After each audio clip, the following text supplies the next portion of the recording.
think. Alright, and we are ready to go. Alright, welcome, humble adventurers, to the Call of Nordred campaign and to our latest session. Last time, you all met up with a druid and also got to meet little Tina, which most of you had not been acquainted with outside of Decoria, so all of you got to meet the cute little dryad. Now, after you met up with her, dealt with a treant as well as a couple of minotaurs, all with rather ferocious desires to crush all of you underfoot. You then met up with a rather quirky druid with a very poor fashion sense. After Decoria's masterful negotiating skills, were able to acquire the griffins he had on hand for virtually free. Genius marketing there, my good man. And then you returned post-haste to Lord Farian's army, who are now marching upon the Aerie to aid, hopefully, Lady Aura hold it. On your en route, you all scouted ahead with a trio of the knights, including Lord Crowlin, the head knight, and encountered the enemy army as it marched toward the Aerie. Once you had all calculated its numbers came to over 10,000, as well as siege equipment, you all decided it best to attack the marching army, to give it a little bit of things to worry about. You all successfully, if my list here is correct, you dropped several bombs, which successfully destroyed 2 ballistas and 2 trebuchets? Does that sound right? Oh. Two ballista, 2 trebuchet? Something like that. Yeah, we destroyed most of their heavy artillery. Right, so yeah. At least from what we could see. Yeah. Okay, so two ballistas, and then there's all the walls of fire we dropped. Yeah, I'm looking. Okay, overall. And the demon.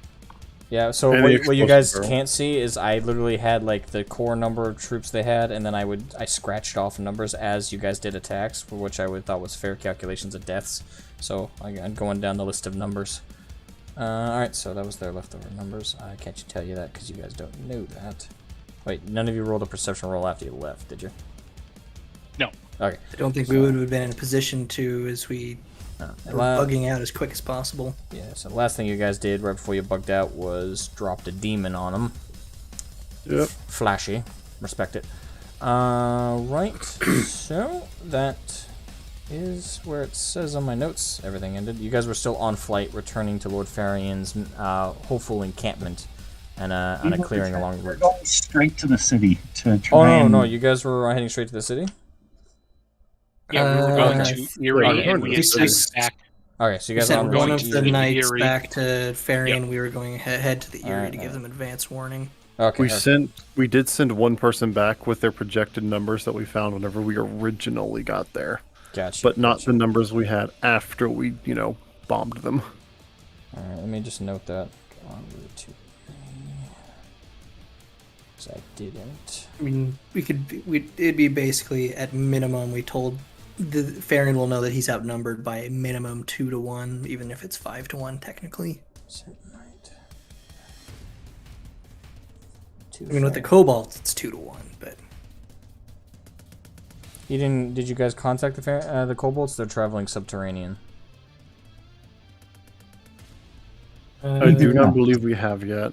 Okay. Unless I think we Landon have. sent a message. How many of the communication scrolls do we have left? Did we use any? I think we've used one. Used one. Maybe. Yeah, I think we did. I don't remember what it was for, but I remember we used something. We had 3 that I had written down in the bag of holding. I don't know if we used one of them. So, I was carrying them. We used 1 for communication between Lord Rollo, Lord Farian, and the King, Draco. Since then, we currently have 2 remaining. Okay, so you have those written down? Yes, I do. Cool. Alright, so you guys are en route to the Aerie. You guys are still in flight. Anything you got, and you still have 2 of the other knights with you, because you only sent 1 back, correct? That is correct. All right, so I'll say it's one of the spare ones. So Lord Crowlin is with you along with a spare knight. All right. So you guys are en route. Anything you guys want to say to each other? Ask Crowlin, anything like that while you're en route. Lord Crowlin, do you have a way to ensure that we have a safe arrival so that we do not potentially come under attack? Something that we can inform Lady Aura to our coming so that she is prepared. Well, I do have a white flag with us just to ensure that we are not coming as a hostile force. Otherwise, I have no way to communicate to the lady that we are not of the enemy.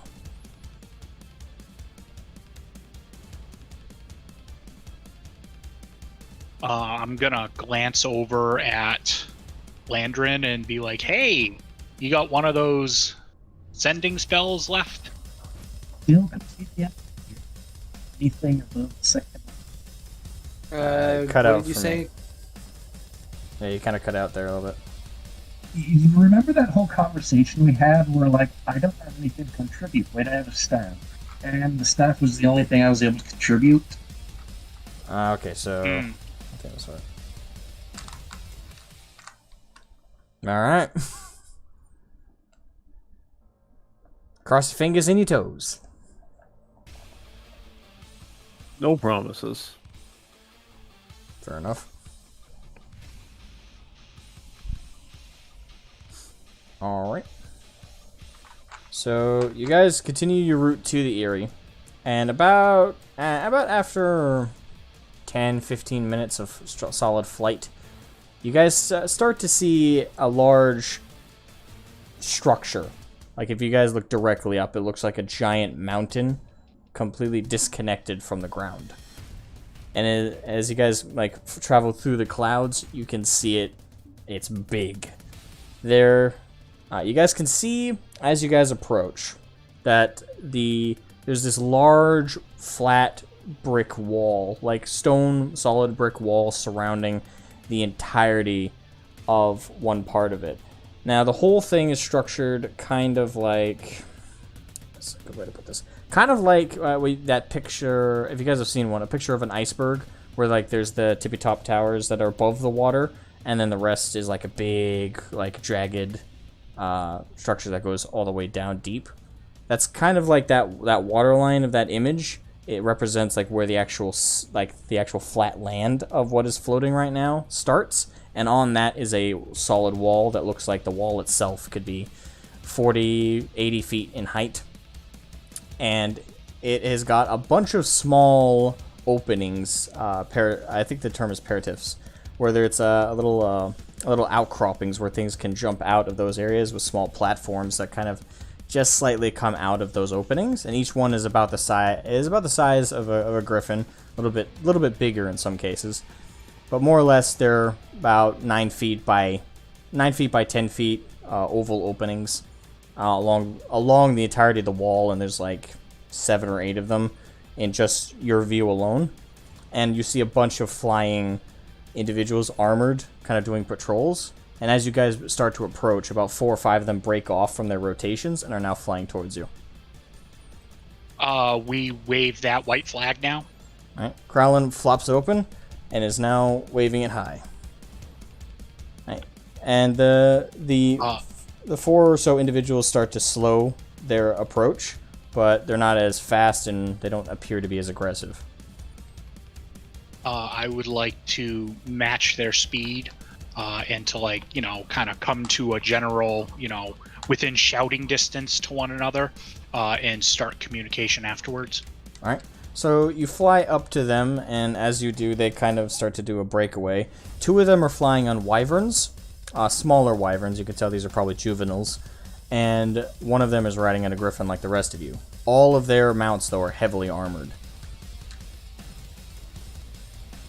Alright, so you close the distance. You and your group close the distance. Greetings, army of Lord Aura. We are emissaries from Lord Farian. We wish to communicate the current strategy of the arrival of Lord Farian and the enemy troops.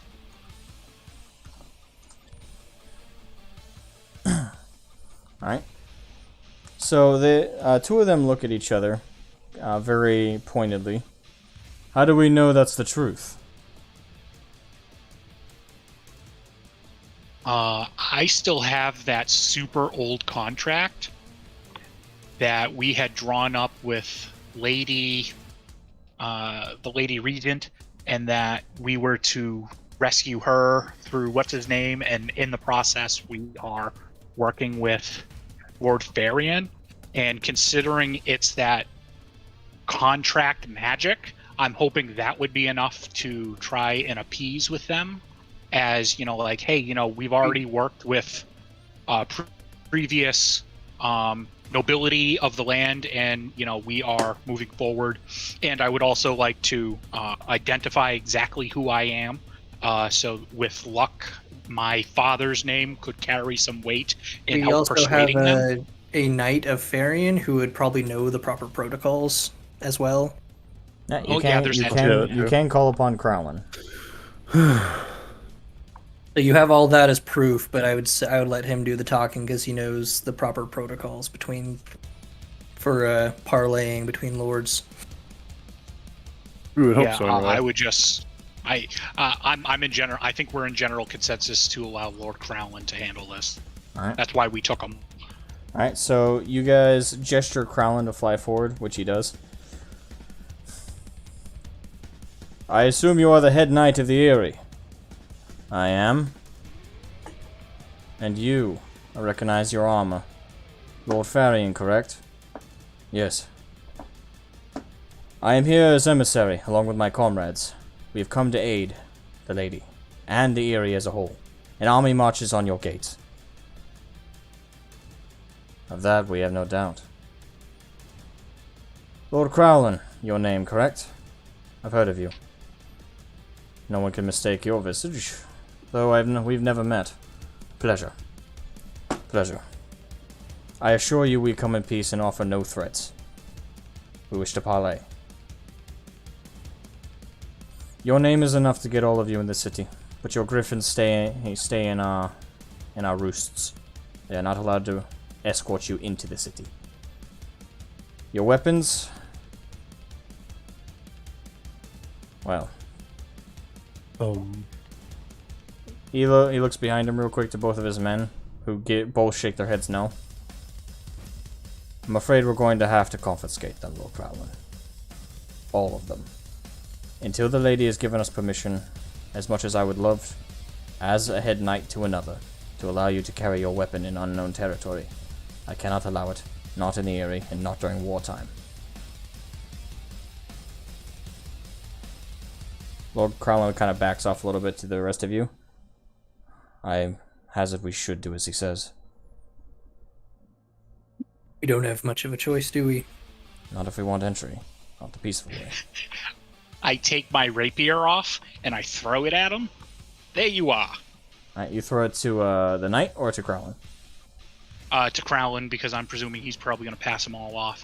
Because I have a magical weapon and it can appear whenever I damn well please, so it's usually never on my person. Gotcha. So nobody kind of knows that.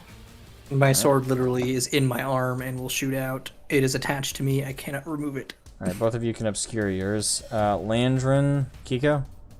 Can I sleight of hand a couple daggers away? Yes, roll me sleight of hand. We'll roll it now and we'll use it going forward for that particular hide. Oh no. Let me look at. Okay, yes. Sleight of hand. Let's go. I rolled with disadvantage by accident, but one of them was a 20 and one of them was an 18 on the dice. So I don't think it matters which one I take. Actually, aren't you still under the effect of that curse? Oh, Pretty That's sure true. you are. I So, am. so you have to roll disadvantage.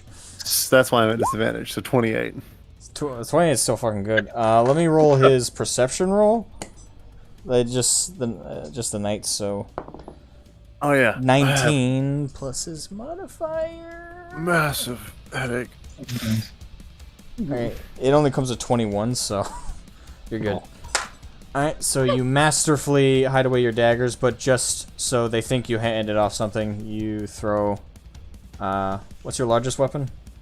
I hand them my rapier and a couple of my daggers, and my light crossbow, along with my... Should I hand them a crowbar? Is that too much? I'm kind of picturing that scene. Have you guys seen the animated Sinbad movie? Yes. You guys remember that scene where they come and crash the party at the noble's house, and there's that one guy who has to unload like he's just unloading a giant pile of weapons on a table, And they all leave the minute he finishes. and he's like, "But I just and he piles it back. Yeah, something like that. It's like I hand them my rapier, I hand them my short bow, I hand them my light crossbow, I hand them some of my daggers, I hand them a crowbar, hand them my arrows, hand them my hammer. All right, so Krowlin's From- going back and forth, handing this off to them, which they're all throwing in a bag of holding. And basically, I've got my hand cannon and heavy crossbow from the. I pull out of the thing. I don't know if my Eldridge cannon turret thing, when it's undeployed, would even look like a weapon, or my homunculus servant. And my arm sword cannot be removed, and no one knows it's there anyways. Okay. I'm gonna hand them my vial of acid, my So basically, the only thing I can hand to them is my ranged weapons. All right. Farron shield. You can try and do a sleight of hand like Kiko did, or you can hand those off. But they are larger. Which ones? Your crossbow. Oh yeah, I'm Yeah, handing yeah. those off. I so you hand those don't trust my. Unless I do have decent decks, but not like great. All right. So Kiko I hands hand them off a his. quill. Hand them what? A quill. What is that? A quill. You know, like Oh, a little quill. gun. Okay, you don't have to hand off a quill. That's not a weapon. But they'll think it's a weapon if I hand it to them. So So as you volunteer your quill, Krowlin is just like, "Are you sure, sir?" I've And it's handed mightier them than a the crowbar already. Like, you It is think that's mightier sure? than swords, there. All right. Landrin, got any larger things that are more hard to obscure? That you can try and sleight of hand, or you can hand off. Landrin. Uh-oh, did we lose connection? Yeah, I think Landrin dropped for a second. So I think he's coming back. Alright, give me a Landrin, second. no! Return to us, friend. He's showing up still there, but Since we have a brief welcome, Zom. So finally caught up. I have a friend who's also catching up on the show because I kept nagging him about it. He likes it so far. He's on episode 2. Well, he's got a while to catch up. But it's good to hear. It's good to hear people are enjoying the show and are watching it and enjoying it. Yay. Yay! We're entertaining. By being doofuses. Exactly. That's exactly why it's enjoyable. Alright. So is it a mic problem or is it a connection problem with Landrin? Probably a mic problem, question mark? Huh. I don't know. I kept getting kicked a minute ago. That's weird. Talk to us, my boy. Landrin! My baby boy kobold. Did I anyone else saw have it? a green circle appear. There was a noise made. But we did not hear it.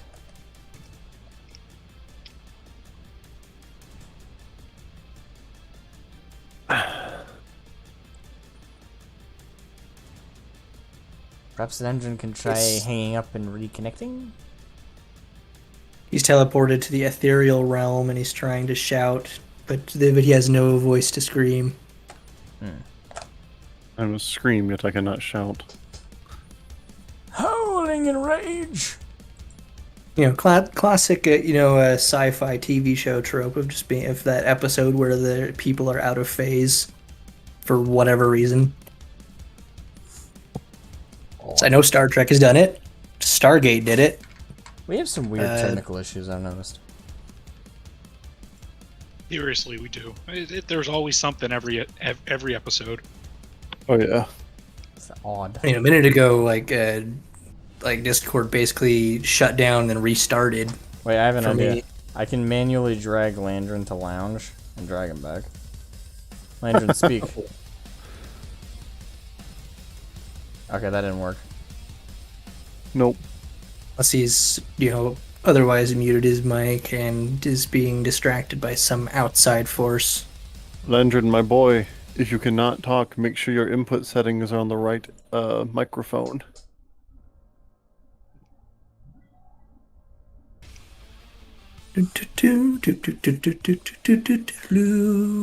Oh, maybe he Okay, can't that hear took us. way longer than I expected. Oh, there we are. Testing. There we go. Okay, just to check, did you guys hear when I said just a sec? No, No. God, we haven't heard. Fucking We haven't heard you for a solid like 10 minutes.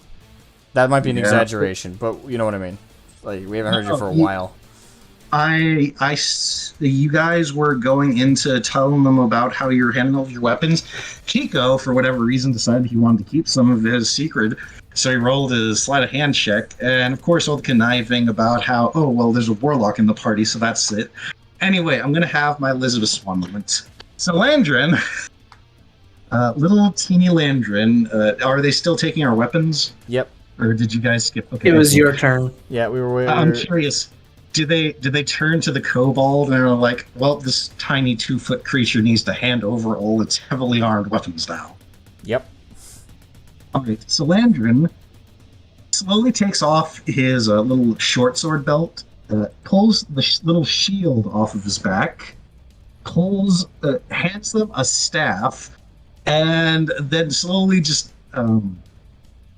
unholsters the teeny little side holster where he keeps his spell book. And he's just slowly piling stuff into the arms of some poor sap who has to bend over and start carrying all of his shit. Well, as their hands get full, they are putting a this- lot of this in a slide. this- They are putting this- a lot of it in. They have a bag of holding, so a lot of what you guys are giving them, once their hands get full, they're just kind of chucking in there, all in this midair. I can only imagine like what Gliding they're side by thinking. side, like wingtip to wingtip. I can only imagine what they're thinking. Just you guys hand over a couple of objects. Belisarius, sure, that was probably impressive, but who gave them more shit, me or Belisarius? Kiko. Kiko. Kiko handed him a small armory. I gave him my crossbow and hand cannon. Everything else that I use weapon-wise either doesn't look like a weapon. My homunculus thing and my eldritch cannon, it's folded up. It just looks like an object. And my arm sword it can't be detached while I am alive and have And a it's will. not visible. Yeah, until I quote unquote unsheath it. Alright, so you guys hand off all the weapons that you are openly handing off. And they... Landrin handed over everything. Oh, you're handing over everything. Alright, well... I gave them my damn spell book. Oh my god. That's not good. That I wouldn't have recommended that. You do realize that means if you try and cast anything from your spellbook, you can't. Well, no, the thing, if you have the spells you already have prepared, and I already have all my really necessary shit prepared, and I can ritual cast what I don't regardless. But or actually no, I can't do the ritual cast because I didn't prepare too many of them. But the point is, I have what I have prepared, and for the time being, so long as I have spell books, I have them. Alright, so after you guys hand off all your weapons and they place all of it in a bag of holding, one of the ones flying a wyvern puts it on his side, on his belt, and then both those flying wyverns immediately turn to fly towards the Aerie, while the head knight across the way says, "Forgive me, I should have remembered to introduce myself. My name is Lord Owa. For those who want to know the spelling, O-W-A-H, Owa. Owa. Lord Owa, Owa. head knight of the Aerie. I will escort you to the Aerie. Follow me." And he pulls the reins, and the griffin yerks back, and it begins. And he begins flying on his griffin back to one of the parapet openings into the Aerie. I believe it would be safe to say that we follow. All right. So all of you, Crowlin at the head right now, follow him directly basically in a conga line right upon the parapet, and each of you land 1, 2, 3, 4, 5, 6, because of the other one. Yeah, so all 6 of you land one at a time as the griffins kind of trot in, and immediately you see a bunch of what looks like lightly armored younger individuals, so you're probably like animal handlers, all stop your griffins and take the reins and offer to help you guys down.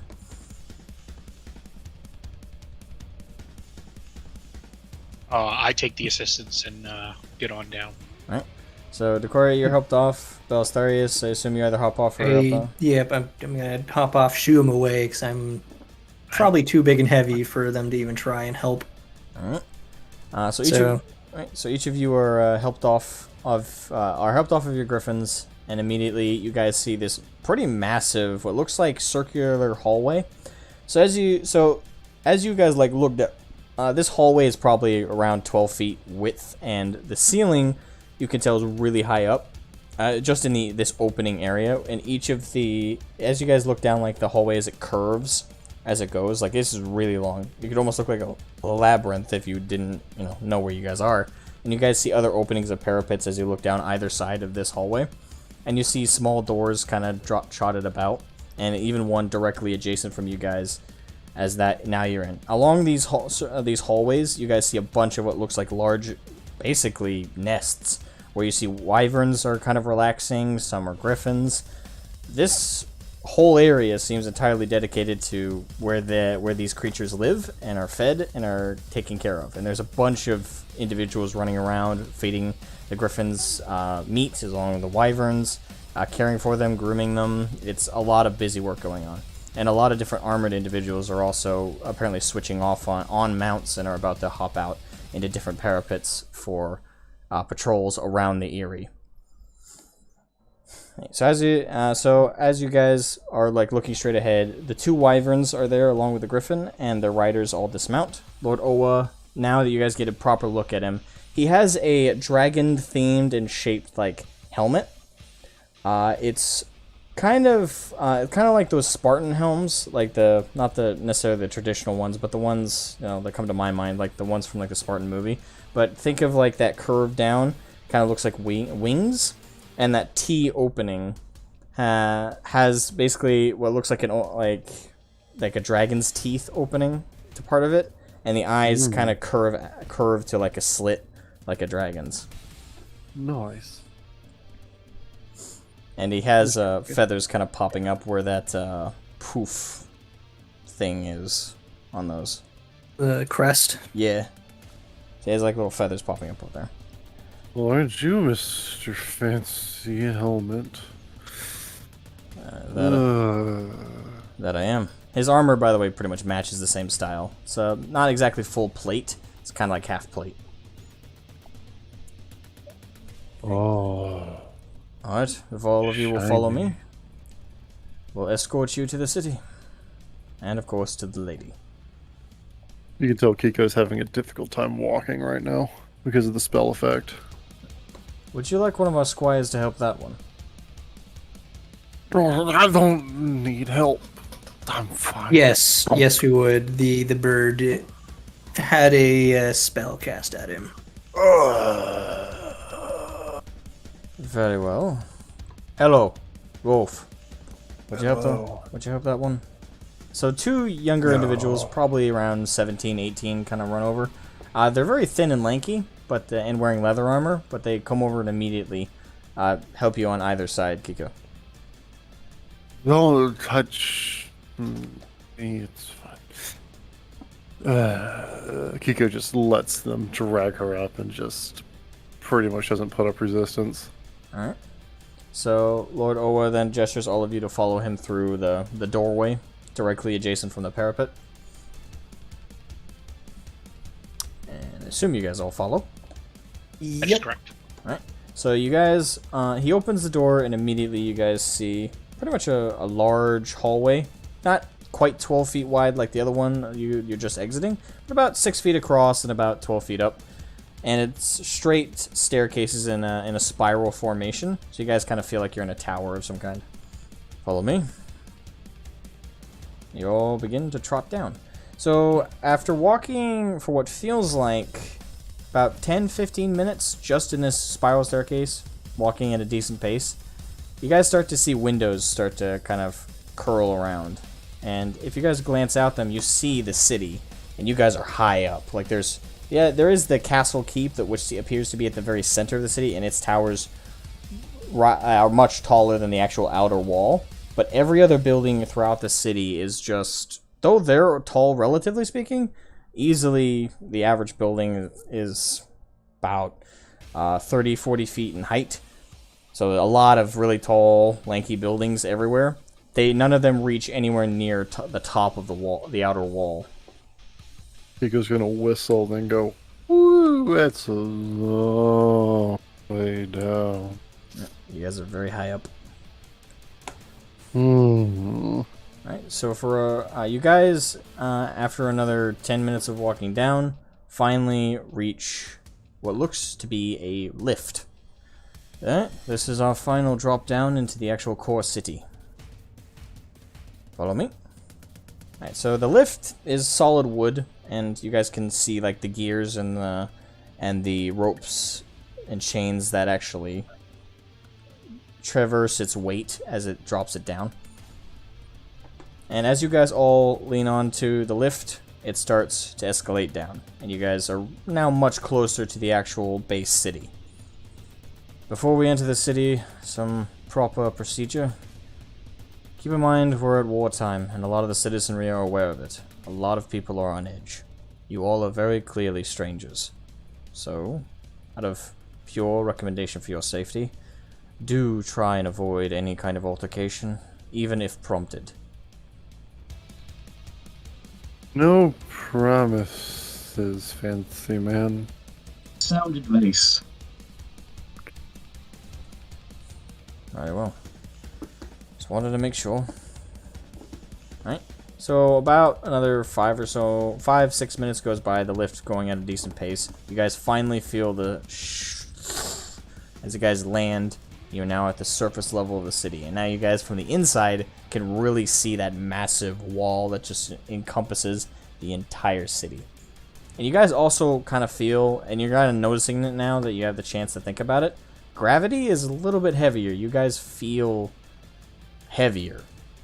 And also, as you guys are kind of breathing, you notice you're a bit short of breath. The air is a lot thinner. Those of you who have lungs. Yeah, you don't have to worry about it. Metal man. With that being said, those of us who are not metal men, roll a Constitution saving throw. Yeah, I was afraid of that. Oh no. Wow. 14. 15 on the die. Alright. Natural 20. Oria is on a mission. Huh. Yeah, after 11. all those critical failures last week. Don't tempt fate. Dude, tempt I've fate. I've rolled 2. Don't worry, I natural knocked on 20s wood in a for row. you. You're good. Alright, so the gray is totally fine. You feel almost like this is natural to you. You may have never experienced it before, but you definitely, don't seem unaffected. You've been in similar environments, maybe not the same, but your own traversal has come in handy here. Landrin, you are also fairly unaffected. You do feel it very solidly. The difference in an oxygen comes with also having a small body, so it's almost exacerbated for you. But that being said, you still are able to cope with it. You're not letting it bother you too much. And Kiko, you had a 20 with a non... I rolled a natural 20 and an 11. Help. Yeah, and you're on disadvantage. So, you are actually affected. So, I'm gonna have you take... What kind of damage would that be? I don't know if that would be a type of damage. I will say that you take 5 points... Because it's gonna encompass your entire time here. Actually, nah, 5 points is a bit much. Go 3 points, just damage. I don't think there's a type for that. Environmental, but again, I don't think that's a type. Just he just has altitude sickness. Pretty much. Honestly, I figure altitude sickness is gonna be something like extra disadvantage. But I don't know if I can't. What would extra disadvantage look like? Like you have to roll 4 times? Well, that would be super. No, that would be Super super disadvantage, and that would be 3. It's equivalent to rolling at advantage and having elven accuracy. You get 3 dice instead of 2. Laval. You know what? That sounds better than just taking damage. So yeah, you now have to roll super disadvantage. Super disadvantage. Oh no. Oh, Yeah, and no. that sickness you have doesn't go away for a full day, so you better hope for a long rest, my friend. All right. No. I, out of I do find it funny that curiosity- the bird is having that issue. Is this He's like a- the same effect as exhaustion? Maybe. Well, it's not. Because the first thing, well, the reason why I ask is the first thing that you hit him with is disadvantage on all ability checks and stuff like that. That's the first level of exhaustion. Then with shortness of breath, not being able to keep up with anything, if it were to compound, that would be like another level of exhaustion. But, you know, considering the spell, this, that, I would say you could rule it as like one long day's rest, bam, boom, problem solved, everything's gone. But a second level of exhaustion would that'll just half his solve speed. that'll solve the curse, the 1 day's rest, because the spell itself only lasts a day. Yep. So that'll solve that problem. His, what I'll do to be fair is after you guys have been there for a day, since you're the only one who rolled that bad, Kiko, I'll have you roll another Constitution saving. If you make that one, then that'll remove that second layer of exhaustion. Or Okay. in that case, the only layer you'll have at the time. If you fail it again, you'll just keep it. Ouch. Yeah. So, but for now, you have that double layer of exhaustion. Thank you, Decoria. All right, so you guys are now at service level. All right, and Lord Owa is now gesturing you guys to follow him further into the city. So, as you guys are kind of making your way through the city, and you see these fairly tall buildings, you see a lot of Kenku maneuvering about. There's a lot more burbs. Too bad you're in such a bad condition you can't enjoy it. There's a lot of Kenkus moving about, several shop owners, several people just talking about, male, female, all just coming about. There's a couple of tieflings as well, but you can tell there's a thinner population of them here in the Aerie, and the vast majority of people you're coming across are human. Is there any Arakakra, or however you say that? I can never say it right. No, that was right. That was right. Okay. The bird people who can fly. Yeah. Yeah. Lucky bastards. They don't know how good they got it. Alright. So, as going about, you guys clearly are entering what appears to be a market district. There is a lot of business going around. A lot of people conversing back and forth, and you can tell a lot of individuals wearing either brand new armor or old hand-me-down armor, or kind of going about to shops at you hear different conversations going on, most of it in common. It's like, alright, do you have the sword I ordered yet? I gotta start my patrols tomorrow. I'll have it done when you want it done, lad. Jesus. And you hear, different topics being talked about, like, did you hear that there's an army of 20,000 coming? I heard it was 40,000. Bunch of chatter, and there's lots of people, very little of it positive conversation. Lots of people are on edge, very tense. Not that many people, but yeah, there's an army. Slightly less than 10,000 now. We'll deal with it. Alright. So as you guys are walking, all of a sudden, this large individual steps in front of Lord Owa, like, putting himself in his way. My lord, are those prisoners? No, they are not. They're guests from Lord Farian. Who you calling prisoner? You My- I quickly cover Kiko's mouth and just grab her and shut her up. Alright. Don't mind the basically magically inebriated bird. What with the non-compartmentalized meat bag parts and all that. Yeah. As this larger individual, who's about 6'4" or so, and very bulky, probably he's more big outward than he is height-wise. He's a very bulky individual. As he's kind of standing there, a bunch of other individuals, lightly armored, some of them kind of, lots of clearly conscripted individuals are now all kind of, and the whole crowd is kind of silent now, all looking, just taking notice. I thought Lord Farian was against the lady. But it would appear that that's not the truth. How do you know? I don't know that yet. That is why I'm taking them to the lady herself, so she can be the one to determine that. It is not my place to make such rulings, as you know. Well, we got a representative. The knight guy. We're here. You have your mouth covered, so it's all like... Whoa.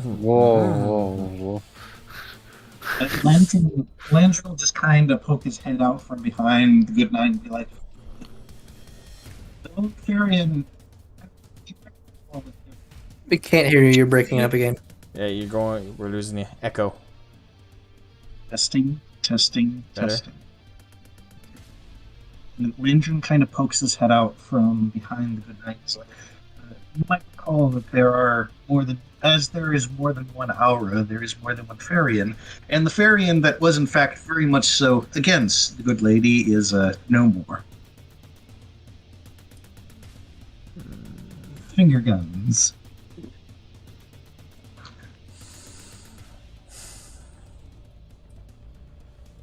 Alright, so right now the big guy is having a stare off with Lord Owa. I gotta roll something for both of them for that.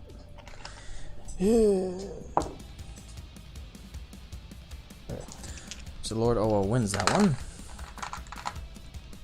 Fine. Just wanted to know is all. And he kind of backs off and kind of leans his back against the wall, glaring at all of you. And a lot of the other conscripts go back to their conversations, though you could tell everyone's keeping at least one eye on all of you guys as you march. So as you guys continue as you guys continue to walk past this particular crowd, Lord Owa looks over his shoulder. Like I said, tense. Things are very tense right now. So you guys continue to march through the city. It's about 20-25 minutes as you guys go. It all feels mostly an uphill walk, as everything's kind of curved up to the keep. And you guys finally make it to the keep walls of what appears to be the Castle Aerie. Stop! Who goes there?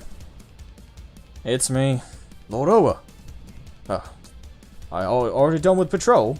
I thought you had another hour or so. I would have if I had not had some surprise guests. Is that Lord Crowlin? And you guys could tell that this gentleman that's kind of stepping up, this guard, though he's in just standard like plate armor, kind of bird themed on this one. It's very polished armor as well. He looks like to be much older human, very bushy, stipply white beard, lots of wrinkles. You probably guess he's in his 50s, maybe 60s. Ah, it's good to see you again, old man. Indeed it is. I remember when you were a squire to the original Knight of the Snake. How have you been, boy? Could be better, to be honest. Lots has happened. So much so I couldn't begin to regale you. Well, it's not my business anymore, I suppose. I'm just a guard now. Used to be Lord Knight, but hell, I should be retired. But given the wartime and all, everyone's got to pitch in. Well, Lord Owa, I'll open up the gate. Right, and the older gentleman lifts up his spear and kind of does a circular motion as he's looking up to like the top of the wall. And you see another knight up there kind of nod, and the iron gate kind of opens in the middle.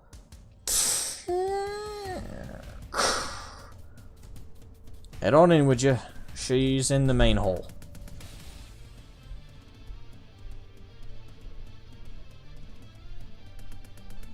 Right. So you guys.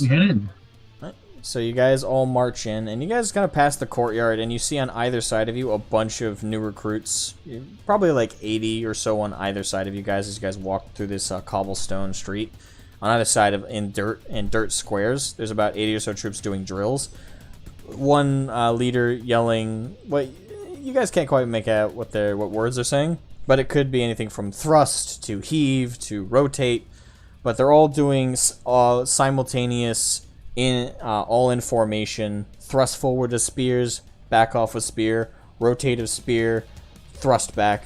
They're all doing different drills, all using spears.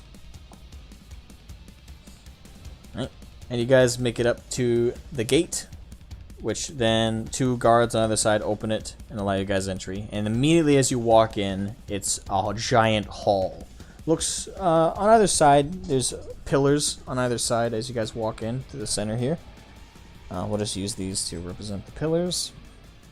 Although there's 3 on either side, so bit. On either side as you guys walk in, and there is a single throne right here, which I will signify with. I don't have anything that looks like furniture. Great. Screw it. I'll use this to represent the throne. I know, stupid, but don't get on my ass. Alright, wow. So there's a very Tyranid-looking throne, and I'll have you guys. Where's... Oh no, Ballesteros is mini! There he is. Alright, so you guys are all walking in.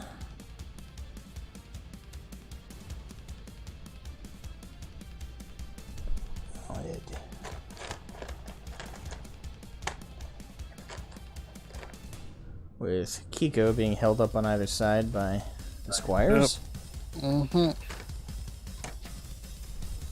You have Lord Oa, Lord Crowlin, and such fine, reputable allies. And one, and the other knight that is with Lord Crowlin. And as you guys approach,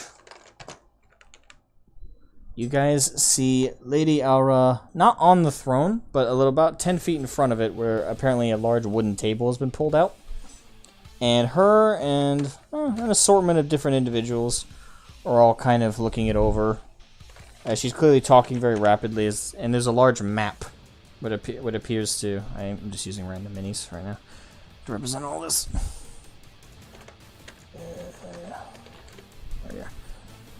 To kind of, like, they're kind of looking it all over, they're all talking very rapidly, and it's just as you guys are approaching that she takes notice. I have an out-of-character question before we start this interaction. We had made reference before to Lady Aura that she preferred one particular title. Was it Lady Aura or was it Lord Aura?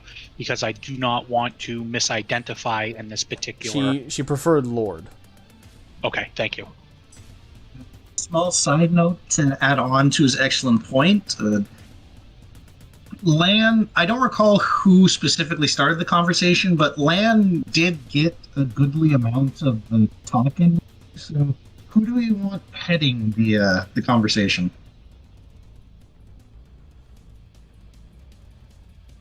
Or should we just have?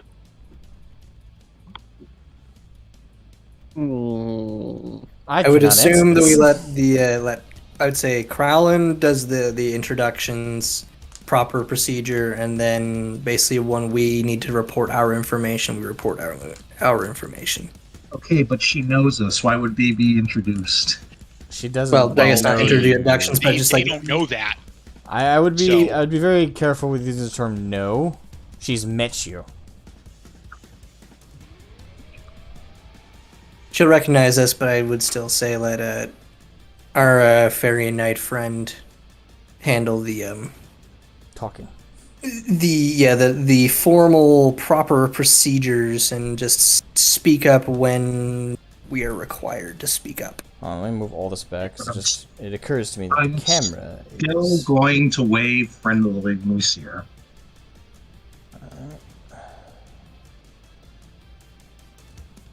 Just moving everything back just because I just realized the camera's a little... There we go. Just move everything forward. There we go. Yeah, this isn't an actual monster, just representing the throne, because I don't have a throne. It's made out of a giant wasp. Not an actual monster yet. Don't jinx it. There you go. There you go. That's the that's the lores. Dude. They killed a giant bee monster. Yes. That's why it looks insectoid. And they turned it into a throne. As you do. Obviously. I mean, who wouldn't think of that? You know, using the carapace of a dead insect to make a chair. All right. So you guys approach the throne, and immediately, at the same time, Lord Crowlin, the knight that is part of his group, and Lord Oa and one of his and both the squires on Kiko's end all kneel. So by connection, Kiko's also kneeling. Yep. Probably should follow suit. I would do the same with the knee. It's the politics right now. Right, I will follow the silly meatbag custom of making oneself shorter. All right, so you all kneel, and it's at this Not point willingly. that Gracefully. Lady Aura takes notice and looks up. I'm using Lady, by the way, just because it's easier for me to use, but that's not what she prefers. And that's also because there is a Lord Aura, but that's the other one. That's the bad guy. Yep. Fuck that guy. So she looks up and immediately she gestures to all the other, what appears to be advisors on either side of her, to all kind of quiet up and back off a little bit. And they all, without a word, do so.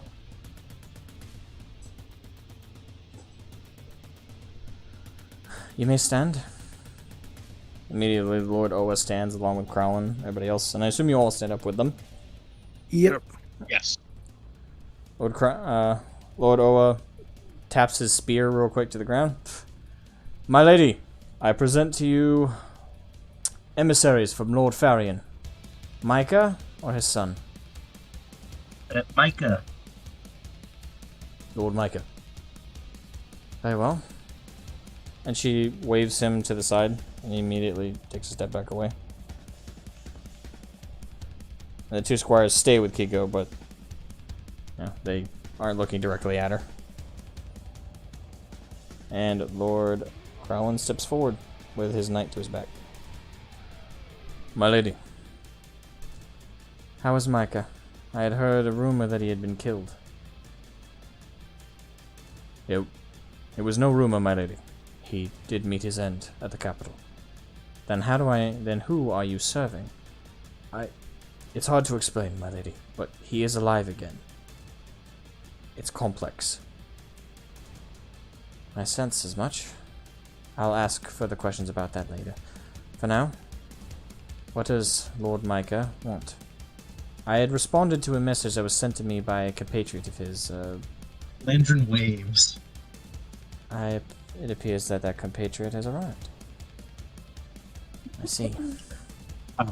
Well, then you Good already know my stuff. response. I take it that you're coming at my behest? For defense? We are merely scouts for now, but there is a full army underway, being led by the Lord Micah himself. How is the old man? Not exactly old right now. I take it he's drank of some blood? Yes, but not for the reasons you think. I'm well aware. What have you to report? I assume you would be traveling with him if there was not something more emergent.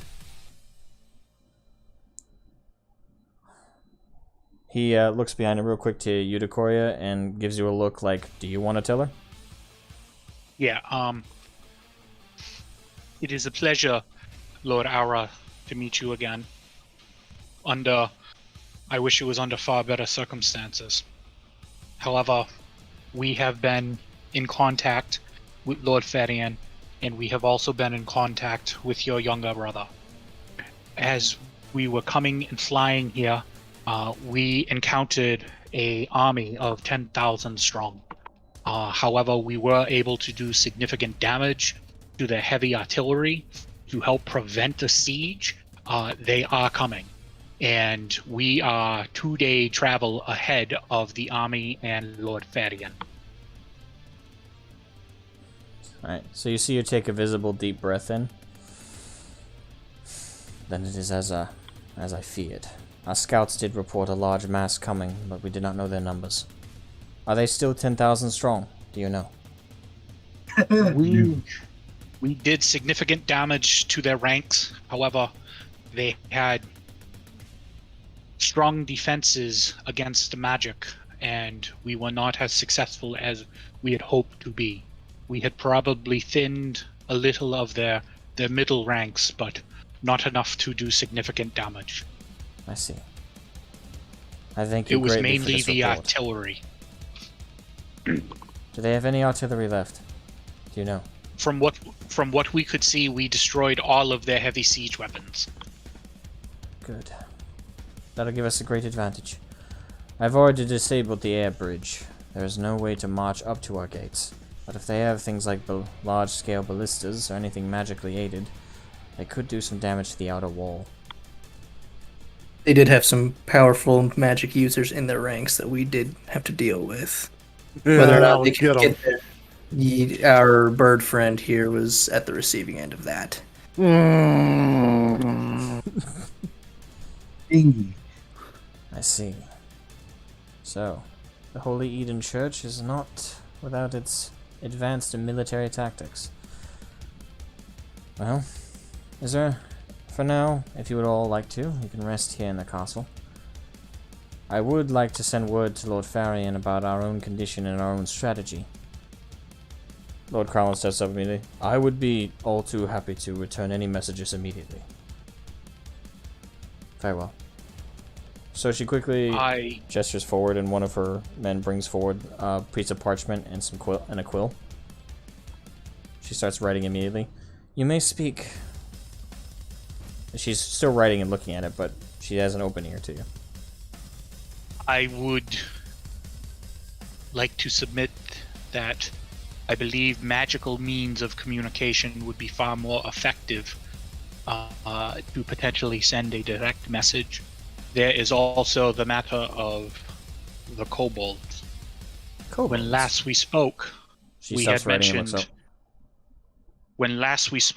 mentioned of the potential plight of kobolds attacking the lands.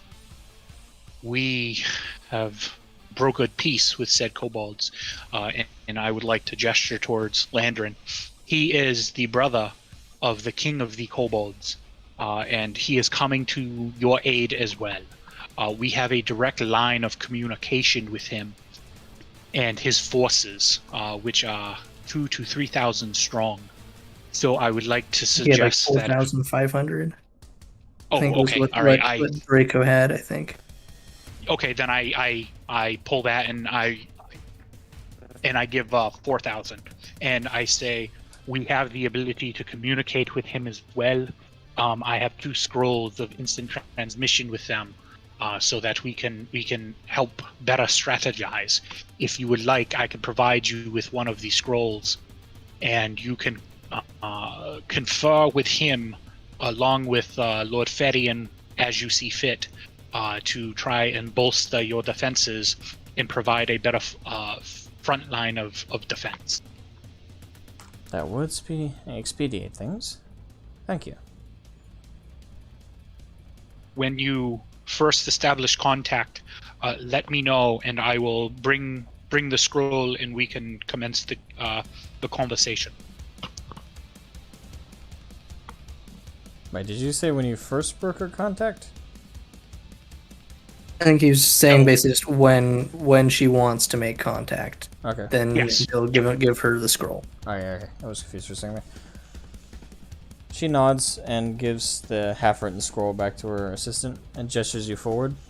I'm ready now whenever you are. I would like to, how do I have this thing done here? Inventory. So I have my scroll case, and I pull out one of the scrolls, and I read it, and then I think it just immediately does like that little picture bubble thing like on the TV screen. That's how it worked last time. The scroll kind of work more like Star Wars holograms, but it's not like that digital phase. It's more like a beam of light, a blue light that appears from the scroll's opening. What you're thinking of, I think, is Landrin's dad. Okay. His is that circular kind of mirror-looking thing. And that was initiated by Landrin's dad. Yeah. But the scrolls are kind of like a hologram thing. Alright, so you open up the scroll, and you're now... This is to Lord Farian. Or is this one to the kobolds? This one is to the kobolds. Okay. Because I think we want to establish a relation with them first. So that, because I think they were supposed to get here either before or slightly after Varian was. So I want to make sure, because they're coming from underground, they might be able to sabotage or something like that the troops that are above ground. Alrighty. Alright, so the hologram shimmers for a few seconds, and after a moment, you see an unfamiliar kobold kind of pop up and look confused. And in Draconic, to you, Lantern, he says, "My prince, do you need the king?" It would be quite beneficial, yes. Very well. And he kind of like shimmers off, and after a second, Draco appears back on with slightly damaged armor. I was wondering when you would contact. He's saying all this in common. Hello, brother. Draco, we are here at Castle Aerie with her lordship, Lord Aura. We wish to discuss tactics for your upcoming arrival in the support of Castle Aerie. Of course. We are en route. We have... well, we have a bit of a snag. And the hologram turns and faces Lady Aura, and he bows deeply. My lady, I am Draco, king of the kobolds. She does a half bow as well. It's a pleasure to meet you, my lord. And I thank you for your assistance to the Aerie, very deeply, as well as to the kingdom of Nordred. It has been my pleasure. I will be soon sharing a seat with you on the council. Her eyes kind of sharpen slightly. And forgive me, my lord, but who granted you such authority? Lord Varian, of course. I see. Very well. It will be a pleasure to have you on the council. What are your exact numbers that you are contributing to this fight, may I ask?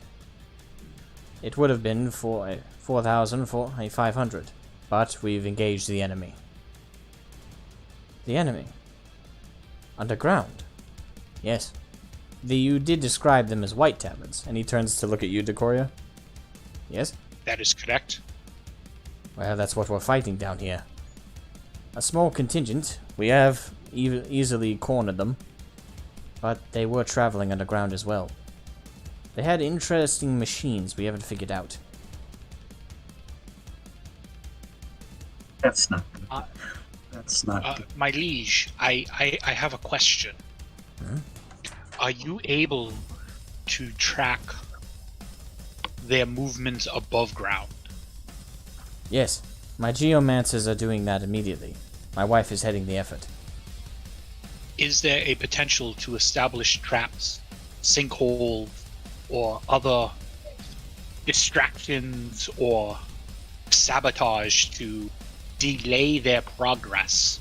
Well, it just so happens, and as he's saying that, he gets pushed off, and slightly off of view, and you guys now see the Queen of the Kobolds. Sister! Hello! And she drags back on Draco, who's now going to translate for her, because she's still not great at common. And what she's saying through Draco is essentially that she is... I'll say it in her voice, but just know Draco's saying it. So far, we have established several sinkholes right in their path. And we've prepared for once they eventually realize what we're doing, and they begin to break off into the tree line, we've also established several traps in the trees' roots, turning them into large-scale explosives once we track where they're going. We'll be able to cut down their numbers immensely, but eventually they will figure out that they're being attacked from underground. We will have to face them in open combat once they breach the surface. I have already detected several of their own sorcerers know forms of geomancy, as they have counteracted a couple of our trap holes. But we are making waves against their numbers. Though it is already frightening that they found ways to get underground and are using it for subterranean travel. Though again, we've hampered that to a near fault. I would like to turn to Lord Aura. Lady Aura, I have a question for you. Since they are currently under sabotage, would it be better for them to post haste to Castle Aerie opposed to opening to them in open combat? Either way presents its advantages and disadvantages. If your allies tunnel here and we provide them travel up to the Aerie, it'd be good to have their numbers for once we're sieged, assuming that the enemy can even siege us after what you and the kobolds have already done. That being said, we'll be mostly turtling ourselves. We won't be able to go heavily on the offensive without the use of our wyverns or griffins, and if they shoot all of them down, we'll have no form of offensive. However, if your friends continue to siege and fight them on the ground, we can send support, both from the air and on the ground. Hopefully, when Lord Farian's troops catch up, we'll be able to sandwich whatever force they have from 3 different sides. 1 from below, and 2 from above. Of those options, I think the second is probably the more prudent. Best not to be caught into a siege with these numbers. I agree. Catch them in a pincer. I would prefer an offensive strategy myself. Whoa. If we fly, they have boats. Lots of boats where people come from. Kiko was just dying. He's saying that they control the western port, and they're constantly ferrying in reinforcements, so ultimately staying and turtling in siege would be delaying the inevitable rather than delivering a decisive blow now. Indeed. Well worded, much wow.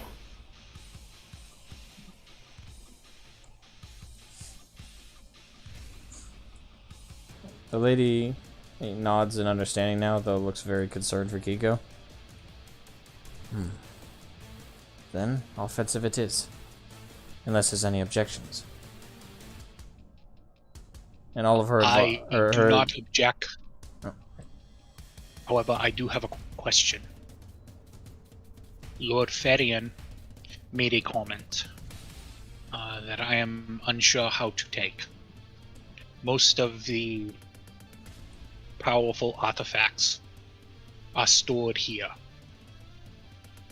Do we have the capability of utilizing some of the more magical or powerful weaponry in Castle Aerie in our defense as well? She slams her fist on the table and looks at her advisors and says, "Out." All of them, looking surprised, immediately walk out of set of doorways. And she glances over at Lord Owa, and he nods and heads out along with the squires who dropped Kiko, essentially. Oh. Ow. I was hoping Lord Farian wouldn't be so loose-lipped. The vault is only known to the council, and should only be known to the council. I have had my name entered forward for potential council membership. Given the times that we are in, I and my family lineage have provided great insight into the events that are happening. I am unaware if you know, but currently the world is under siege by demons. And we believe that your brother is in league with the demons, as was Lord Ferian's son. Just hold up real quick. Hold up. Lee.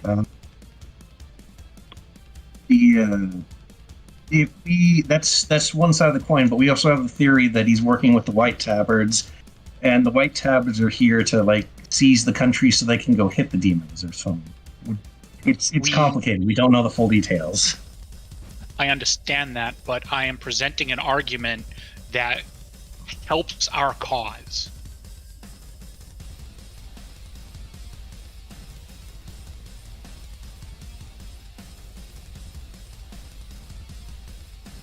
So if you don't want me to go down this road, stop me in character and go with what you want to go with.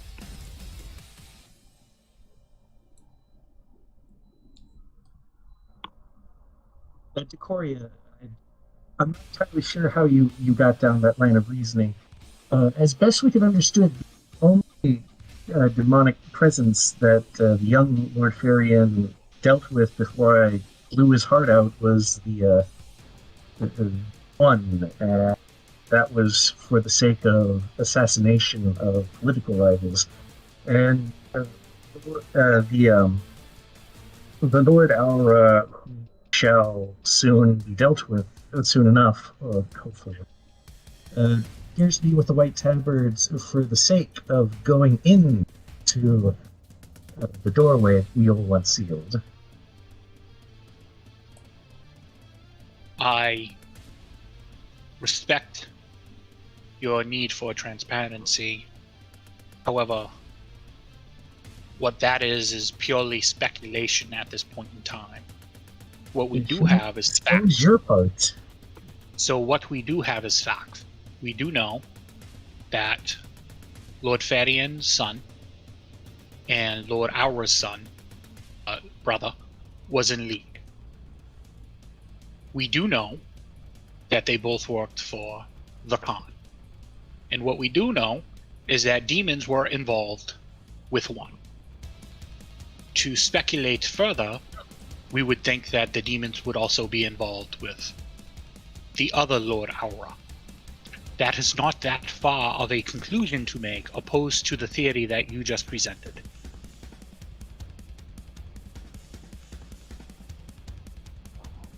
What they're saying is we got a lot to figure. Regardless of that discussion, the main discussion here is the army of White Tabards bearing down on us now. Let's deal with that first before we get strung to some kind of torture. We have a few more bridges to cross before we even consider crossing that one. Lady Aura is kind of rubbing her eyes a little. She's doing basically a face palm that's like, as she's like rubbing her middle ring and thumbs across her eyes. We might not look it, but we have our shit together more than you think. You expect I do me apologize. to believe demons are involved? I'm sorry, but those are myth. Those are superstition. Churches tell children to be afraid of things. I would like to turn to the hologram. King Draco, can you please provide further details? He nods. My lady, though it may sound incredibly insane, what they say is entirely true. My kind of unearthed a monstrosity we should not have. We dug too deep. Literally. And we unearthed genuine demons. I assure you what they say is true, yet again. Please. If not believe that they are actual demons, then believe that we unearthed the monsters of demonic-like features, if that makes it easier to believe. I have no proof in front of me this moment, but I assure you. I will believe that you unearthed something like that, for now, until I have seen proof of demons. For the sake of the argument, let's just focus on demonic-like beings. That being said, if my brother is involved with such creatures, then he will be punished accordingly. Execution. So, the concern that you can see, this is why we were informed of the artifacts, because we are facing threats that we have never encountered before. whether you choose to believe they are demons or demonic-like creatures, the power that these creatures wield is immense. We had done battle with one, with the king himself, and it nearly cost all of our lives. So, when we say these things are very powerful, and they have the ability to bring down a kingdom, we do not lie. That's why we were informed of the artifacts, and that is why we asked the question. And I do apologize for speaking out of turn and not understanding the correct political response to asking this question.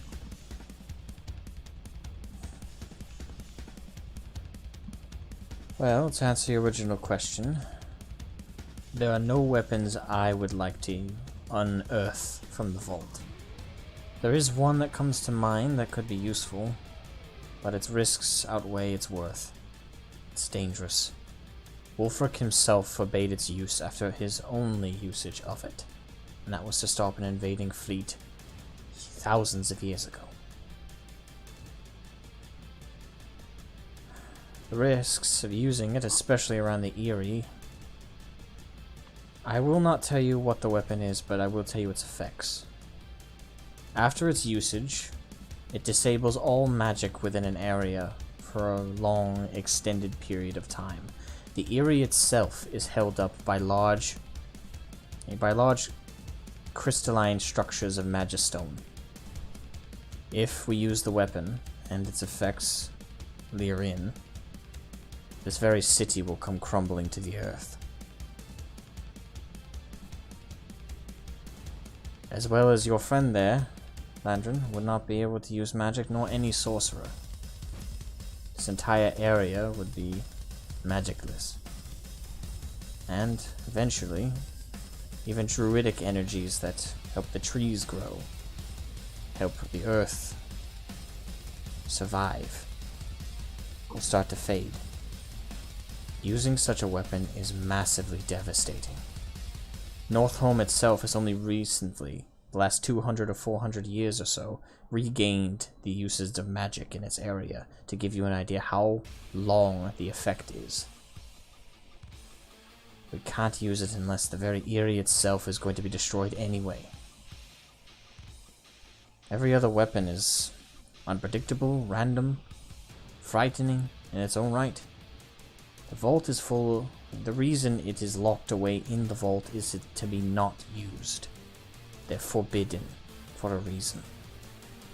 Hell, we're not even sure some of it still works. How big wound no magic? This is how much. I believe what our feathered friend is asking is, how large is the radius of this? Oh, let me double check, because I'm gonna use kilometers, but I need to know what that is in miles. Oh no.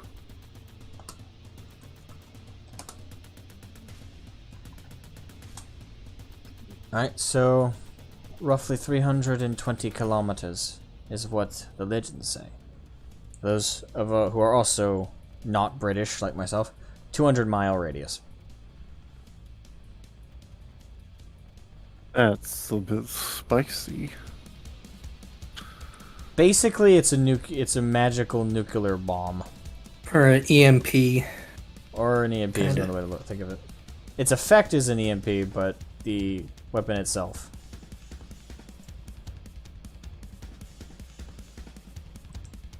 That is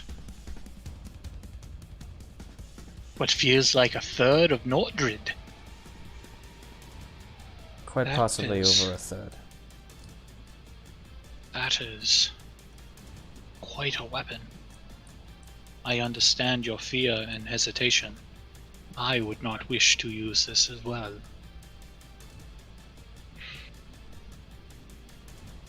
I thank you for your candor and your honesty. I believe we will have to make do with what we have. Indeed. It could prove a weapon of last resort against the demonic creatures. If these demons are what you say they are, it could be very well why they're coming.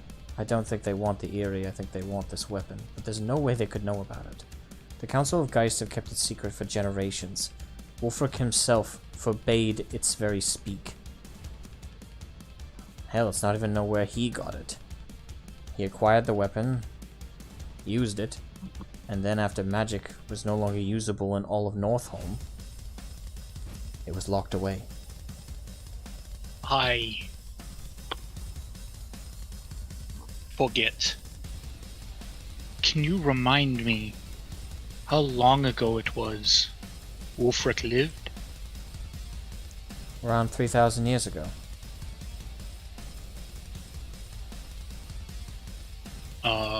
My internet died. Could you repeat that, please? Around 3,000 years ago. Years ago. Woo! That's spicy. I have a hunch. We have received information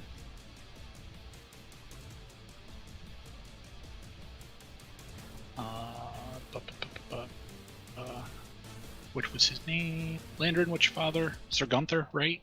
Sir Gunther? Yeah. Sir Gunther. Gunther. Yeah. We had a conversation with the esteemed Sir Gunther. The last time, historically, he believed that demons roamed the top side of our plane of existence was between 3,000 and 1,000 years ago. The records have been lost to history, but Sir Gunther had done vast research.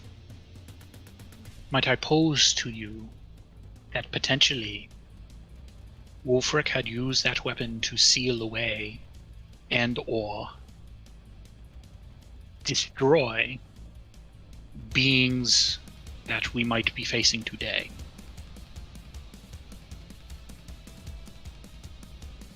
There is very little record of what he used the weapon against. As I understand it, that has been stricken from the record intentionally. There was an art piece that is also locked in the vault that depicted the attack, but I have never seen it. My last person to enter the vault was my great-great-grandfather, and that was to lock away another weapon of mass destruction.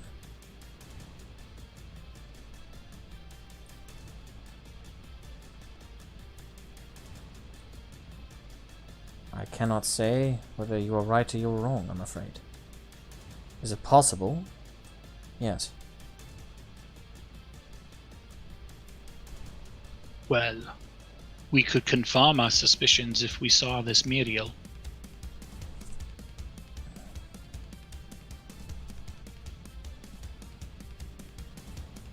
I would rather leave the vault locked until after this whole mess. That is my preference. As you wish, my liege. I understand completely. But we will require a look at some point in time, given the timeline and past histories that have been passed down. If this is something that was done, we would be best to be aware of it so that we can prevent the use of this item in the future and possibly find another way.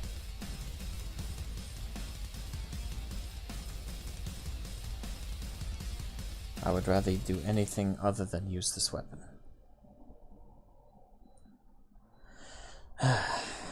For now, all of you have earned your rest. I will have my servants escort you to rooms across the castle. If you would prefer to stay in the city, that is your choice.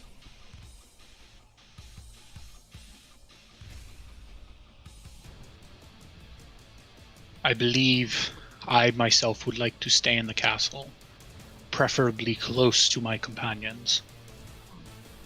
Indeed. I have several rooms that are next to each other.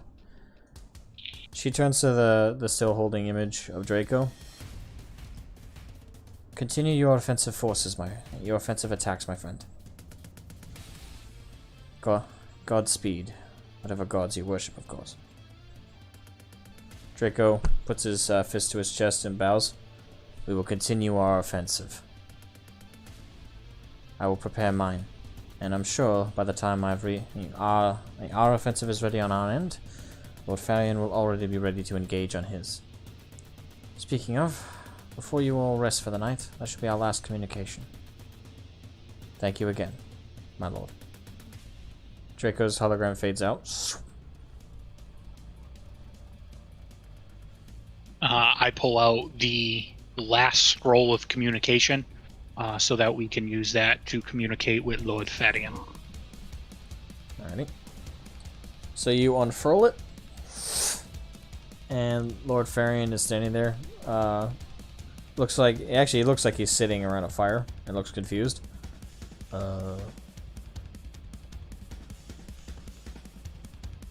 What is happening? Lord Farian, it is Decoria.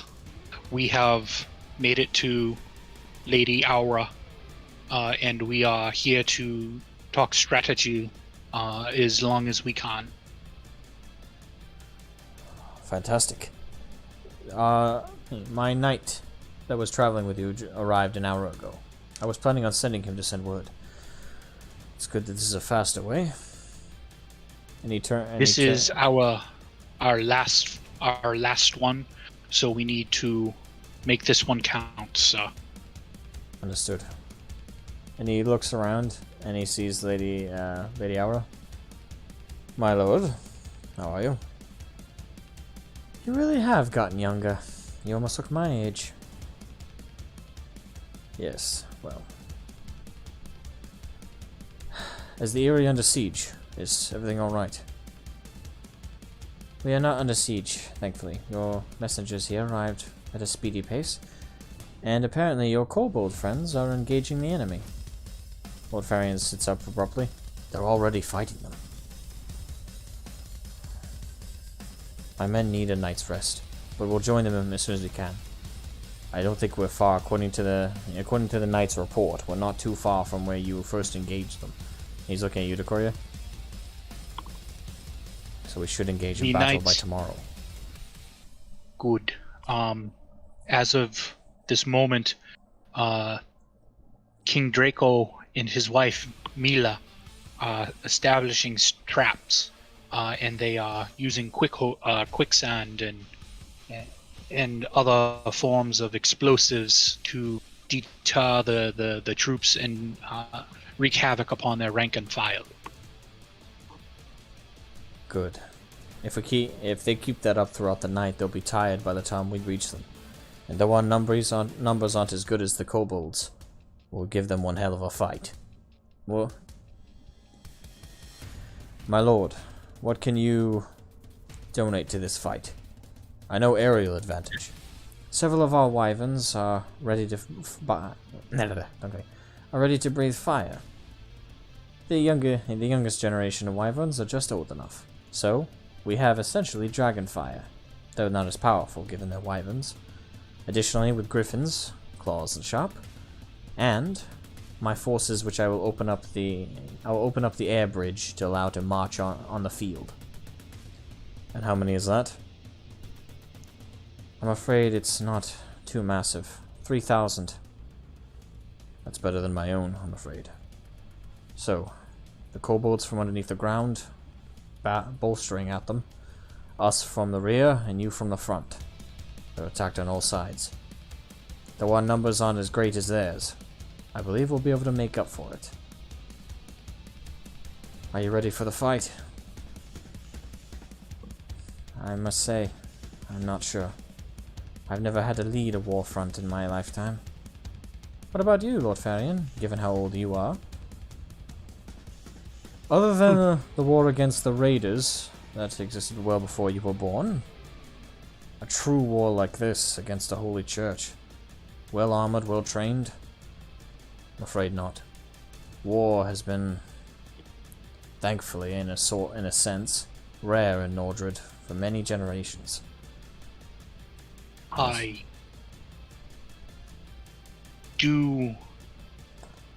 have some magic that might be able to help. However, it is very dangerous and very tricky, and I am unsure of the potential collateral damage that could befall the troops if I were to use said magic.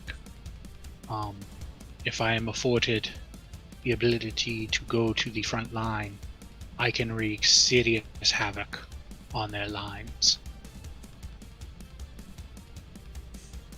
Well, I trust that to be true, my lord. I'll allow him a front line seat. As long as you wreak the havoc you promise, you may go in as first as you want to. I do not wish to nominate myself for death. However, the war effort requires service from every citizen of this great country, and I am only doing what I can. And if you feel my services are required, I will do what I have to. Any aid you can offer, we greatly appreciate. And if you were to sit on the council, I'm sure you've figured this out already, but sacrifice is a part of the job.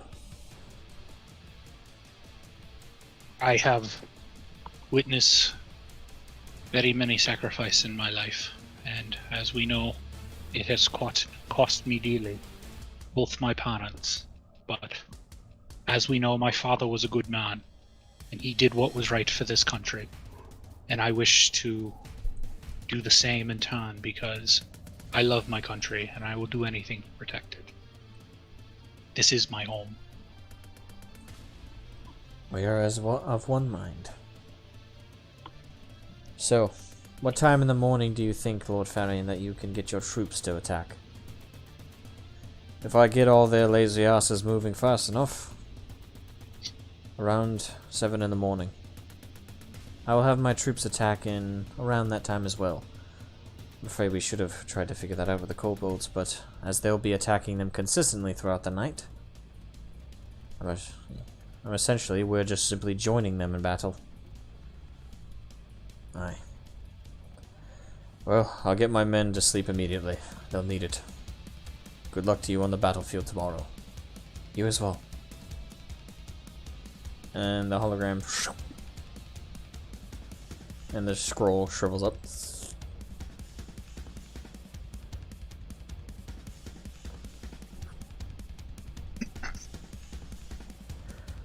Well then, suppose we should all get some rest. She snaps her fingers really loudly, and a couple servants come in from one of the side doors. Yes, ma'am. Both of them are maids. Please escort our guests to their rooms. Lord Crowlin and his knight as well. And tell Lord Oa he needs to meet with me immediately. There's some things I need to hammer out with him. Of course, my lady. And the two maids come forward. They're both, they're both 5'5", standard young ladies, and they both bow to you guys. They're in the standard maid getup, long skirts, stuff like that. And they both gesture you out to like a side door.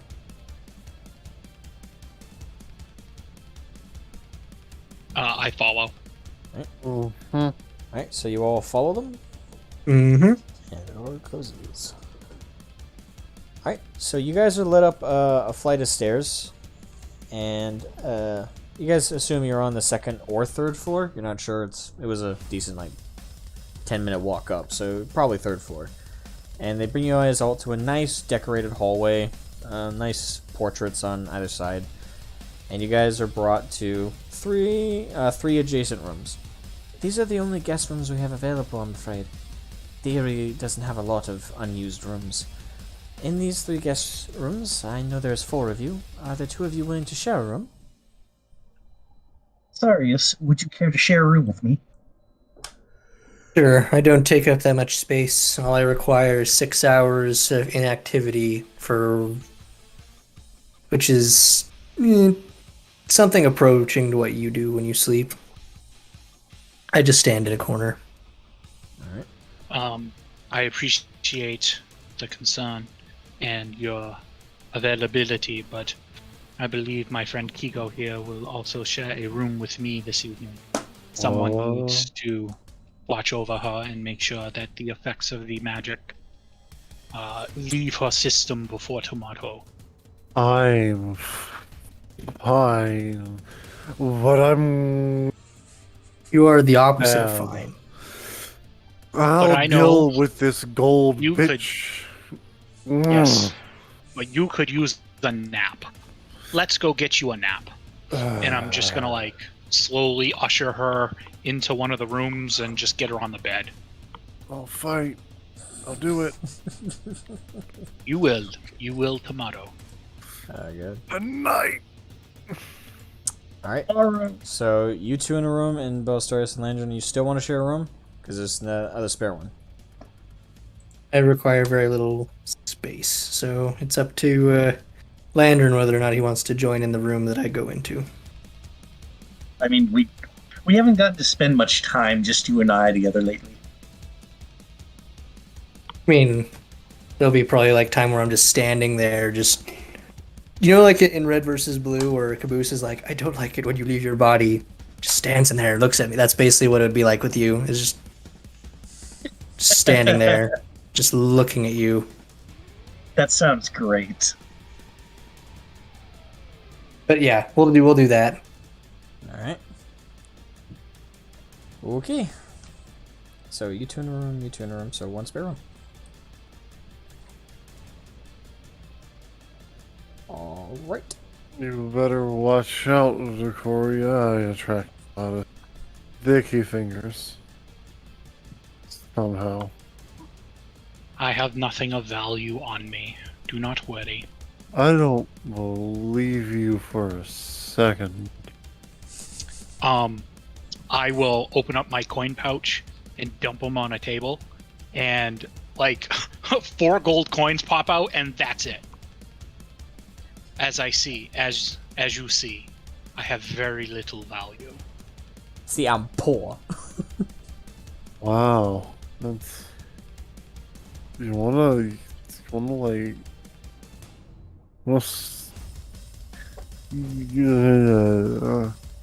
You deserve more than that. I suppose I do, however. You gotta understand I have how had bad my that is. The What? thief is like, you need more money. However, I have had my fair share. Quite more than most of you probably realize. However, I have provided for the team, and the team has provided for us. So, what I have is more than enough for myself. And I kind of gather up my coins, put them back in. Now you rest for the night. And I'll sit. I'm hoping there's like a chair next to the fire, and I'll just kind of like cozy up in the chair and fall asleep there. Yeah, these are fairly large rooms, like 12 by 12. Small fireplace, 2 sofa chairs, 1 bed. There will be no rest for my kind of kid. Alright, so same outline of a room for your Landron and Belstarius.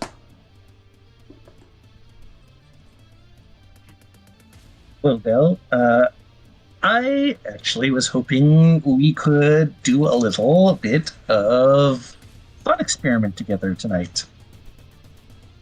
What manner of experiment, and how does one experiment with thoughts? Some ideas come to mind, but I'm thinking of a different spelling of thought.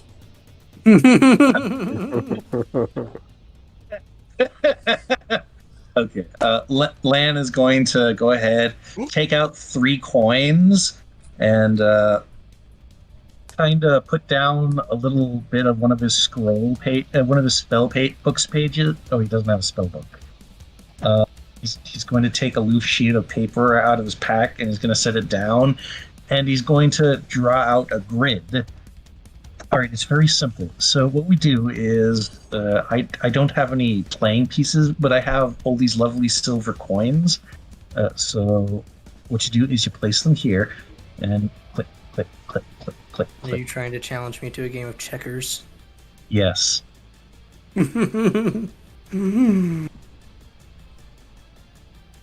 Ready, fight. All right. And Would that Nice. be dueling intelligence, or? I'm assuming that would go into a game of a board game or whatever. Both we're of doing. you roll me an intelligence check, and it's just intelligence v intelligence, so just whoever gets a better result. 5D chess. All right, so let's see. My Landon's got a Star 16. Trek style. Plus 4. 18. Keepers. All right, so as smart of moves as Landon pulls in, Belstarius just robotically, analytically just kicks your ass. He's a machine. Oh wait. All right. So as you guys do that, after a while, you all head to bed. All right. So, Belstarius. Hold on just a moment, good sir. How much downtime do we have to rest with? Well, you guys have about 8 or 9 hours till you guys have to be at the battle, so that gives you 7 to 6 hours of sleep. You know what? Actually, I'm just going to take my sleep, Gotcha. Hey, anybody and else? I'm going to roll my d6 to see how many charges I get back into my staff, because I absolutely dumped its charges into that army to fuck with them and their artillery. All right. Roll. 6, Ooh. and my staff crumples to dust. Yep. Oh no. Oh my god, that's bad. Yep, your staff crumbles to dust. You rolled a 1. No. Whenever I have nice things, they promptly leave me. Oh, That's very sad. that's not good. It not really good. isn't. Alright, so is anybody else gonna do anything like that before they go to bed? Or I don't think I have anything that I need to add a charge to, so. And. alright. So you all head to bed. Belstarius. Roll me. Landred's just going to inscribe one of the gonna inscribe Chill Touch from the dude's spellbook into his. One thing to note, So as you guys are all about to go to bed, Lord Owa stops by and drops off all your weapons. Just to note that. I almost forgot to do that. That's Yep. it.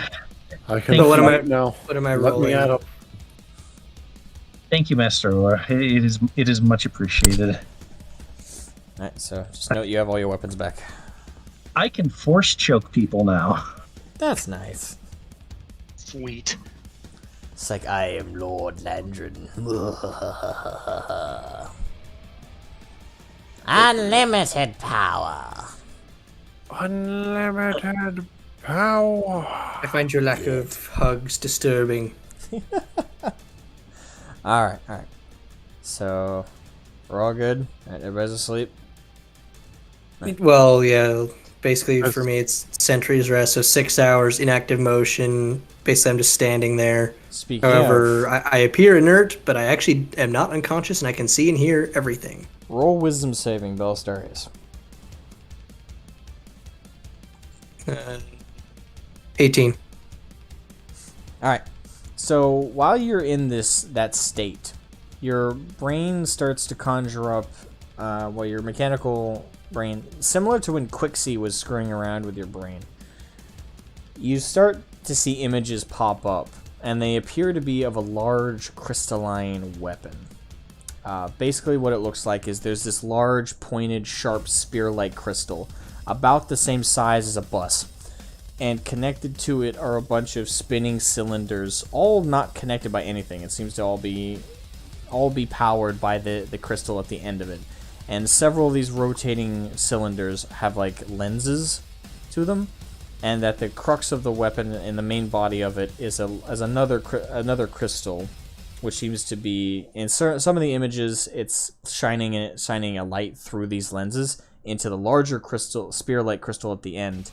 And a massive shine of light, a massive beam of red light launching forth, and then images of large mushroom clouds and heavy craters and just shockwaves of energy. and then you wake up. It's been your 6-hour rest. So basically just or wake up from just standing there, like no like lantern, if you even looked you wouldn't even be able to tell, but just seeing just another puzzle piece fall into place, I suppose. Just seeing the ancient past. From So what I get up. From what you can tell, these images were triggered by something that was spoken about the day before. I immediately, because I do have them, and I do have like basically like paper and pen and stuff in my inventory, I immediately basically create an exact image from the memory, just with mechanical precision. Just Alrighty. basically just printer. In fact, there's literally a printer noise. Just because.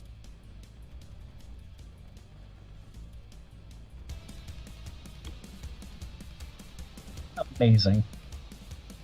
Apparently, the creator Right, wants multiple me to buy lenses. Volo's Guide to Monsters. No, you don't have to. Lenses. Here, I'll just do this. Red beam. Actually, I think I have it in book form. Hold on. Mushroom. Clouds. Actually, no, I think I don't have Big Volo's Guide. Hold on, I know. Alright, did I admit? Okay, so I'm describing it's basically just saw a magically artificed weapon with big lenses, a giant red beam, a giant mushroom cloud, and big boom. That's everything I saw, right?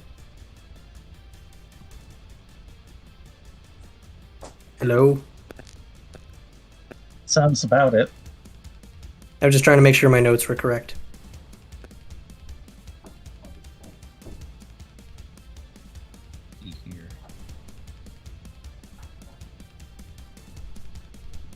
I He believe. seems- he's traversing the room looking for something, perhaps miniatures. No, Asmo went to go get the Volo's Guide to Monsters that he said he might have. Yeah, good. Alright, so I didn't hear any of that. What was it? Oh, sorry, I was just making sure my notes were correct. So the vision was basically of an artificed super weapon with multiple lenses that fired a big red beam, big boom, and mushroom clouds, and that's basically what I saw, right? Or am I missing anything? No, you got it. Cool. Alright, so I wrote that in very brief, vague terms. I'm basically the thing that I saw, like the object, the actual weapon, I am drawing it out just on a paper with just ink. Very mechanical and schematic. Very exact.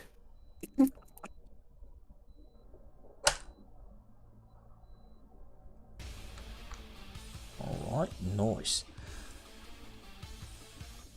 Alright, so So that's the demon that I can summon. nice. That I just wanted that so that you had the stats for it. Or however we're handling the lore of that. Could be pseudo demon or something. But Well, we can have it be a demon, like demon summoning. Just a mindless demon that. Well, there ain't no mindlessness with demons. I will say that again, people don't believe in demons, but they believe in like illusions like demons. So I think mostly when warlocks summon things like this, it's considered more of an illusion that takes it takes a manifested form, but it's not considered like an actual creature. More or less, it's a conjuration of someone's thoughts. That's what it's believed to be. You know? Well, they probably believe it to be some big, scary, and butchering its way through their foot soldiers at the moment.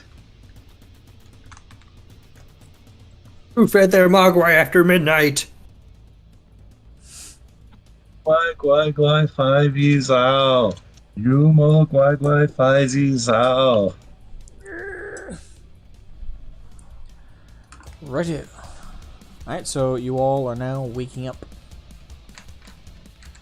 And you hear... I would like to check on Kiko. Alright. Kiko, you are now alleviated of that curse. However, you do now need to roll that Constitution saving. Oh yeah, to find my. Yeah. How much did I Now this drink one's last not night? at disadvantage though, right? Nope. I have a 7. Yep, you still have one layer of exhaustion, so you still need to. As long as you're in the city, you still need to roll disadvantage. How much did I drink last night? Nothing. Quite a lot. Quite a lot. That magic that plagued you seems to still have some lingering effects. Yeah. I keep seeing this fucking golden cunt. My mind, like flashes of it. Some kind of angel or deity or something. Get out your church pews. Yeah. Well, visions of things. Some of us live with this rather frequently. You tend to get used to it after a while. I tend to stay away from it and not to worry about it. Usually, when religious fanatics come to my door, they don't stay long. What if they wish to? Well, I believe we can continue this over some breakfast, because you look like you could use some food. Let's I feel go. like I could use some food. Yeah. Right. So you guys all enter the hall, and a Kenku maid comes up to you guys, says, "Oh, you guys are awake." Wait, because we can be. Well, would you guys like me to escort you to the galley hall? All the knights are heavily armored, but they're ready to eat. Large breakfast has been pulled out for everybody, right before battle. Yes, that Sounds would be amazing. appreciated. Very much so. Very well. Follow me. And she kind of does like her. All right, so you guys know kiwis. Yes. You know those rapid little legs. That's basically the kind of Kenku you guys are talking about. She's not very Kiwi puff. She's actually kind of thin for the most part, but she has those legs. Just Does she also have the very, very, very long and narrow kiwi beak? yes. Yes. Nice. Follow me. Lead the way. Alright, so she rapidly does that. To her, it looks casual, but you know, you see like the blur of her feet as she's walking down the hall. And after you guys follow her at a slight jog, you guys follow her down the stairs into the second floor, where you guys immediately see. She opens up, and it's just the whole second floor is just this large galley that has basically a look over to the hall where the throne is for the Aerie. So basically, it's like a balcony from that hall, but where you guys are, it's this large U around that, and just a lot of soldiers are eating away at these large wooden tables. Just mutton, soup, eggs, bacon, sausage. Just everyone's just. What's about second breakfast? So some of the younger guys are not eating and look really like tense and nervous. Come on, lads, you need to eat up. You don't want to die on an empty stomach, do you? Says chortles away one of the older gentlemen. Landon's going to kind of, clamber up onto one of the tables, and he is just going to start destroying a plate of sausages. Alright, so you hop off on the first table and grab the large platter of sausages and are eating away at them. See? And a larger bearded fellow claps one of the younger guys who's just kind of sitting there staring at his plate, not eating. That's what you should be doing. Yeah, he gets it.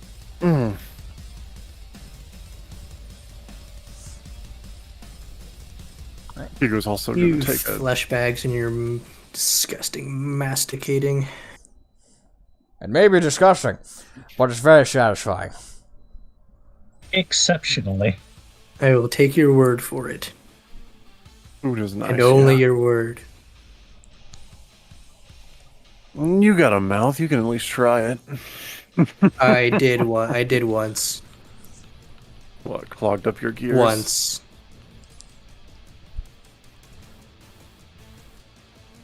Looks away. It's like, yeah, I'm not talking about that incident.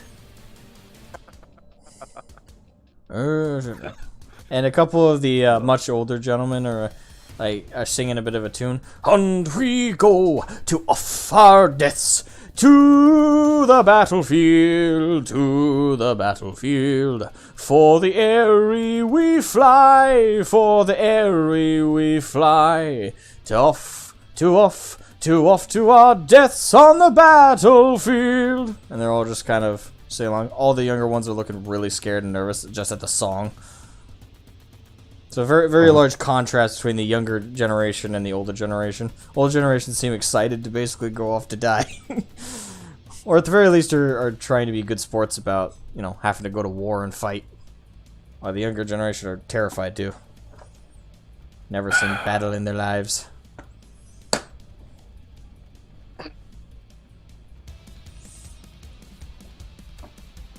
Alright, so you guys all sit down, those of you who can. And those of you who can, eat anyway. Begin eating away. So you're all eating amongst them, and eventually the younger soldiers finally give in and just decide, fuck it, I'm gonna eat something if I wanna. If I'm gonna die today, I'm gonna die eating something. I mean, hopefully you're not gonna die eating something, but Die with something in your belly. at least. Cheeky bird. I do my damnedest. And eventually Lord Owa comes in the same door as you guys, and immediately all the older, more burly guys start slamming on the table. Owa! Owa! Owa! And he puts his hand up. Gents, we're not off for a sporting event. We're off to war. You could take this more seriously. If we don't enjoy what we do, what are we supposed to do? Die with frowns on our faces? Yes, this is Lord war. Owa. Yes, this is sad. But at least we can be excited. We finally all get to fight as brothers. We get to fight with Lord Farian's men, with these new kobold friends of ours. What is not to celebrate? We've all lived good lives. Even the young lads here have lived some kind of life. So, live it up while you can. Celebrate. And yeah, Lord Oa, we're serious. We're seriously eating. You should join us. I've already had my breakfast, but thank you.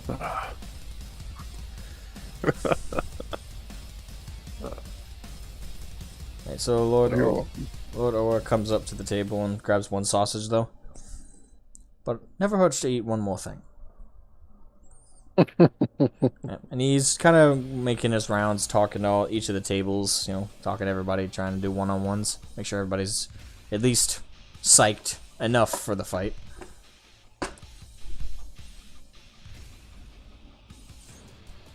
So after about an hour total, you know, everybody's done eating. Even the more rowdy guys are now calmed down and look serious and ready to go.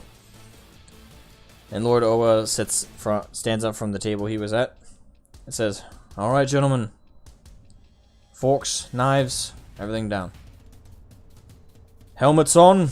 And as he's giving instructions, the men are doing it in juncture with it. So when he said knives and forks down, everybody dropped them immediately. Everybody put their helmets on while sitting down. Stand. And all of them simultaneously stand up. Make formation outside. We'll be marching across the air bridge. Now. And they all immediately simultaneously hear the and they all march at their own paces through the doorway. And they're all making their way out. The rest of the army is already making formation at the gate. This is just the men that live at the garrison here at the castle. We'll be happy to have all of you join us. I'll be at the front line of the formation when you're ready. And as he walks out, Lord Owa puts his helmet on as well. Now you guys are in the empty balcony. Well, I believe now is the time to take action.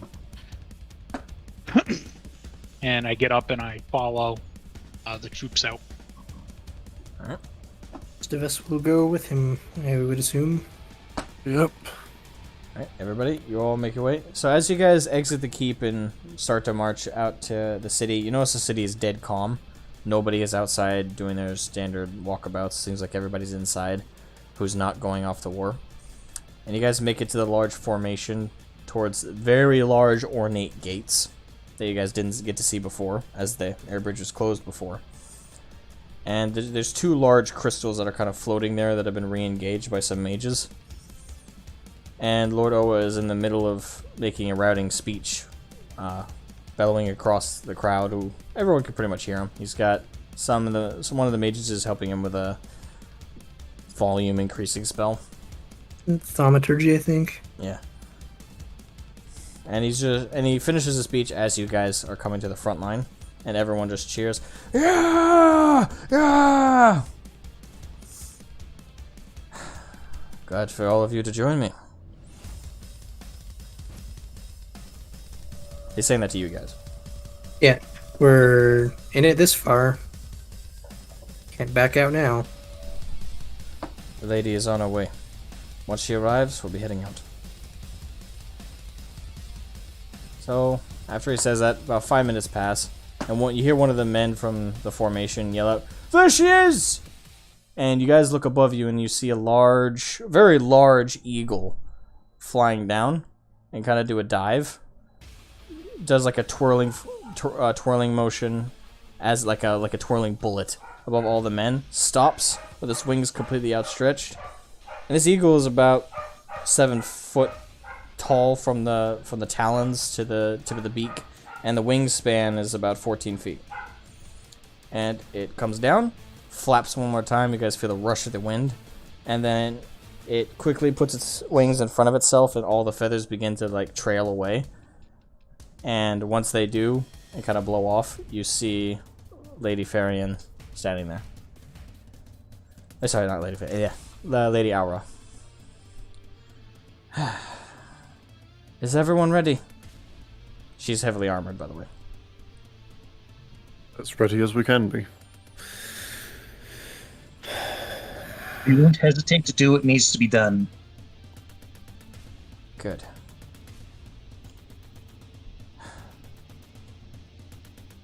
Very well. We march to war. She quickly turns, and the gates open up. And now all of you make your way down the... It's a light blue color, but it's see-through. The air bridge, which is about 18 feet across. It's a very large bridge that goes straight down at an angle. You could almost slide down it if it were just slightly steeper of an incline. And you guys all march through, just hearing the march of the rhythm of the troops behind you.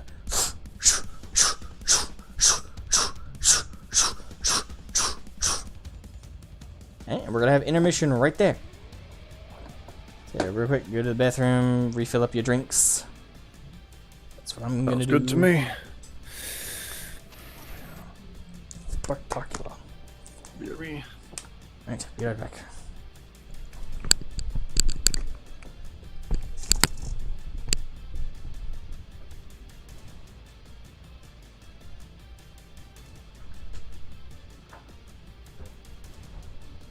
Hello, everyone, and welcome to the Hungwell Hamburger Halftime Show. I am your host, the Hungwell Hamburger. Well, it's been quite a night so far. We are rallying forces together for an all-out offensive upon the enemy while they are off balance by our Kobold allies. Boy, who has some thoughts about what they want to do in the upcoming fight? Summon Greater Demon. Doesn't surprise me over much. Do you think we're going to be fighting a specific set of encounters, or do you think it's just going to be a more free-form, hey, there's enemies in front of you, what do you do type dealy? Well, given the position of the camera, a much larger table than we would normally have, I would think that it is just going to be an absolute clusterfuck. That does sound appealing. So, what do you think the odds were that I roll a 6 on Landrin's staff on the, second time I used it. Not I would go high. with a 90%. Yeah. It was inevitable. It was bound to happen, given your luck. Well, I you're lost immune to my motion. I lost my incredible fire and steel, like take the field staff. I broke that D6 twice and it's already gone. Well, while there's an intermission, I suppose I'm gonna at least roleplay my character a little bit, just in VR. There we go. Dagger. Where is it? Rapier.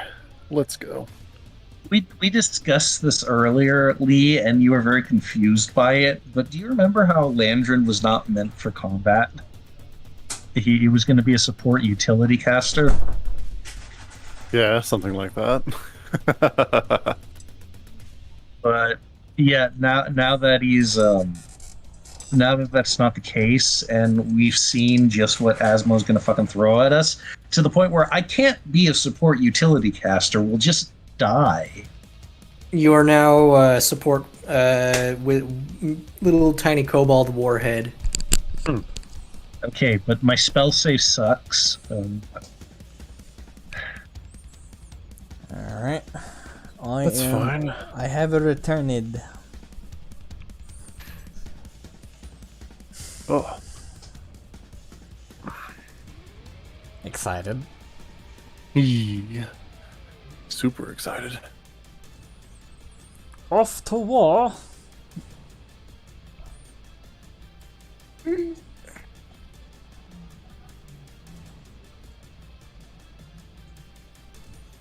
Oh, am I so bad at throwing daggers? I will say I have looked into how to handle like actually fighting in the midst of like a battle, like a massive battle.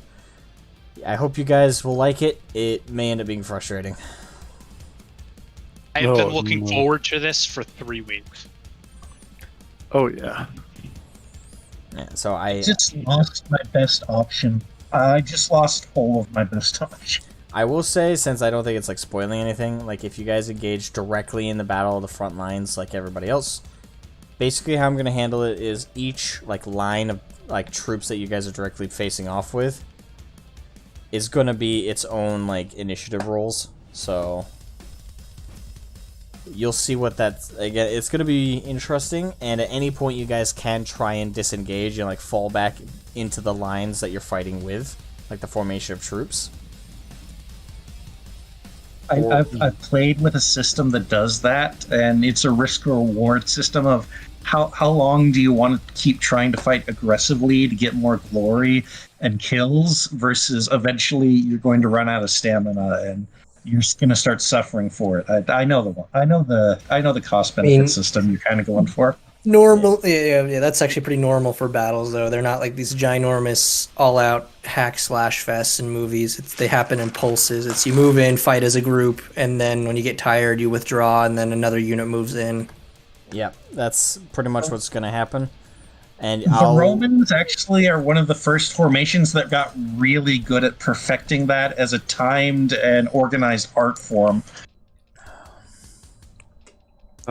So hopefully you like it in game form. We'll see. But yeah, even just like regular little medieval like war bands, it's like you fight in a unit, the people that you've trained with, the people you're used to, the people you know, and you fight in formation generally. Yep, you guys, the 4 of you plus 2 fighters on either of your side make up one line. So like 8 men makes one line of troops. So you guys will be the forward line with the help of those 2 fighters on either side.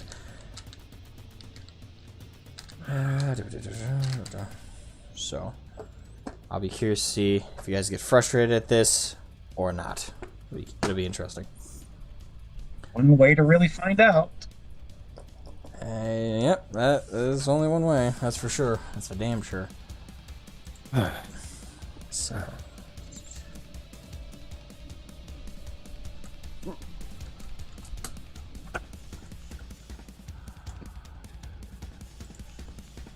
Da, da, da, So let me write da, da, a da, couple things da, down. da, da, da, Is, da, da, da, is Decoria back yet? da, da, da, da, da. I don't Yeah, I'm know. here. Da, Yep. da, Oh, okay, da, da, da, Alright, da, so...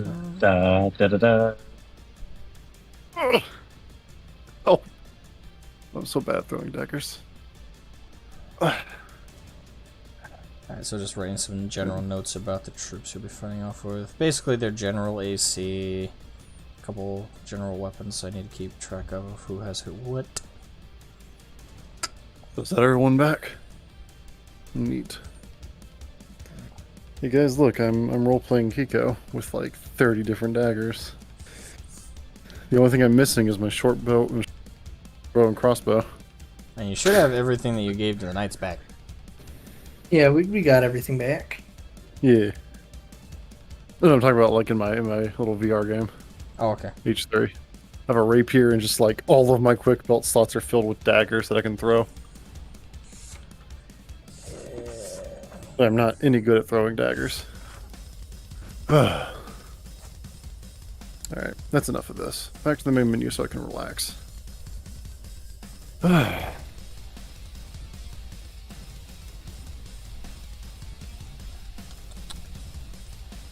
Just make sure I got it all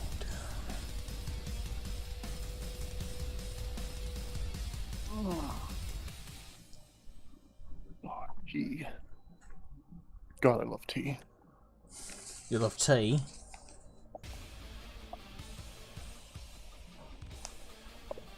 Oh, hell yeah.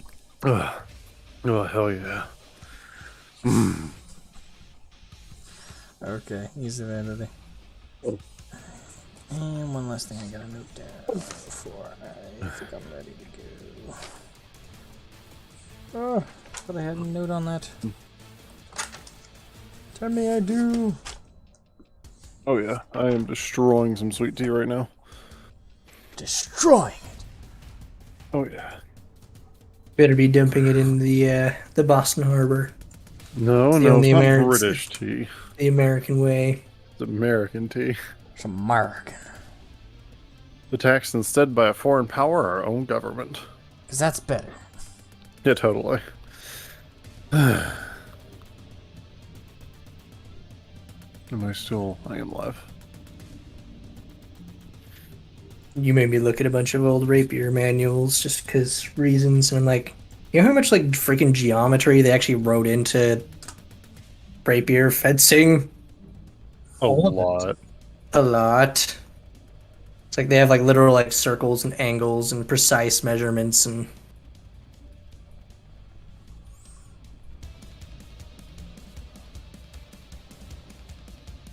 Can you imagine actually learning how to?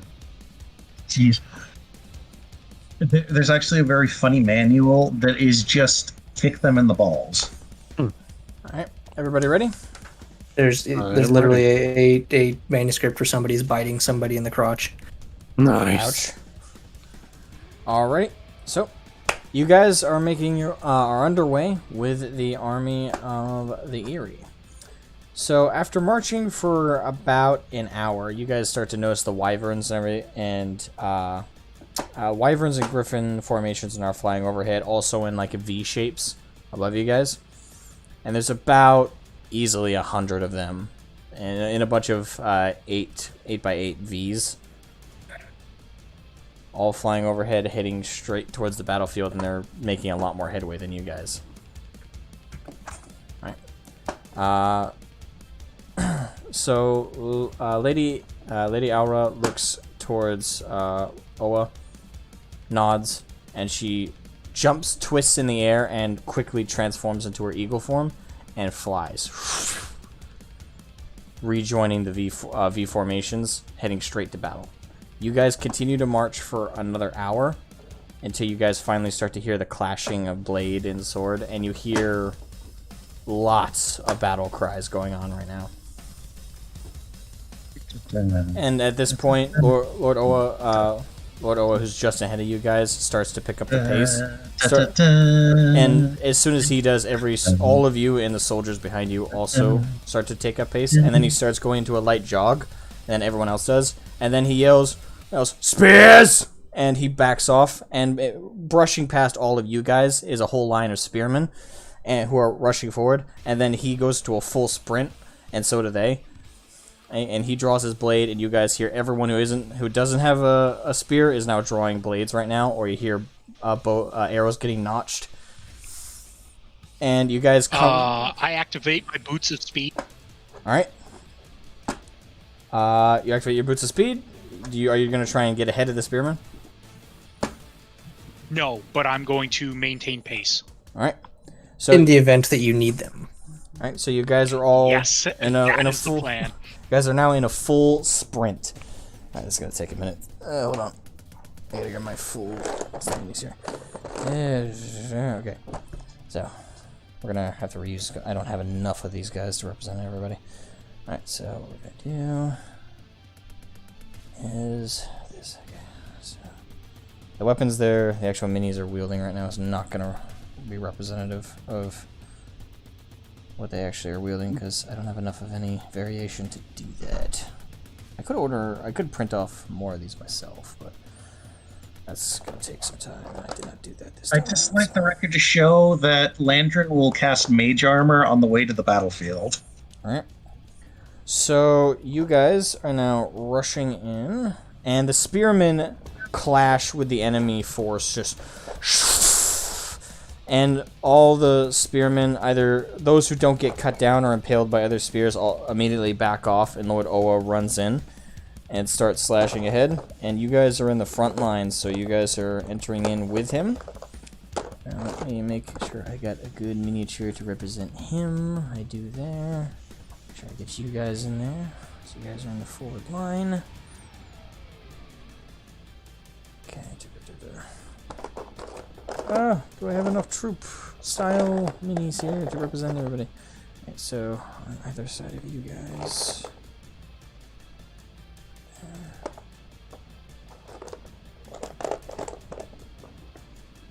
Okay. Come on, I just need one more. Damn it, I need... thank God, I have one more. There we go. Alright. So, this represents your full line, and theirs. Their spear line backed off as well, so now you guys are running in. The full line that you guys are coming up to is now all shields and short swords. They're all heavily armored. And Lord Oa runs in, and he's already clashing with the line, and I'm going to put you guys all right up here. Alright, so roll initiative, and I'm going to be basically, these guys are one initiative, and you guys are one initiative. So I'm going to take your congruent number and their congruent number. I'm only going to be rolling 4 d20s for them to represent like the equivalent of you guys rolling yours in congruency. Initiative. Oh. Huh. Alright, so one of them rolled the nat 1s, so... 16. Okay. 13. 16, Amazing. 13. Alright, so... 11. 11. And Landrin got a 12. Alright, so let me add your guys up. 12, 16, I heard from one of you. 11. Yep, that's And Kiko. 13. That's a 12, 16, 11. And... Belstarius, what did you get? 16. Oh, you were the 16. Okay, so I got 12, 16, and 11. What was the last one? 13. 13. Boom. Alright, so yours comes up to 52, and theirs is 1 plus 17,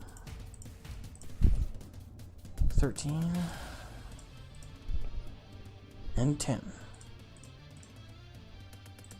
Alright, you guys got the larger number, so you're going first. Oh, yes. And amongst yourselves, we'll take your initiative, your individual initiatives for who goes what in what order amongst yourselves. So in your initiative order, let's see here. Belstarius should go first. And Bill. Then me, then Landrin, then Kiko. Yep. Oh, The rest of our formation right after us, I'm assuming. Yep. Because what? Oh, I rolled a 1 as well.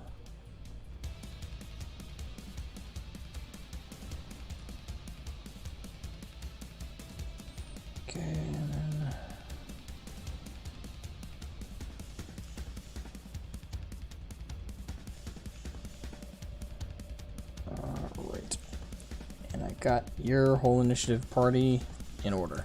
Alright, so Belle, you're up first. Alright, so I guess the first thing, we're at pretty close range, so I'm gonna level. I had my handgun ready with its shot. I take aim at the enemy directly across from me in the line. Alright, so that would be this guy. Alright, roll the hit. Roll the hit. Let's see. Does an 11 hit? Nope. Alright, so I take a crack, and it's an early firearm, not very terribly accurate. Doesn't hit him, I guess. Then I guess my bonus action is deploying my Eldridge Cannon in its flamethrower configuration. And I'm going to angle the 15-foot cone away from our commanding officer, and try and see if I can get those other 3 that are immediately to my right in front of me. Where are you? Yep, so going that direction. So anything that's not hitting our commander, anything that I hit within a 15-foot cone. That would fit these guys, yeah. Alright, so they have to make a dex save and beat a 15. Alright. Let me get my d8s for when I do damage. Alright, let me roll.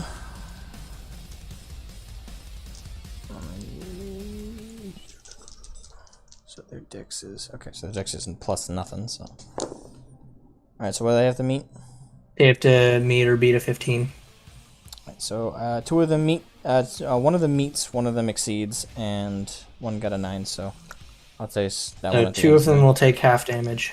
Alright, so 2 of them take half damage. What's the total damage they gotta take? Let's see, that'll be 12.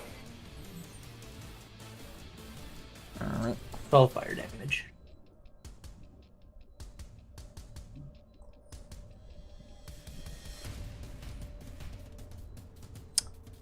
Alright, so that means one of them takes the full 12.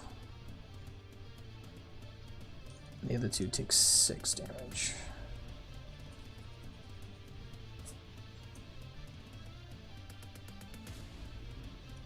Boom. Alright.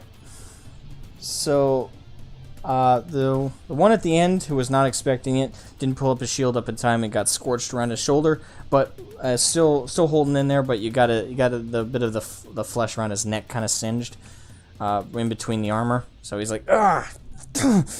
And the other 2 completely blocked it with their shields, but were definitely pushed back slightly and felt the impact of the blast. So that's those 3. Alright, is that it for your turn? Yeah, use my action and bonus action, so I don't think there's anything else. And I'm going to hold formation. Alright, holding formation. Just making sure I got everything.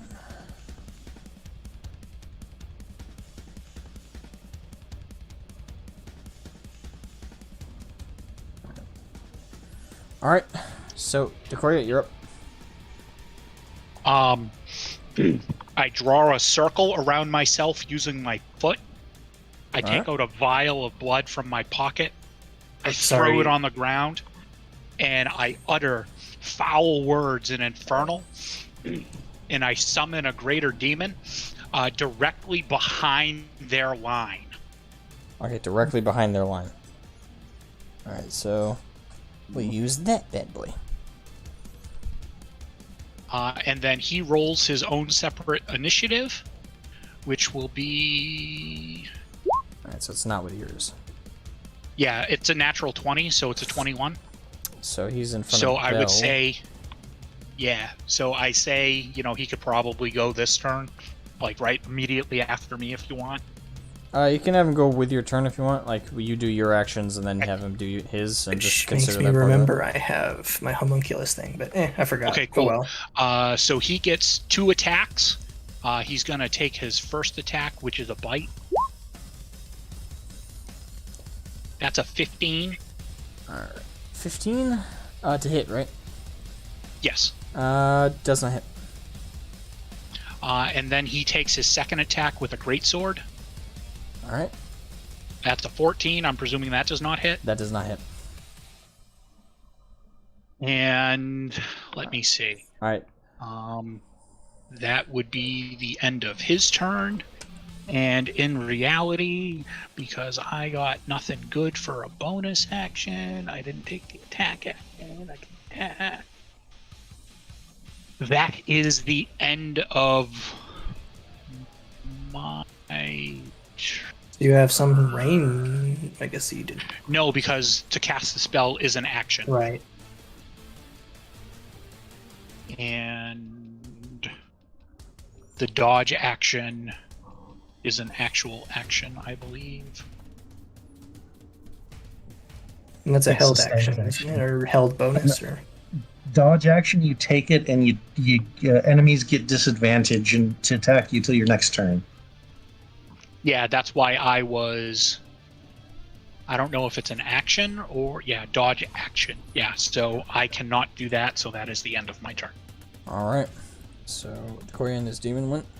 Landrin, you are now up, my friend. No one seems to want to like attack them like with a sword or anything, or just the captain seems to be up there. this is like the with the like Romans coming in to throw the Pelum first, soften them up, and then engage, or letting them come on to us after we do our business at range.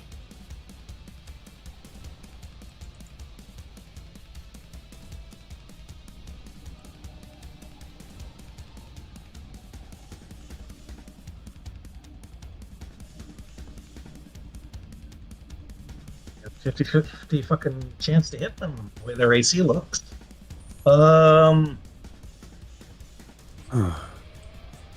They're all wearing plate Oh, and have shields. Oh, jeez. Just saying, like I mentioned that aesthetically when you initially ran into them, so they have very good AC. It is very hard to kill people in armor when they're trying to fight back. Just saying.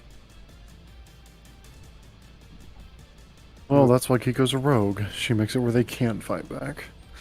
So at the end of my turn, at the end of his turn, he has to make a charisma saving throw to see if he breaks free of the spell. I just did that, but it's at disadvantage, and he rolled a 9, so it does not break free of my spell. Gotcha. So a potentially double-edged sword. Well, it can attack me. So, I did mention it was highly dangerous. They're aggressive. well, I just gotta be straight here. I can't fireball effectively here, and I don't have any other area of effect spells. I'm just gonna represent like the tree line as you guys are fighting on the road. I mean, you could wall of fire. What part of my staff disintegrated kinda escaped your notice? Don't you have that I transcribed? No, it's a staff but- ability. Oh, it was only a staff ability. I thought you were channeling your current known spell list through the staff. I apologize. No, I'm only 7th level. I don't have. I only just got 4th level spells, and Wall of Fire isn't one of them. Wah, wah. Do you have Witch Bolt or? Yeah. That only affect one, or No, Witch Bolt is it only hits one person, but it'll hit twice. In summary, I only have the option of single target abilities or attack, and my to hit with magic in terms of actual spell attacks sucks. So it's the question of, do I bank on that let's see here, 5. Do I bank on that 75% chance to miss? Or do I try and hit for some actual damage, or do I try and hit them with my sword, which has a decenter chance? I would suggest spells regardless. The damage output is far more significant with spells than with you hitting them with the sword. It's a risk versus reward, and I think the potential of magic damage is far more beneficial. Alrighty. I'm gonna try Your and hit the sword, next. my friend, is a last resort. I'm harder to hit than these guys are.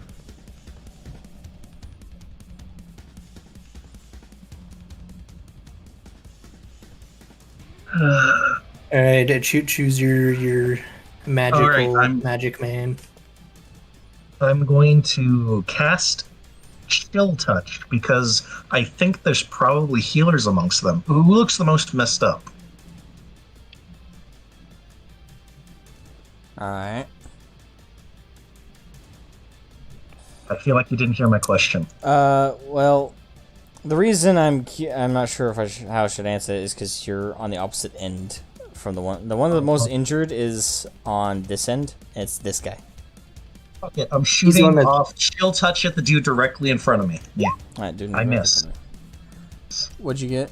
Yeah, you missed. a 13. Yep, you miss. So you shoot off, but the guy dodges in time and it still has a shield up. Yeah. Alright. Someone was laughing. That's Sorry about turn. That's still turn, regardless of laughter. Alright, so Landrin's turn. Kiko. Ah, yes. So Kiko is going to 100%. Let me look at the battlefield real quick. You're here, by the way. Oh, right there? Well, And Lord O is directly in front of you, along with the guy directly in front of him. cool. Is it possible that Kiko could, like, run past Lord Oro there and, like, slide under their line? You can always move out of line and try and go through the tree line or something, but Well, if I wasn't directly behind him, it would be, You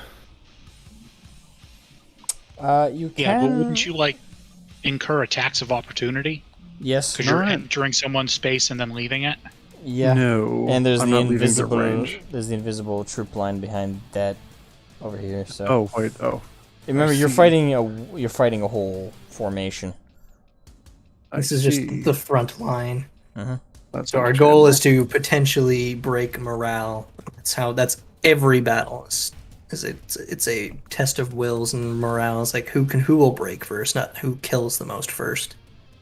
Though those two are probably often connected. Let it be known that the planet broke before the god did. Alright,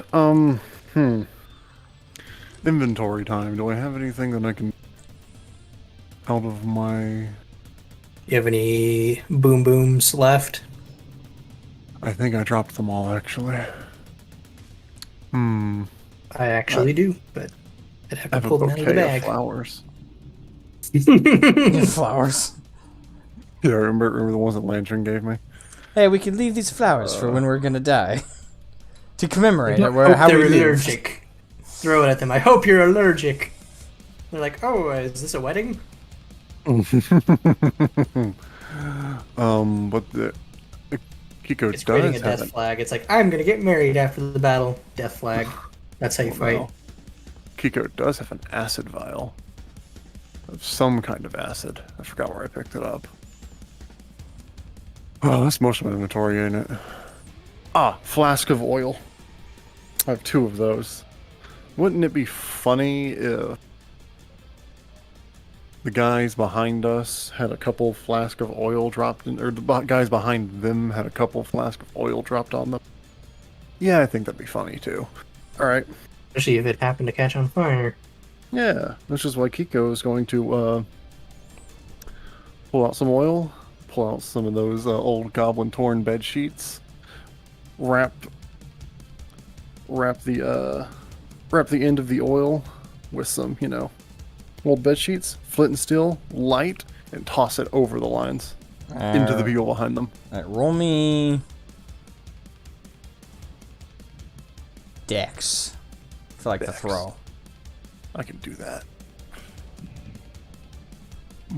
But I'm just gonna assume dexterity, not a dex save. No, it's not Dex save, just dexterity. 8. Well, I mean, Okay. it doesn't land in our lines. It wasn't a natural one. Alright, so you throw it, but because it was catching on fire just a little too fast. You throw it, but it only lands on the head of this guy. So the full carpet thing you threw is on this guy lighting fire. Let me roll. Oh, nice. I'll roll a couple things for him. So I'm gonna throw. Okay, He's throw behind them, but I guess right there will work too. All right, so one guy's lit on fire, and he's gonna take. What? Fuck. What sounds fair?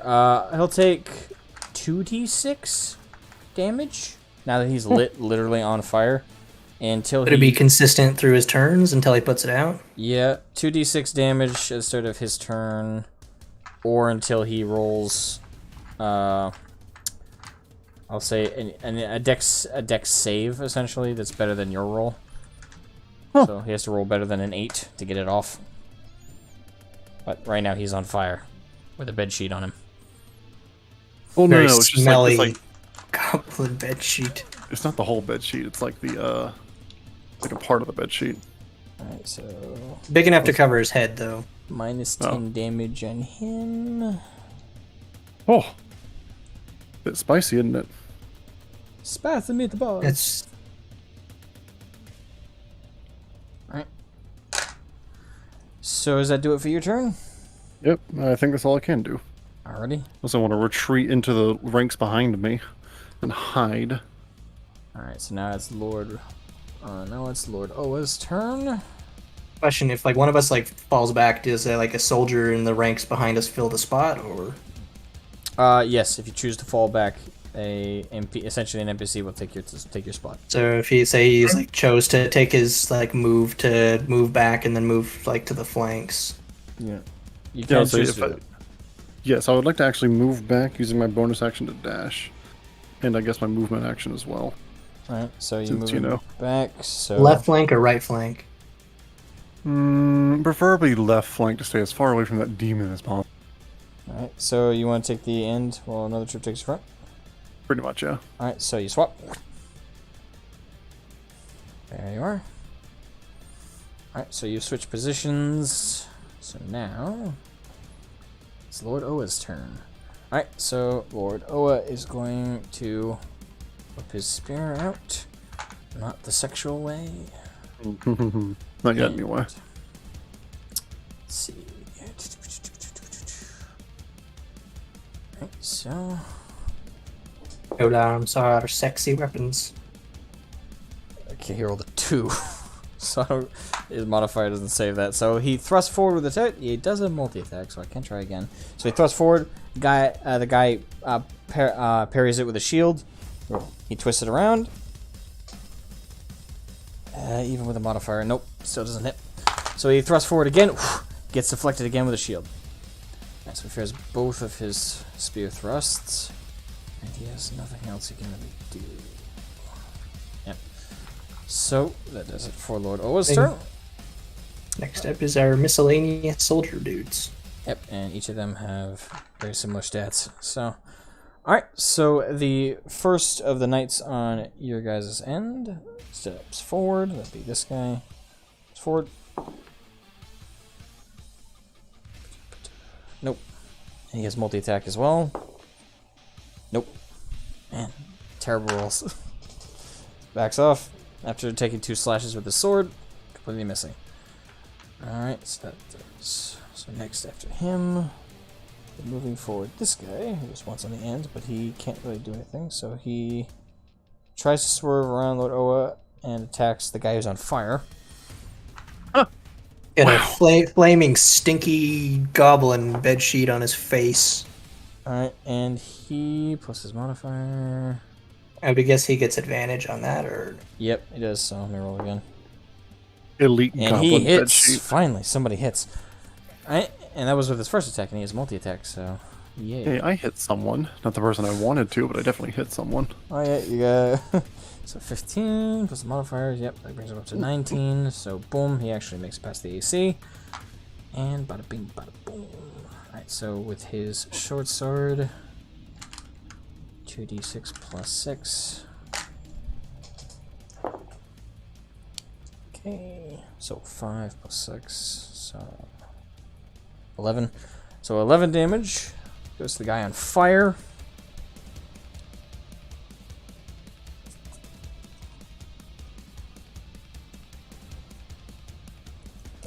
So slashes him once. Now for his second attack, also with advantage. Alright, so his first roll was a lot better, considering his second roll was 1. So he does make it through. So another 2d6 plus 6. So oh, okay, 16 more damage to that motherfucker. Alright, so that guy's looking worse for wear. As he's screaming in absolute agony as he's on fire. He gets slash right into his armor, and successfully the soldier is able to get a couple slashes in between the breaks of his plate armor. And there's blood seeping from the gaps in his armor right underneath basically his armpit, and also slightly near his nape of his neck. Oh, smell of burnt chicken in the morning. Alright, so there's that. That does How it for ironic. his turn. Coming from your character. Alright, so this guy's next. Uh, Same exact rotation, pretty much. Alright, so roll status first attack. Does not hit. Alright, multi-attack. Also does not hit. Alright, he backs off after missing both shots. That last guy moves forward. I'll just do this for his main attack and his multi-attack. And nope. And yep. So one of them hits. So 2d6 plus 6.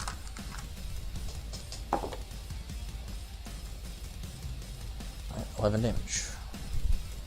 That's up against. Yeah.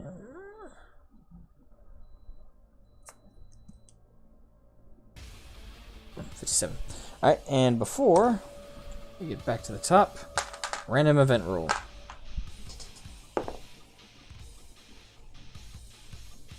Okay, that is over 10. Okay. Alright, so you guys hear a very loud eagle screech come from above you guys, and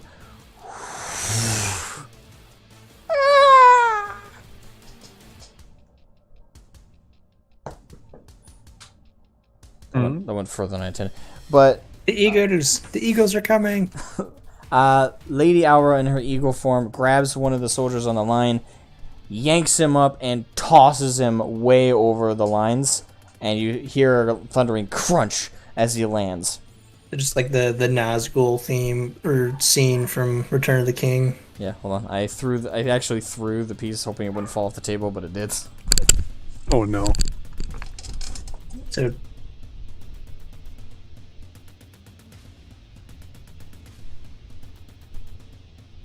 Oh boy, oh boy. Alright, so... Eco gave me a wonderful idea. Huh? Eco gave me such a wonderful idea. What I missed, like, I just... Oh, I'm talking into the microphone. Ah, okay. It's more for the party's benefit to know actually have an idea now. be careful. Ideas are a dangerous thing. Yeah, dangerous for them. You're not incorrect. Alright. So that does it from the... So we're going back to the top. Bill, well, now it's their turn, actually. So, let's move this way onward. Okay. Alright, first guy is up. Oh, I almost forgot to do something. Let me make sure I didn't forget to do that.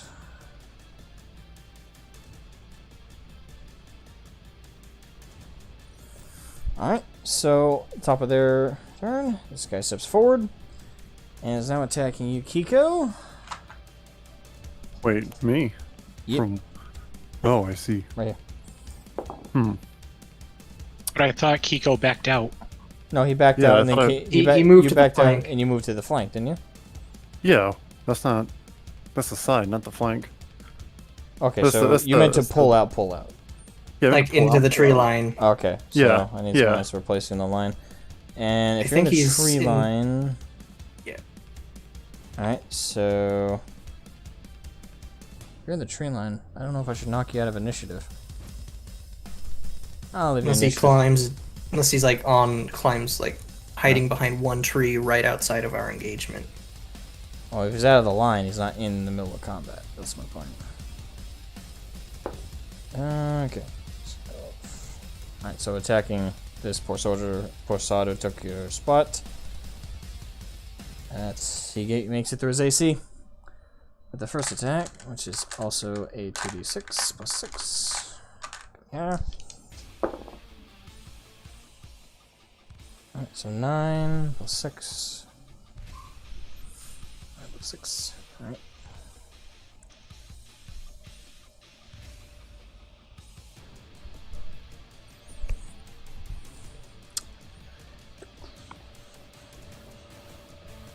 So minus 15.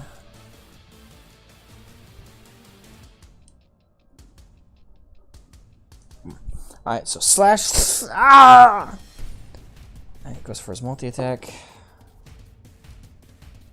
Nope, not enough. So multi attack does not hit. Alright, so he backs off. Just pulls up to this guy. Same deal. Does not hit. Multi attack does not hit. Alright, both miss. Alright, so he backs off. This guy goes forward. Attacking you, Kiko. And I'm attacking you, Landry, sorry. Going in with a first slash. 16 plus 3. So does a 19 hit? Kiko or Landrum? You, Landrin. Kiko's not in the line. Now, ordinarily, that'd match my AC. However, I cast Shield. Gotcha. What does that give you for an AC? Extra Plus plus 2. 5. 5, so Plus Oh, yeah, So that's 5, yeah. it brings me up to 24 for the rest of until my next turn. Gotcha. By next turn, as in the next time in rotation you go, or Also, I think there are troops behind the line we're fighting. So if you dropped a fireball, you would hit some That's my people, plan. wouldn't you? That's my plan. yeah. All right. So And my debate is using Shatter or using Scorching Ray to hit the front lines. I'm debating. I don't know. all right. So he's gonna go for his second attack. Probably not gonna hit. No, that's a nat 1. All right. So in his attempt to attack you again, Landrin, he smashes face first against your shield, and he's gonna take. I'll do 2d6 blunt damage, bludgeoning. You rose your shield in exactly the right way, exactly the right time, and it somehow just connected with his kneecap, Yes, that's 3 down.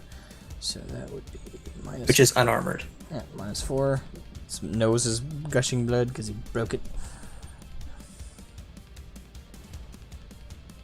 Did he like trip and fall and smack his face on the shield? Yep. Reposes himself and stumbles back. Alright. And now the next guy in line is going to attack Lord Oa. Misses. Misses. Alright. So this guy's going to rush forward and attack you, Belisarius. Does a 24 hit? No, sorry, 20. Sorry, 22 hit. It does. Gotcha. Alright. Should I use shield? 2d6 plus 6. I'll save shield until I'm like really. Alright, so 15 damage. Unless you have a reaction. I think the only reaction I have is shield, but yeah, I'll just take the damage. Alright. So that's 15 damage. Alright, so the guy wallops his sword down and gets you right around the neck area and slashes right in between some of your armor plating and kind of shanks it into, or lodges it into, just inside the gears there. Alright, he's gonna go. He pulls it out. He's gonna try bring for another swing. Rather. That doesn't hit. Yeah, I've got an AC of 19. So. Yeah, he rolled a 4 and even plus his modifier. No, that doesn't hit. Alright, so that does it for him. So he backs off back to the line. This guy is going to attack Decoria. As he enters my range, I use my reaction to hit him with an opportunity of attack, Alright. due to having Polearm Master. Alright, go ahead and hit him. Smack him. Bonk. That's 22. 22. Alright, yeah, that hits. Bunk. Go to horny jail. Bonk. Sent straight to Brazil. That's 10 damage. 10 damage. Alright. Also, with a demon behind them, does the demon get like an opportunity attack when they move away from him?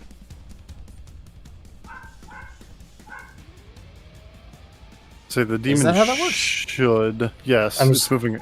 Yeah, Okay. if you're moving out of its attack range, it should, yeah. Okay. Yeah. I want to roll So I for just the demon thought to hit about them. Because technically that means all 3 of these guys. That's a natural 20. Oh yeah, that hits. That's a crit. So on top of this guy getting We gotta whacked get by himself your cut in hammer, half. His soul's Yeah, gonna I get don't sucked from his know body. how to make this. Okay, so this is slash roll 4d6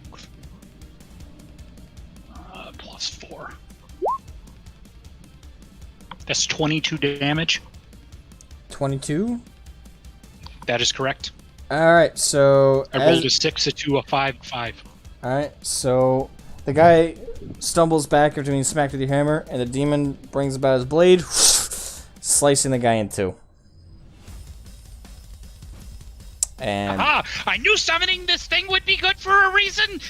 right. Don't So and count your chickens. the demon is And also knock on wood if you have any nearby. because the demon is obscuring that. Another man does not take that spot.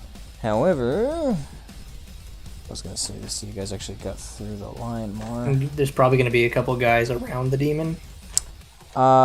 Coming up behind the demon is a much larger individual. You can see tusks coming out from the helmet. This is a heavily plate armored half orc The with only a one with large battle axe.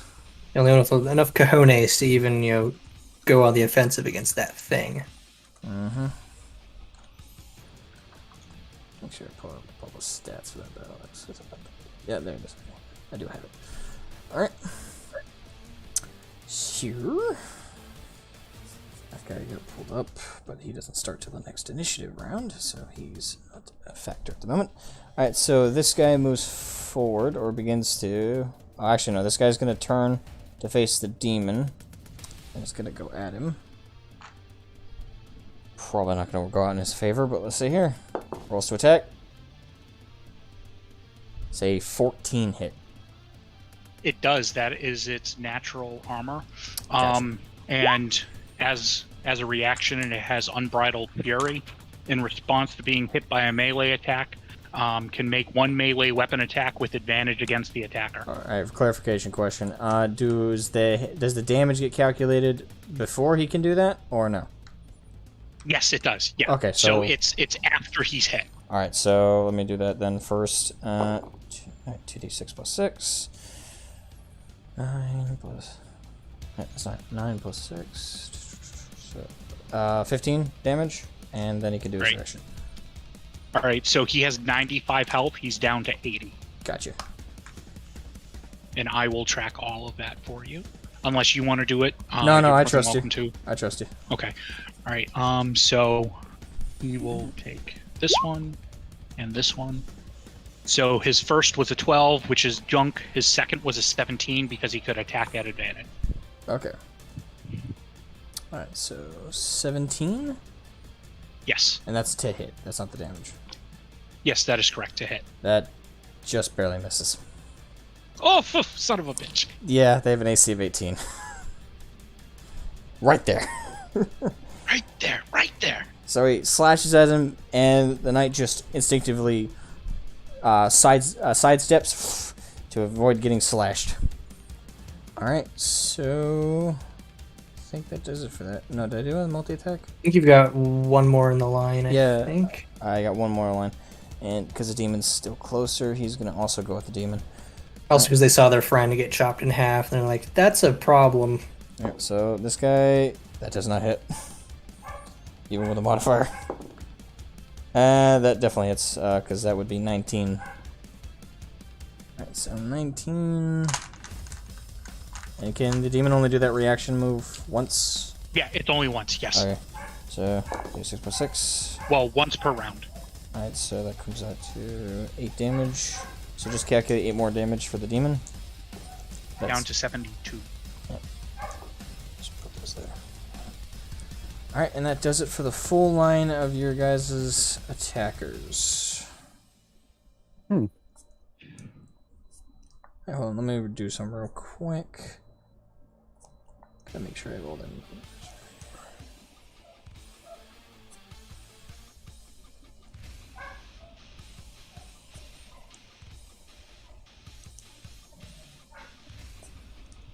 Summon greater demons, great.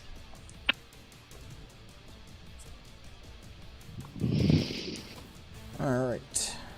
Beelzebub, I choose you. Boom. Alright, so I think I got all the numbers right. Okay, I had to double check some. Alright, so we're at the top of the round again for you guys. Belstarius, you're up. Hooray! Alright, so let's see. Do I want to do an AoE, or do I want to do Scorching Ray and try and hit multiple people? Decisions. AoE would probably be more beneficial. Probably. I'm going to cast Shatter, so 60 within 60 feet away. So I'm going to aim just behind where the it's not like where the demon is. It's sort of the diagonal for me, behind, basically hitting their line and anything that's behind them with Shatter, which creates a, I think, 10-foot radius sphere centered on the point that I choose. Okay. Everything inside must make a Constitution saving throw, and then basically they take 3d8 thunder damage on a failed save, or half as much on a successful one. Creature made of inorganic materials such as stone, crystal, has disadvantage. Does that mean the demon gets caught up in this? If you're going to I'm not aiming that. I'm aiming 60 feet away, diagonally behind the line. Okay, here? Over there, yes. So Alright. like it'll hit the front line, but anything that's behind it too. So just the edge of the circle will hit like one or two of the guys in the front line. Yeah, I would assume the demon's also made of flesh, if nothing else. Alright. Yeah, but he has magic resistance, so it's not in magic yeah. It's not inside the radius that I'm aiming at. Alright, so it's not in.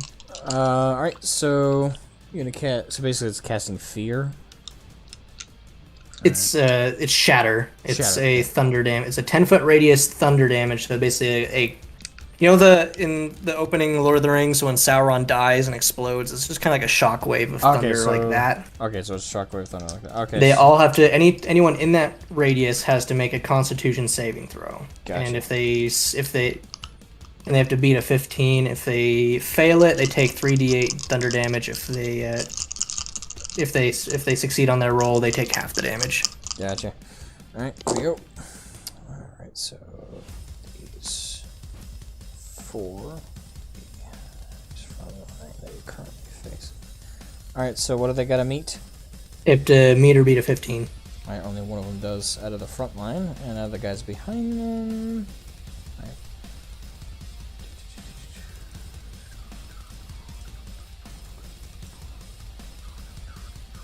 Actually, no, wait, I forgot. Right, even with their modifier. Nope, that wouldn't help.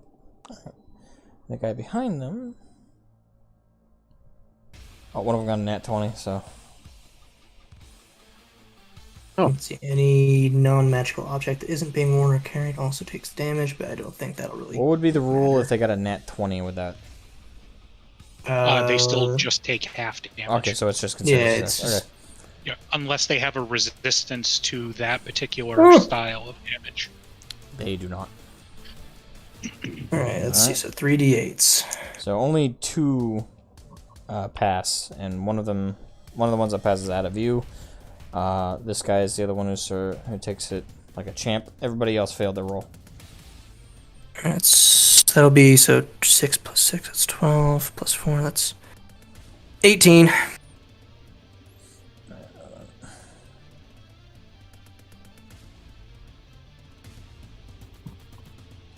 18. So, guy at the end takes 9 damage.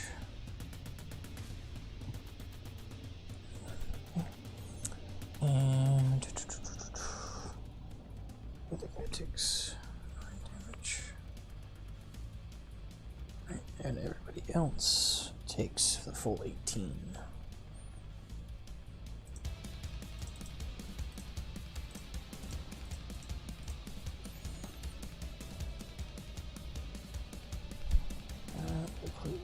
These 3.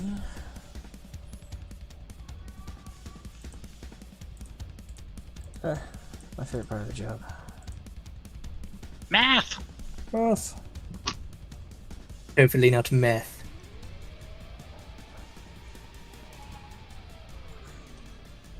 I need a recommendation for crystals that just make me vibe really bad. Thanks everyone for the recommendation of it's meth. Labor Day.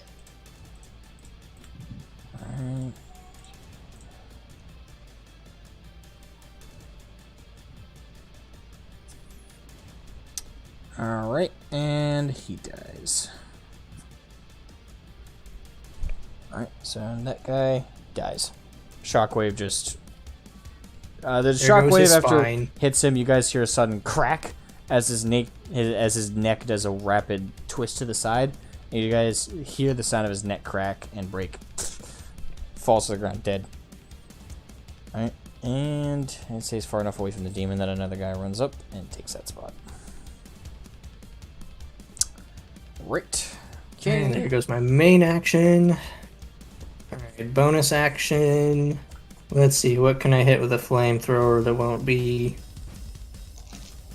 Okay, so what I'm going to do is I'm going to try and angle my flamethrower to get those 2 that are right there on the end that are fighting the demon with their back turned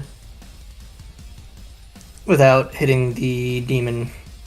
Alright. So that's basically all I can really get close enough and take a hit. So you're gonna try and hit these guys? Yep, so it's a cone of fire. So they have to make a dex save. Gotcha. Beat a 15. One got a nat 1, so double the damage on that one, and the other one got pretty much the opposite. It got a 19. Alright, so one takes half damage, one takes double damage. Alright, let me roll my d8s. Talk about shit luck. Alright, let's see. I rolled a nat 1. I'm on fire. Yay! Trying to check to see if there's anything else. Okay, yeah, so I rolled, let's see, 8 plus 5, 8, 10, 11, 12, 13 damage. So one of them takes 26, and the other one takes, what would that be? Halving that would you do? So it'd say 6 or 7 on that. Be 13 and a half. I rolled 13 That'd be damage. 6 because you always round down. Yeah. Round down, okay. So one takes 6 damage, the other one takes 26 damage. Alright, so...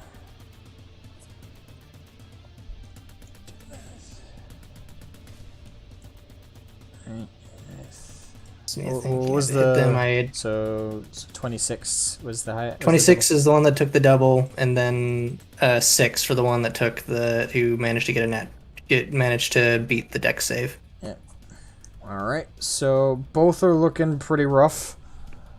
Alright, so this one at the end, his buddy took the brunt of the fire. So he's the one who rolled the 1. He's the one who rolled the 19. So the one that got the full brunt of the flames, his whole side is basically on fire, but he's still standing, but he's looking really rough. The one behind him who took like the lips of the fire from his buddy is also already was roughed up from earlier stuff, but he's now looking way worse for wear as well. They are both scorched. All right.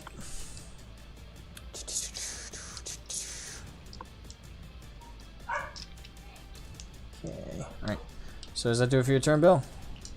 Oh wait, no, I've got my little drone buddy guy who will be really annoying. That's what he does. So he's flying around, and he's gonna basically... The guy who's really in rough shape, he's just gonna do a... what's the name of the attack? It's... Force strike, so basically just a little pew! Just pew? So you just got to roll the hit. Alright. Let's see. Does a let's see spell attack modifier to hit.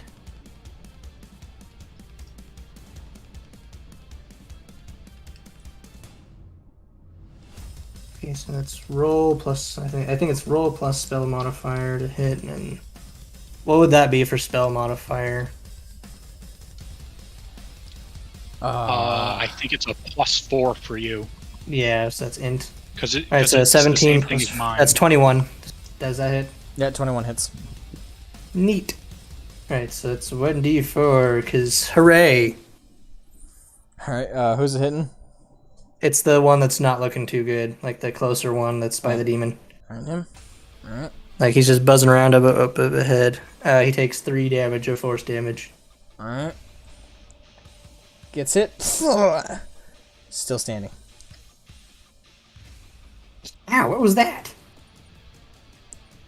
He It's this is- little helicopter thing just buzzing around, just being very irritating. Was that 3 or 4 points? I had to roll a 1d4 and I rolled a 3. Alright, so so just three. 3. Wait, no, is it 1d4 plus 4? Sorry, so that would actually be 7 technically. It's on a different line, so I missed the +4. Alright, so the guy falls to his knees, but he's not dead, but he's virtually there. He is unable to continue fighting. I think that's everything that I can do. Alright. I'm not damaged enough to retreat just yet, but Alright, Decoria? All right. So my demon is going to go first. With the blood gushing through, he's going to try and chomp down on that guy's neck. Alrighty. Very demonic. That's a 19. Hits. is it the one that's like basically dead or the one that's not dead? The one that's basically dead. And that's 8 points of damage. Well, if you rolled a 2, he would be. Alright, so he chomps down and bites his head off. Blood. Wait, wasn't he like basically spurting. incapacitated or? Basically, he had 1 point left. So his blood is just blood is gushing from the neck, and the demon just is chomping on his head. And even the half orc front who's behind him right now is like, ugh. And this guy is like, And he's going to turn to him and hit him with his greatsword. the orc or the other guy. The other guy, Okay. that's a 9. I'm presuming that just whiffs. Yep, just too high, misses him. Yeah, now he has to make his charisma saving throws. And he got a 2, so he is still under my control. Fantastic. Now it goes to my turn. What is the distance between our line and their line? 5 feet. 5 feet? Okay, I will take... Is there an individual directly in front of me, or did that guy die? because he got That chopped guy's in half? that guy's dead, and the guy was gonna replace him as the half orc that's coming up on the demon's ass. Now, are there other individuals that are within a 10-foot reach of me? No, most of the other line is, to picture it, is basically over here. They're And that is a weakened flank. You could request the troops on next to you because you're on the right flank, right? Yeah, where am I? you're right here. Right there. Okay. You could bring the troops with you and just like they're breaking on the left flank and just push forward or something. But What can I do? What can I do? What can I do? What can I do? Remind me to paint your minis before I forget, because I keep forgetting to do it. Those are all concentration. What can I see? Can I see the orc? How tall is your demon? probably see He's medium sized, so he would be, roughly the same size as us. Okay. probably about my size then. If he's such big boy. I would say the orc. Yeah, so this particular demon is an orc. So he's probably on par with the other orc. Okay. So same height, That's so scarier. just obscures him. Because he's right behind him. So you don't have a line of sight on him. Okay, can I move to get line of sight of that orc without taking an attack of opportunity from anything? I mean, that guy who's facing the demon is facing away from you. I don't know if that means anything. You know what? Instead of making this complex, that dude that's still standing there, Yeah. I'm gonna hit him with 2 Eldritch Blast. Alright. Wow. First one's a natural 1, which is an 8, and my second one is a 3, which is a 10. So I'm presuming they both miss. Yes. Ouch. I don't know if I should punish you for the net one. Well, it's a spell, so you can't punish me for doing a spell. I mean, not entirely true. It is a I mean, it's not like ranged the spell attack. can blow up in my face because it's just. I mean, that's a possibility. Nothing says I mean, a if spell you can't want, blow fine, up in your okay, face. whatever. I'm not going to argue with you. I'll let it slide. Yeah. And let me see. There's nothing around me, so I can't do a bonus action to attack. So that's the end of my turn. Alright.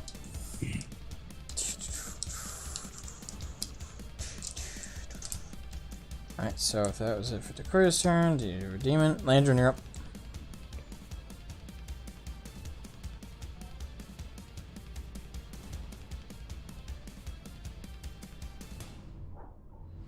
Landron? Oh, for Christ's sake. Mandarin. Do we lose him again? Oh no. No. Okay, sorry, my microphone there you is go. being impaired. Alrighty, so this is an army battle, yes? Yes.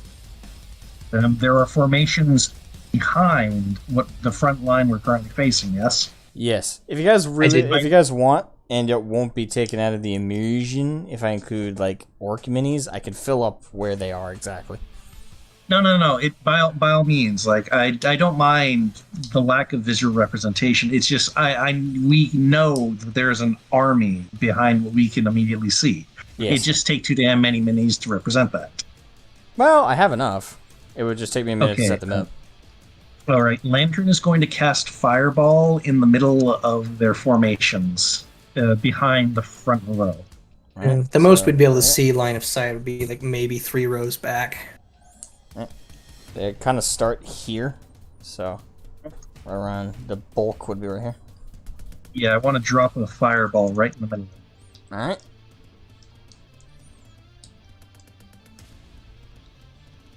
Fireball. Fireball.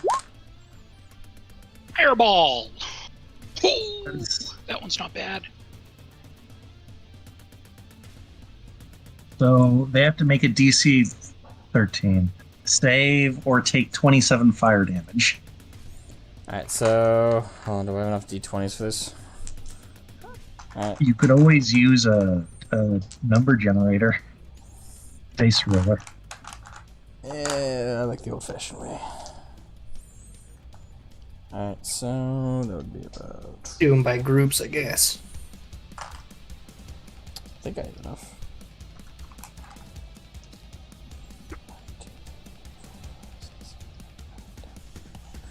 12. Question: does the demon have some sort of intimidation thing it can do? Um. I'm just curious. I'm asking Decoria. It's like, does it have like an intimidation thing? If you like wanted to try and intimidate, Yes, it does have intimidation skills. try and break some morale, and try and All right. So what's the number they gotta beat? I think he said 13. 13. Okay. So far, a lot of passes. That definitely doesn't pass. That doesn't pass. That doesn't pass. that passes exactly. So, jeez, I got 2 nat 20s. I'm some mix. That doesn't pass. That definitely doesn't pass, and that doesn't pass. All right, so 1, 2, Half 3, of them pass. 4, 5, 6, 7, 8 of them pass, and 1, 2, 3, 4, 5, 6, 7, 8 don't. So exactly Yep, half. exactly half. Half and half. So the core 8 of them that are in the center of the blast get shunked. The ones that were just outer of the blast both survive, but still take the brunt of the shockwave. All right, so what's the damage we're looking at here? 27 fire damage. 27. Okay. So 13 on the saves. The ones that save, they take half. 13. I said they take half. Yes, half Okay. is 13. I thought you said 13, like referring to the DC. Sorry. Don't be testy, people. Calm down. Okay. I am an idiot. I know this. Well, I'm just happy that you recognize your flaw and you openly admit to it. Yes, it's my life motto right now is I may not be stupid, but I am an idiot. I swear I've heard a prima donna say the exact same thing.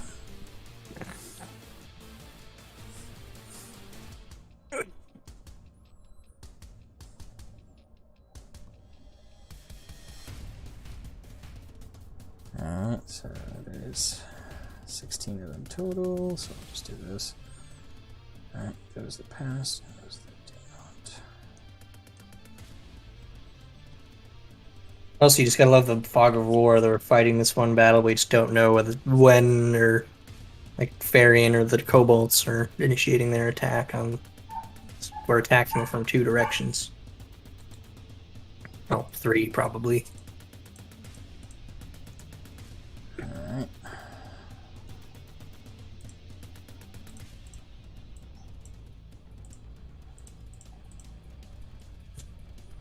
It's turn, by the way, in case that wasn't immediately apparent.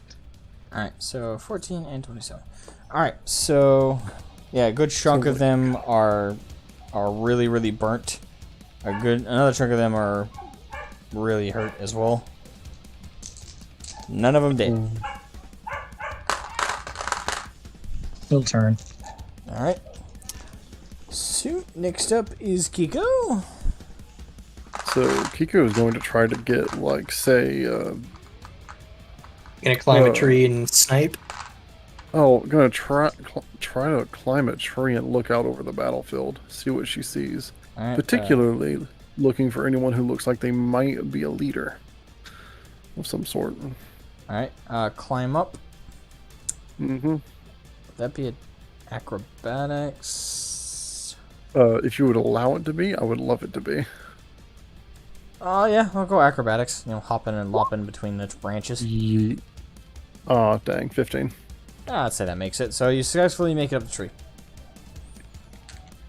Alright, and I'm going to look out over the battlefield, see if I see someone who looks like they're a little bit more well-armored than the generic white tappers that we're fighting. Alright, just because I have them on hand. And amongst the crowd, you see 2 large cages being drawn forward.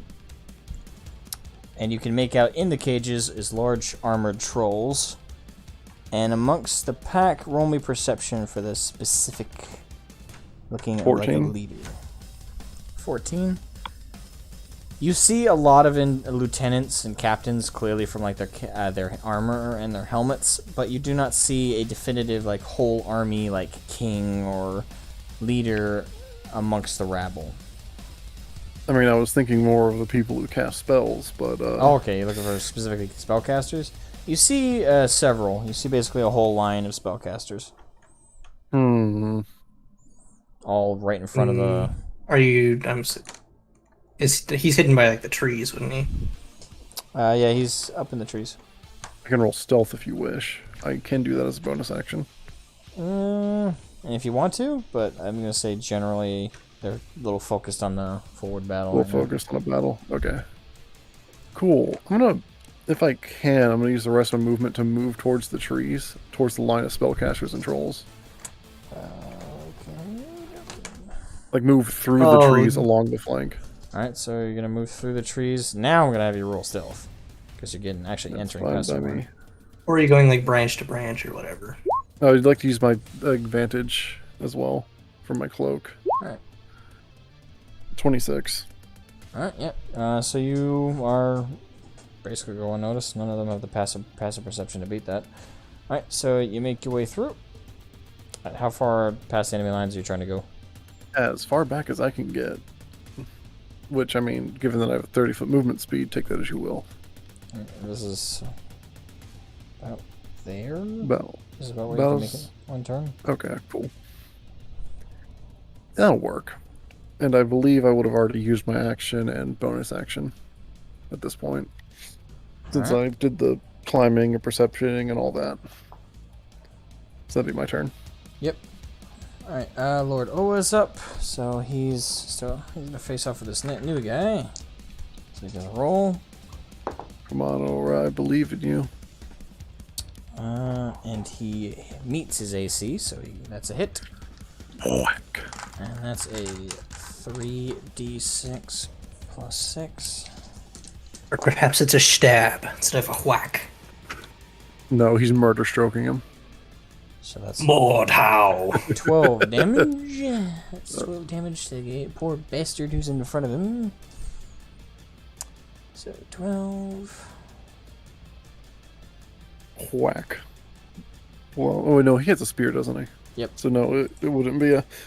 I mean, I guess you can whack someone with the heft of a spear, but I don't... Or shaft, but I don't think it would, you know, be as beneficial as stabbing. Surprised at how much you actually do. It's like, you actually don't do that much, like, stabby stab initially. It's a lot of grappling and maneuvering with your spear. Alright, now to see if he hits again with his multi. No, wasn't that the multi? No.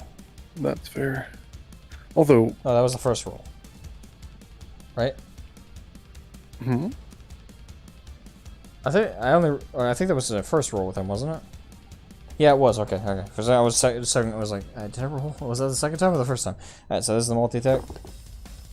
Nat 1. Oh no. So he goes to stab him, and the guy moves to the side and shirks out his sword real quick and stabs Lord Oa in the gut. And I'll just make that a full attack. So 2d6 plus 6. So 16 points of damage on Lord Oa. Come on, Oro, or I'm not going to be able to say his name right. I keep wanting to call him Aura because it sounds so similar. Awa. Awa. Awa. Ooh. Alright, so he kind of leans back a little bit. He got stabbed pretty good, but not in the lung or anything, so it's a lower gut stab. It's like a flesh wound. It wasn't like deep enough to hit organs or anything. Nope, but he got a reminder to be careful. It's but a flesh wound. Alright, so there goes that. Alright, that's it for Lord Owa's turn. First knight goes forward, so up. Alright. Nope. No. Oh, nat 1. So this guy swings first, misses, swings again, leaves the side open, and gets shield bashed.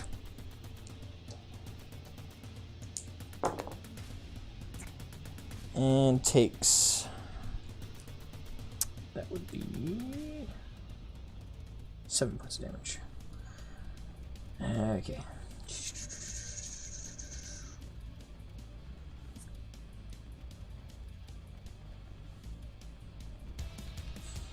Alright. So he gets bashed back. Sits for his turn. Next guy moves forward. Alright. Rolls to hit. Misses. Misses. At least not on that one. And next guy is gonna run up to this guy behind. Roll a hit. Nat 20. Oh. Alright. Is that good? That's really good.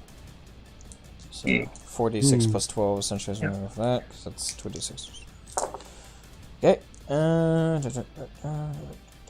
10 6 10 plus 6 plus 12. 16 plus 12. Okay.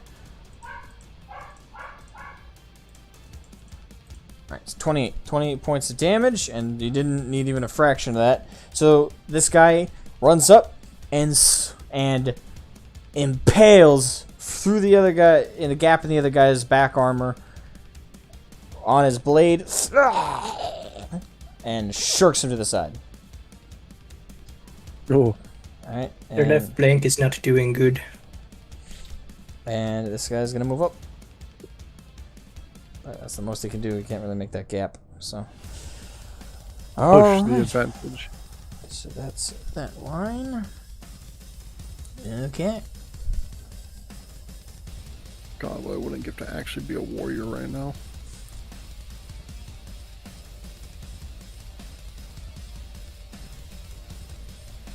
Alright, ready, roo. Alright, so that is. Now it's the enemy's turn. And that's this line plus this guy. So. Make sure I got my math that equalizes that. Alright, so I got those 5. Yep, that's.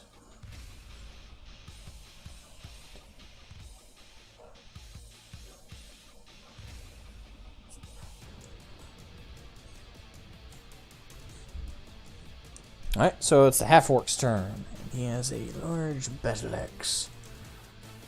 And alright, so the orc screams in a howling rage, runs forward, and is attacking. Alright, so what's his modifier? Okay, +4. 14? That hits, isn't it? Demon? The demon? Yeah. Yes, that is correct. Alright, so first attack hits, and that is 1d10.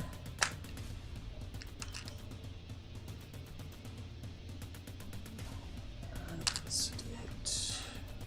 Let's do 12. Fuck.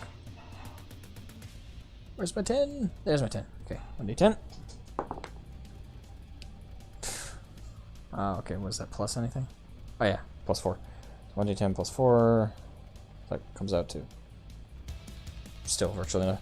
Alright, so demon takes 6 points of damage. Down to 66. And Does he get a, like, what's it, that reaction thing or no? Yeah, but that's after all of the attacks. yeah, Oh, okay. there is a multi-attack. Alright, 13 +4.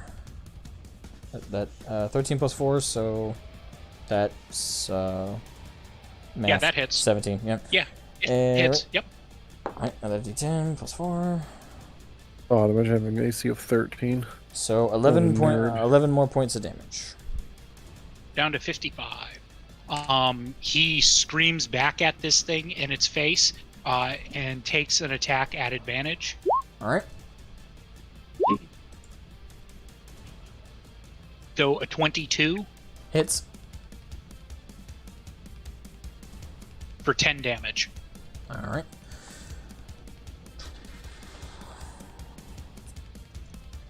And slashes at him. Nice. Orc. So he slashes at his chest, and the orc just pushed back a little bit. So it's not a full gash in, but there's blood seeping through even through the armor gap now. But the orc is laughing. You're gonna be fun. Alright. Is that the attack? The full thing? Yes. Okay. Yep. Alright, Yeah, it so- only gets one attack. Alright, so that's it for the orc's turn and the demon's reaction. Okay, so F to the orc. Still gotta move these guys. So, alright, next up would be this guy. He's gonna attack Lord Oa. Well, no, it would make more sense if he attacked the demon who's right behind him. I would. So, turns to face the demon. Or at least be facing it. I'm It's a assuming, bigger threat. I'm assuming an 8 doesn't hit. No, it does not. Alright, multi-attack. And 14. That does hit. Alright. 2d6 +6. 4 6. So 10 points of damage. Down to 45. Alrighty.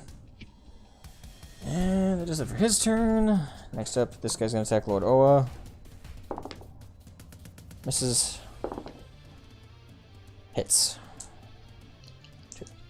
2d6 plus 6. 5. Oh, yeah. Okay. So 11 points of damage.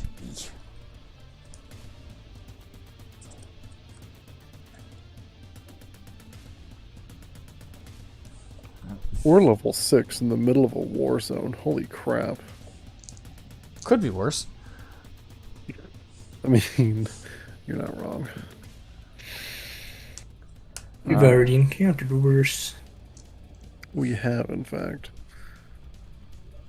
Righto, righto. Alright, so that does it for his turn. Alright, this person's gonna go at Landrin. Landrin, is your armor shield thing still up? It is. Okay. So he has to beat a 24. Nope. And nope. Wow. Both slashes just hit against the shield. Backs off. Alright. Next Just guy. to ask, didn't the guys go after me? Huh? Didn't they go after me? What do you mean? Well, it was the top of the Torn Order. And Decoria went, and I think Belisarius went, and I'm pretty sure Kiko went. This is the other side. I don't know, I just feel like I got skipped at some point. No, we.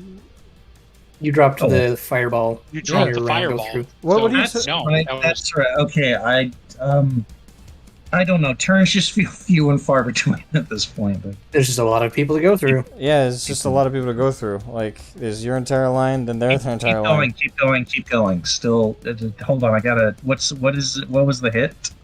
Was it what was the roll? What was the roll? The roll. I rolled.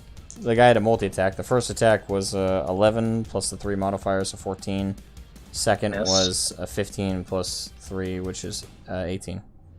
I don't have to cast shield. That just misses. Yeah. I have a teeny little physical shield that I use that. Alright. A buckler. Alright, so that now this guy's attacking him. You get one of those cool, This like is- Talhofer style bucklers. And misses. It's a heather. It's a heather shield. Alright, this guy's Oh. attacking him. You get it's the Hylian shields you wear This on your is- back, so you do the young Link thing with the Hylian shield. Hits. Okay. 6 plus 6, so 12. To our guy there. Alright.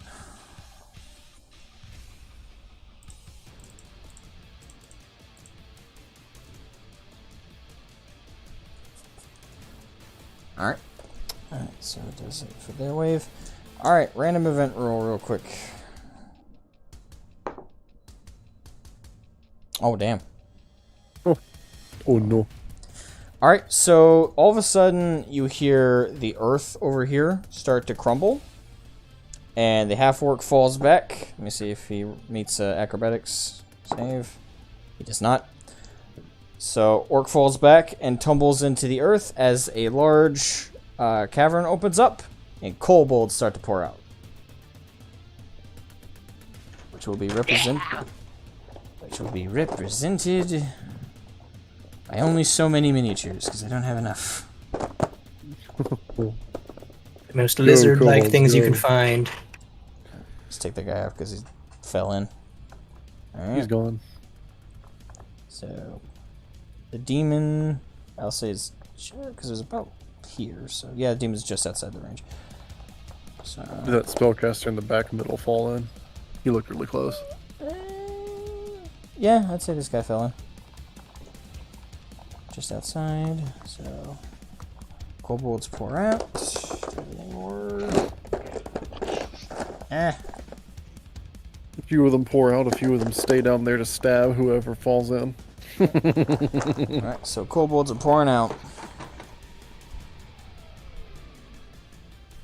Alright, so you guys get any assistance from the kobolds? Alright, so now we're back at the top of your guys' turn.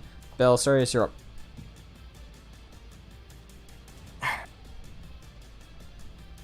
So, I think the first thing I'm going to do is I'm going to basically... So, how far back into the line of the kobolds appeared? Trying to see. Basically just past the front line and past the demon, and they're now facing off against this line, and the 2 trolls back here. Okay, so... Where it's still okay, caged. so what... Let's see. Let's check.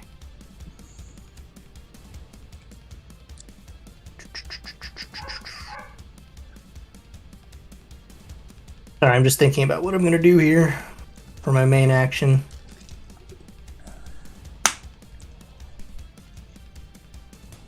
See, I think I'll save that one for a big opponent. We're gonna save that particular ace in the hole for later. Yeah, so I only have 1 second level slot left to use, so I'm going to save a Scorching Ray for later.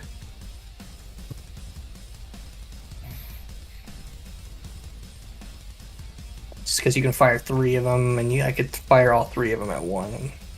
But yeah, save that one for later. I'm gonna basically, assuming my gun is loaded, I'm gonna take aim at the guy immediately in front of me who's turned to face the demon, Alright. and I'm gonna fire. Alright. Sure. Oh. Which weapon is this again? This is my gun. Okay, okay. Nat 20, by the way. Oh, jeez. Yeah, buddy. Okay, because it's a couple pages back in my notes, so... What's that again? Alright, so basically, let's see. Let me go through, find the... I have it written down. Alright, range 40, beyond that disadvantage, it's 2d10 of damage. So basically, but let's see, roll... With a crit, On a roll to hit, if I roll lower than a 5, it becomes inoperable. If I roll 1, it explodes. Gotcha. Alright, so this is roll 20. Double that 2d10 to 4d10. Okay, let me go find my d10. Where is it? Dude's There's one gonna of get them. eviscerated in the bank mist. So he pulls out his gun, puts on his sunglasses, and goes... To do a Terminator quote. English, motherfucker, do you speak it? Hey, motherfucker, do you speak it? A 9 and a 6. Alright, Alright, so that is 15. And then double that to 30. alright, 30. Alright, so how much health did he have left? That literally was exactly what he had left for Headshot. So, Nice. just, you aimed, fired, and it blew his head to smithereens, spreading a bunch of blood on the demons, on the demon. Even the demon's like, the fuck was that? Rack. Oh, but the demons are relishing in this right now. Alright, much and then blood basically and from that chaos. point, I'm gonna move up, basically facing at a 45-degree angle where that guy was standing, Was. like where he was standing, and I'm going to use my bonus action for flamethrower, so that's 15 feet. Would that hit any of the kobolds? Or do I need to change the angle? That would hit the kobolds as they poured out. I'll change the angle to the left then, and try and get them not in it. So I'm gonna it's not gonna hit like the captain Owa. Like just barely missing that. Okay, it's like you're that gonna cone. try it then. Okay. It's a cone and it's going So- out that way. Yeah, Yeah, okay, like that. 15 feet out that way. Alright, so just in front So of they him. have to do the deck save. Alright. Let's see, they gotta be at 15. Let me get my d8s. Only one of them meets it. And for logic's sake, I'll just say it's the guy at Alright, the end. let's see, 2d8s. It's 2 7s, 14 fire damage. Poor bastard.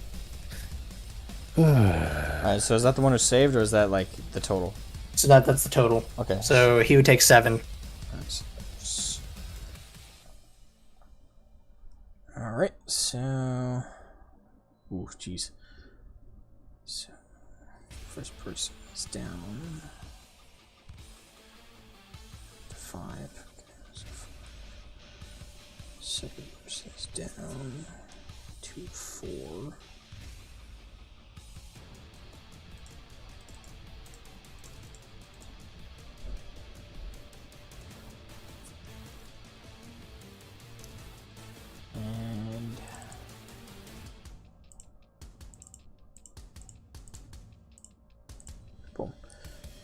All right, so everybody but the on the end is looking pretty rough. Like they're all scorched and barely standing, except for the guy at the end who is still standing. At this point, I'm gonna roll a general morale of them. We've broken their right flank, their left flank. There's kobolds. A 2. So they are all gonna want to run. They are done. So we're still in initiative though until their turn. Yep, they can't run until we go. Yep. So Belle, is that it for your turn? I believe so, but let's see. I'll take like a small step back, so they have to move out to attack me. Like, yeah, right there. Like our line is starting to bend around that flank. All right. So that does it. For... Moving back and reloading my gun. All right, Decoria, you're up. Okay, couple of questions. That hole, how wide is that hole? It's fairly small considering it's about 5 foot diameter. Okay, are there enemies directly on the other side of that hole? Yes, Oh, like the kobolds are coming out right in front of some mages' faces. Mm-hmm. I am going to have Tanaruk just scream in rage, jump across the hole, because he is a standing jump. He has the ability to jump 12 feet. He's just going to jump across the hole right into the middle of the pack of those mages and start hacking away. All right. So he hops over. Kobolds are looking like, the fuck? So this is his aggressive. I'm going to pump that over there. As a bonus action, can move up to its speed towards a hostile creature that it can see. And he is going to take his multi-attack. So he's just going to grab the first one and bite it. All right.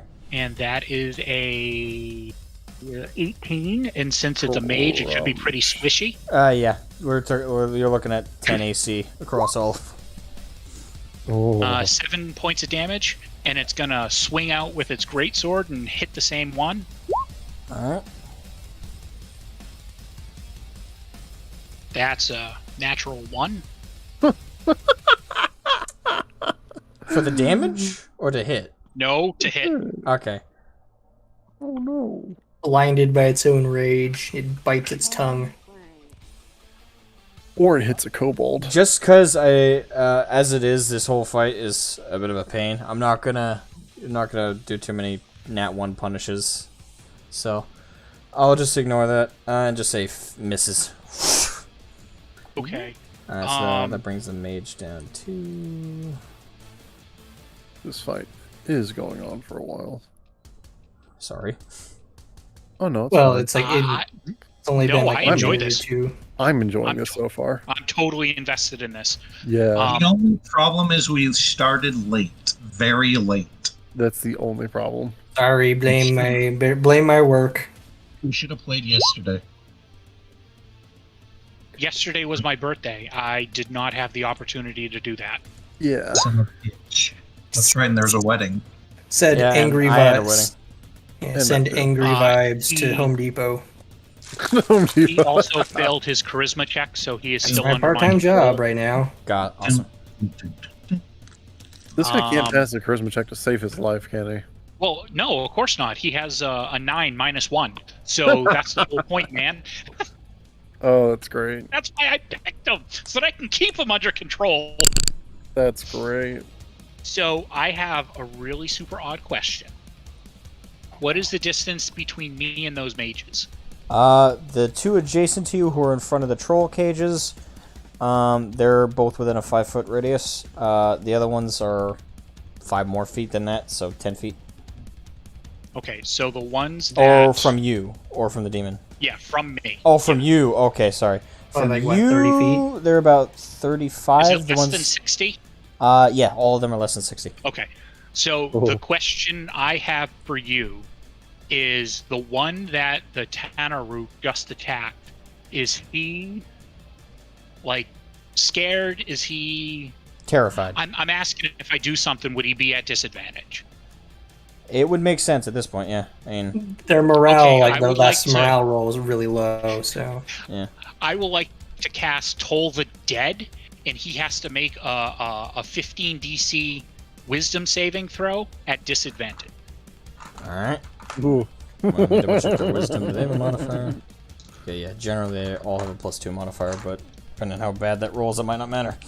Alright, so he has to roll that. Somebody gets... Wouldn't have mattered 4. +2, that's 6, so...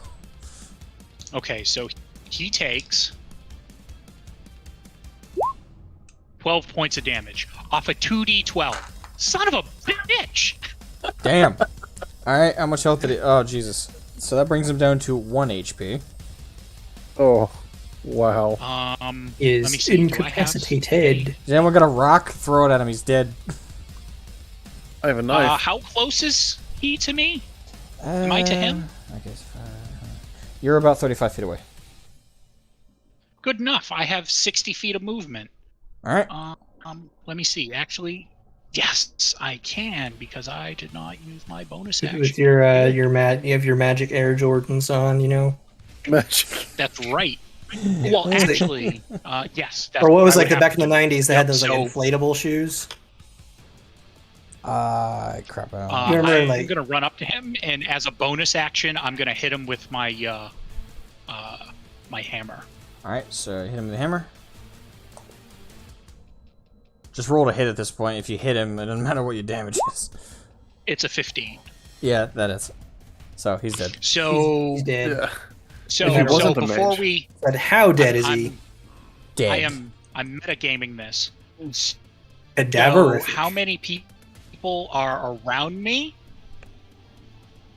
that are enemy combatants? By around you, do you mean by a certain radius or just generally? A 10-foot cube, as a matter of fact. 10-foot cube. You have the troll right here who's in a cage, and this mage on the corner here. Other than that, it's the kobolds who are allies behind you, and the Okay, demon in front of you. well, And the guy you just killed, but he's dead. I activate one of my 3 charges of the shockwave spell that I have in the hammer. Alright. And then that will be 2d10 plus 6 for whoever is caught in that cube. Now I'm wondering if I should roll to see if the cage on that troll breaks. It would be a thing that could happen. And a shockwave attack, yeah. Well, first let's calculate the damage, then I'll roll that. Yeah, and this is gonna be what? Nope, not that one. This one. Yeah. Oh, I already got it set up. Sweet. Smart. That's 15 damage. 15 damage. Oof. Okay. So the mage to your right has 5 points left. So it's a shockwave attack, right? Yes, that is correct. That's the magic one that you gave me. Alright, I'll say he's not prone. Alright, so he's not prone, and the troll... What's his health? Oh crap, I forgot to write it down. Which means I gotta calculate it real quick, which I can cheat on that one, because I actually have a cheat sheet for certain NPCs. If I can find it. Okay, that's his HP. Hold on, let me write it down on the mage page here. Alright, he has... Okay. Cool. And that, my friends, is what you call action economy. Alright, so let me calculate the damage. I lost a visual from. Alright, now I'm gonna roll a d20 to see if the cage broke. Nope, 5. So the cage stayed intact, but the shockwave did smash the troll in the cage. So he did take the damage, Nice. but he's still locked in. But he's pissed. Alright, Oh, I bet he is. troll is handled. The mage is not prone, only has 5 points left. Alright, is that it for your turn? Oh, sorry, you cut out the Korea. Sorry, my Discord died. That is the end of my turn. Gotcha. Alright, Landrin, you're up. So good old look-see here. So, clusterfuck. Is that bunch I bashed earlier on surrounded by kobolds now, or More or less, yeah. so I can't really drop another fireball? I mean, you can if you want to. You still have but- like guys to your immediate front that you got to deal with. So Yeah. Not to mention, there's a lot of kobolds that would be You got- collateral.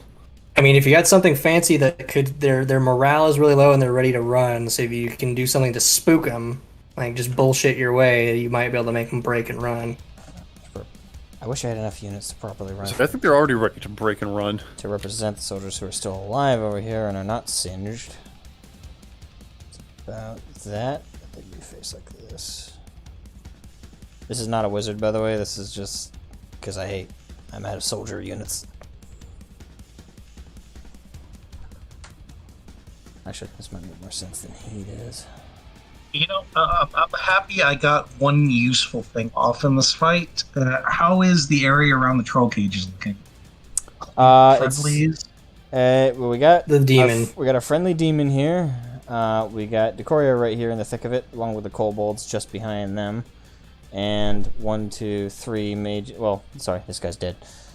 So, knock his ass down. And this guy's prone. So, we got 1 prone, 1 dead, and 2 mages who are still alive. Do we have a sense for how many more waves we'll be facing after this one? We also have a Kiko who's over there as well in the tree line. Mm-hmm. I repeat, do we have a sense for how much more shit is in ahead of us for when we break this wave? That would be up to Kiko to find out if he climbs up and takes a look-see. If you're asking, do I think you guys are done soon? I have an idea. No. I don't want to waste. I don't want to waste resources for no reason, but I also want to do something cool for once. Okay. Well, you've been useful. What are you talking about? You've been very useful. You're a very useful engine, Thomas. I'm now confused. Bro, you dropped a huge fireball in the middle of their ranks that decimated it so that less people are coming to attack us right now. That is the most helpful thing any of us could do. Okay. I'm gonna drop it. Well, the finally here. Do it! Oh, yes! Put your Probably do hands like together. one that hits the line that's like directly in front of you. Probably there's lots of No. We're doing the thing. Put your hands together if you want to clap as we take you through this monkey rap. Lantern polymorphs into a giant ape. To a giant ape. no. Awesome! So you're going like Saiyan, like Yeah. Ledger's going ape on these guys. it's like the Ozaru from Dragon Ball Z. I have a Minotaur model, which I'm a fits. huge beast at the moment. Alright. Crap. I've never had to look up stats for that. Don't worry, I already have them up. Gotcha. I've got everything ready. It's all good. I'm gonna start beating the shit out of people now. Alright. Start tanking. Start beating motherfuckers. Yeah, awesome. I love polymorph. His coconut gun. Fire in burst. If he shoots ya, rock attack. Ranged weapon attack into one of the mages next to Decoria. It's gonna hurt. Alright, what was the attack called again? It's called rock. He's throwing a rock. Throwing a rock. Alright, so... Literally, I just rip a chunk out of the ground and toss it at him. Alright, so there's this one that's nearest to the demon, and the one that's nearest to That's Decoria is probably road paving. Alright. I'm just gonna roll a d20. If their AC is 10, then I miss on a critical fail. So let's see what happens. Alright.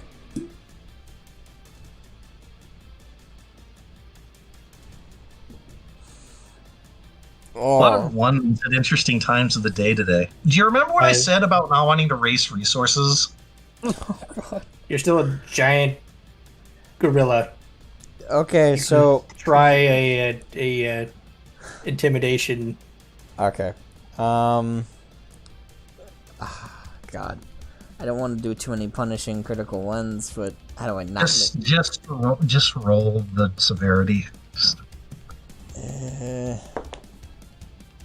I rolled a 1, so no, sorry, that's a 7. Okay, for a second I thought that was a 1.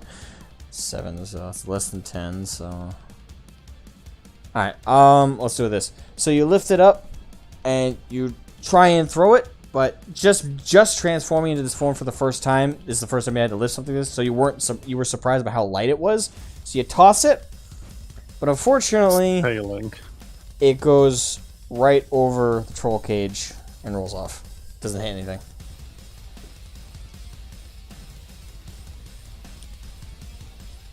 And you still do like an intimidation. That's turn. Beat your chest and go. "Arr." Still turn. Oh, okay. Kiko, you are up, my friend. You are over Alright. here. Do the trolls look like they're, I don't know, like magically bound by anything? Roll me perception. Okay. Perception. Coming right up. A natural 20. Boom. All right. So, yep, from what you can tell, both trolls, their cages have not runic symbols, but they appear to be a kind of literature writing on them, almost like a lyrical kind of subtle writing on the bars that's been carved in. So there is an incantation on the bars. So it's more than just wrought iron that's holding these beasts in. Does there happen to also be anyone who looks like they have a key to the cage? Each of the mages has a key circlet on their belts. Cool. I kind of want to do something that's just kind of like a little strange. But I kind of just want to like run by all of them and just their key.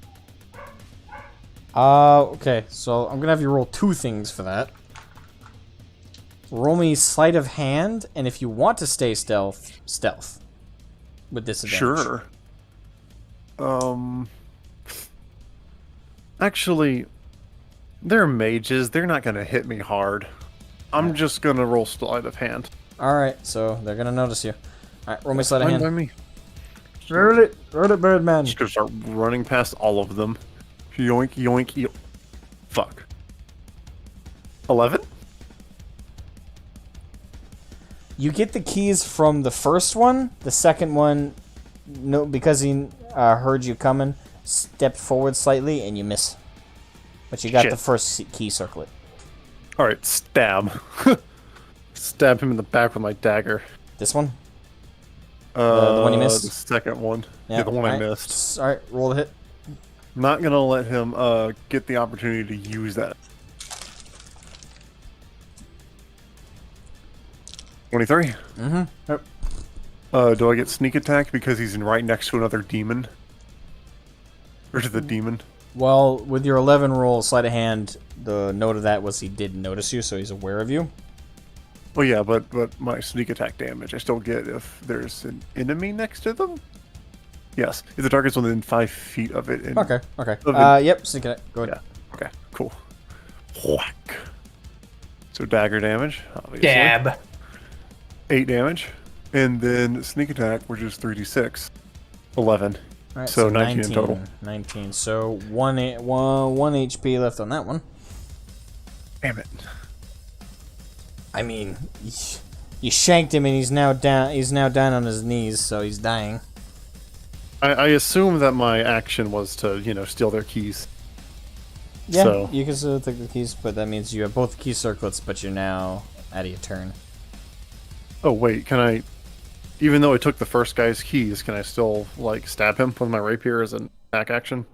Or a standard action? That's what I'm wondering.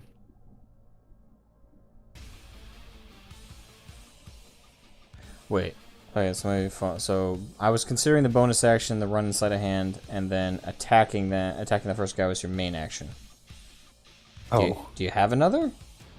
No, I was just I was thinking that the actually running up and grabbing the keys was the standard action, whereas the Well, I bonus consider, action I was consider that stabbing bonus him with because my you're running offhand. by, and then I consider the main action being the stabbing. Oh wait, then can I stab him with my rapier then? That's the only reason I stab with my dagger. It's fine now. Then no, I don't have any more actions. Oh, also yes. Yes, spells are yes. Okay. Exactly. And that's right. it. That's all I can do. Alright. Lord Owa's turn. Guy in front of him is terrified, so I'll just give him an advantage on hitting. Somehow fucked that up, but multi-attack. Forget all this form and stuff. I'm just gonna walk, stab someone. Alright, boom. 2, 3d6 plus 6. Yeah, so I don't think this mage is gonna be 5. at 1 HP. Not well, anyway. That's 13 points of damage, and that guy's fucking dead. Alright, so Lord Owa impales this guy, like jump spears attacks him and impales him on the ground. So that guy's dead. He's Nice. Alright. So that's Lord Owa's turn. What's up next? Knight 1. Knight 1 steps forward. Attacks. Whew, so close to a nat 20. So 19 plus modifier plus 3, so... Alright. 2d6 plus 6. So 5, 6, so 9. 9 points of damage for the first attack.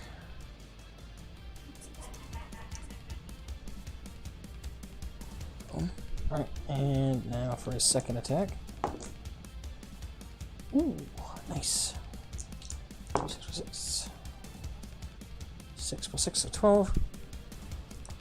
And that guy is... Oh, he still has health points left. Alright, and he has 3 points of health left. Alright, so that guy's done. This guy's gonna step forward. Likewise. Alright, so that hits. He's fucking dead. Alright, so that guy's dead. At what point does this line just break and run? Oh, they want to, but they can't till their turn. Ah. Alright, and with his multi-attack, he's gonna try and kill him. Oh yeah, no, they're getting ready to run. They're No, it doesn't. Anyway, so backs off. You know, I don't know, you need to remember to do that, Bill. yes. Just the cape throwing. Oh, The cloak throwing. like so just somebody corners you, just throw a cloak in their face and stab them. Yes. Step forward. Well, I can't do that with my fancy cloak. I have to do that with the bed sheets. Yes, goblin sheets. Just wear them as a cape all the time. Oh And god, no. These two guys are stepping forward. A little bit much there, but I like the enthusiasm. These guys are gonna run up to back up the And a corridor. cloak is a legitimate, like, just offhand weapon for dueling. So Alright, so those guys run up to back up to Decoria, but they don't have enough movement to get to the troll. So, boom. So that does it for their turn. So now it's the enemy's turn. Alright, so these guys want to fucking run. So they are going to turn and bolt into their allies' line. I'm going to take them out of initiative. So, our men are running from the field. A shameful display. thankfully this one runs past this kobold, so attack of They're opportunity. gonna run smack into their advancing troops and chaos, Alright. creating a milling mass. Damn, A cool. nice big juicy target. Kobold swings and a miss. So the guy makes it past him, but those two are out of action. Oh. OVR, where did you go? So I gotta keep in mind, those guys are out, these guys are dead, so then I got these four. And plus the mages. So... Hold on, I'm gonna roll intimidation for their particular line from where they're standing, because their allies are running away, so... Yeah, they got a 13, so they're still standing their ground. Morale chain break. Alright, so... The men are wavering. The men are wavering! Alright, so for the last order, so I keep track of them.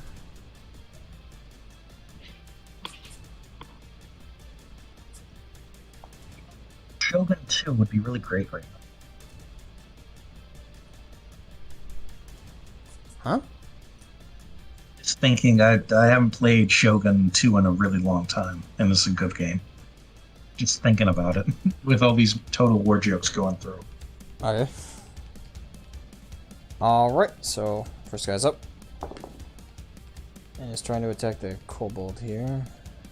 Misses. What folder to put this meme in? And misses. Alright, so next guy is up. Tries to hit. Hits. Alright, so kobold that last. So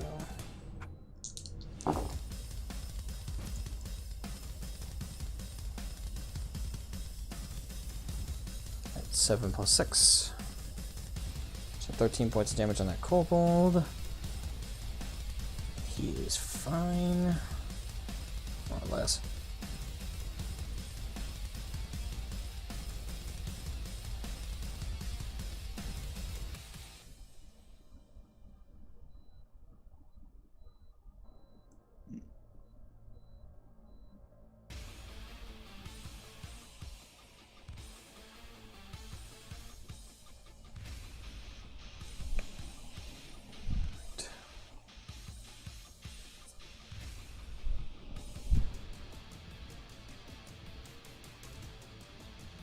Alright. This person's gonna run forward. They have a short bow. They're gonna aim it for line of sight at Landrin in his gorilla form. Shoot the Ozaru! 9-8. Alright, let's see if he hits. Okay, only plus 2 modifiers, so 19? 19 hits. Okay. That hits, so that's 2d6. You get a boost to your HP in that form or no? I have the creature's stats for the time being. Ah. Alright.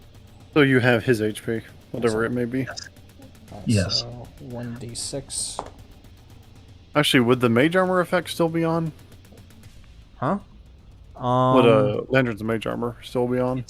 It's a separate thing. Yeah. And also So didn't that's- expire. Oh no, it takes like an hour to expire, doesn't it? It'll mage armor last for 8 hours. Oh, okay. So wait, wouldn't it still be at? Okay. Well, you know, it's still be I- active. I don't know how that kind of stacks. I really don't. Well, what it does... still hits either way. That would just raise my AC to 15. Better than nothing. All right. So 1d6. So yeah, it's only plus 2, so 4 points of damage. All right. Down to 148 hit points. You're a It's- chunky tonk. It's a ping. I'm sorry. I'm sorry. 153. I read that as 52 for some reason because of the 12 on the AC. So I'm at 153 hit points.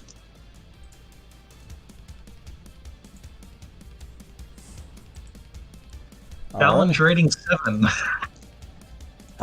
Anyway, I'm gonna roll a con check to see if I keep polymorph because it got hit.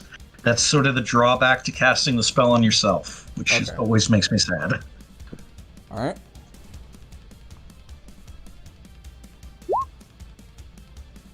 The men are wavering. We're Hold on a wavering. sec, I typed that wrong. 1d20, 1f20. Yeah, you typed a 1F20. I either that or just decided to give me another one. I just barely passed. All right. Boom. So you're still back to monkey. Return to monkey. Alright, I will be deeply disappointed if you don't fling your poo. All right, and this guy is gonna step forward, but he can't break into the lines. to get to the kobold. So it's gonna stop there. Alright, now it's the mage's turn. Well, one of them's down because it got stabbed in the back. So there's only one mage left. Alright, what's his attacks?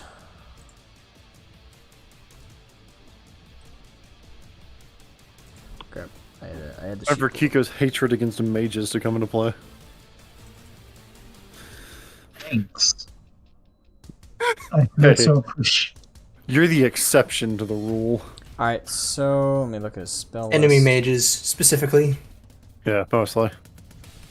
Does he have anything? Hey mage, you an enemy? Yes. Oh crap. Oh, good. Die! Wait, what's happening? I forgot I gave this guy fireball. Hmm. Oof.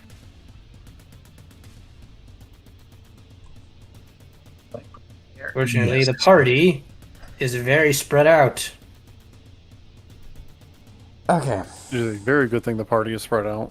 So some of us might not die. So I This isn't the mage next to Kiko, is it? this is the mage right here. Oh, dang it. No, my OVR just Would disappeared. he, in his panic, probably like aim for the big demon? Probably. That was what I'm logically arguing. That or Landrin, the big giant gorilla. Well, one of the two, yes. I mean, the demon is the closer threat of the two. So just a panicked fireball. Alright, so Probably. he's gonna toss it. Ah, fuck. Okay. Sorry for those in the vicinity. That's just logic. Okay, I'm just reading enough. 20-foot square? I know. 100. Should be like a circle. Should be like... Oh, somebody just cast a So- counter spell. It's written so small. I hate when the text in these documents is tiny. Okay, so Excuse me a moment, God. what? A tiny wizard just cast counter spell. There's a sun. He does the belly drums thing really quickly and casts counterspell. Alright. Spell save DC 13. No. The counterspell. He's casting fireball. Is he casting it at 3rd level? Yes. Then it's gone. Alright, so instantly gone. Poof! So he's It's charging it gone. up in his panic, but it goes away. He's like, what? And As his friends on his flank are just running right towards him in terror. and he has nothing worth doing as a bonus action. So mage is now just useless. So that's the end. Soiling himself. And the trolls, the only thing I can roll for them right now is to see if they break out of their bonds, which they have to roll pretty high. One got a nat 1, and the other one got a 7. So the nat 1, I'm gonna say, in his attempt Smacks his head against the bars and get not only the magical shock from it, but also the impact. So I'm gonna say that's fair to say that's a 4d6. I'm imagining the trolls from Witcher 3. Just ugly, but still kind of adorable. Okay, so 9 plus 5, so 14 points of damage to that. To the one who rolled a 1. It's good. That was actually like a joy every time I interacted with those things. It was just amazingly fun. It's like, oh, fun! We get to talk to trolls again. Mm-hmm. So they're just funny. Alright, so. Okay, that's what he's got left for health.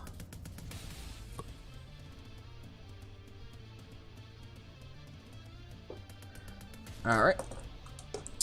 So that does it. Now it's back to the top of you guys. Ooh.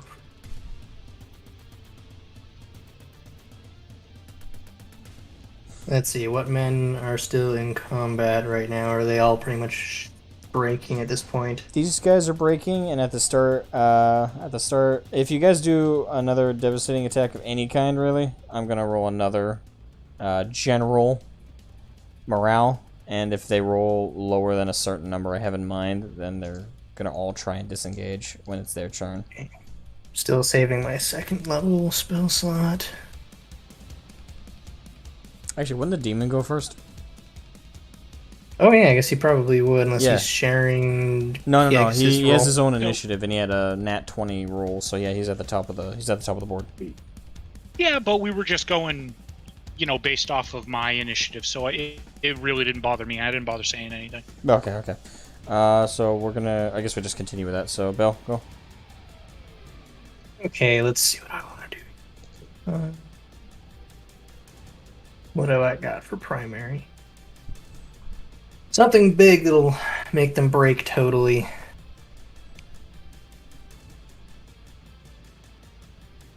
How about a death of one of their mages? Well, that already happened.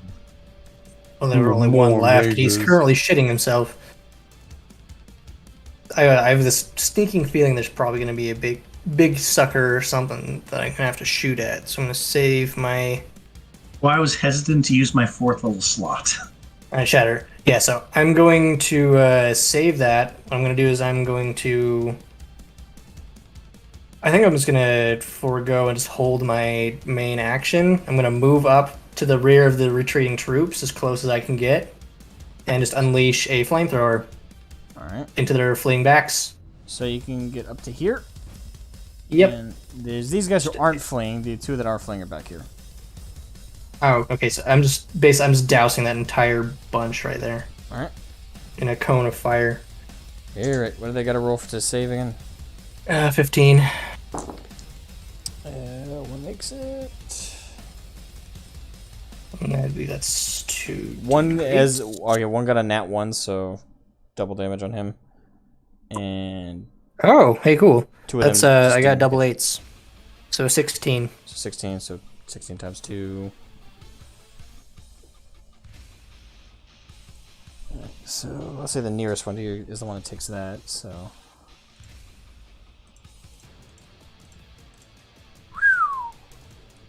He's had a bad day. He has 8 points of health left from Max. And the guys behind him, 2 of them didn't make it, 1 of them did. So I'll say the archer's far enough away to have taken the least brunt of it, so that'll be the one logically that doesn't. But the other 2 right here take the full brunt. So they both take 16.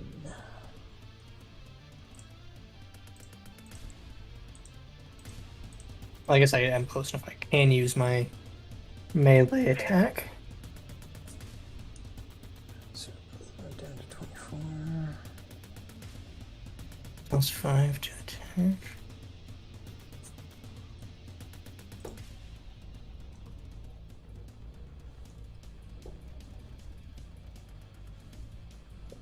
Alright.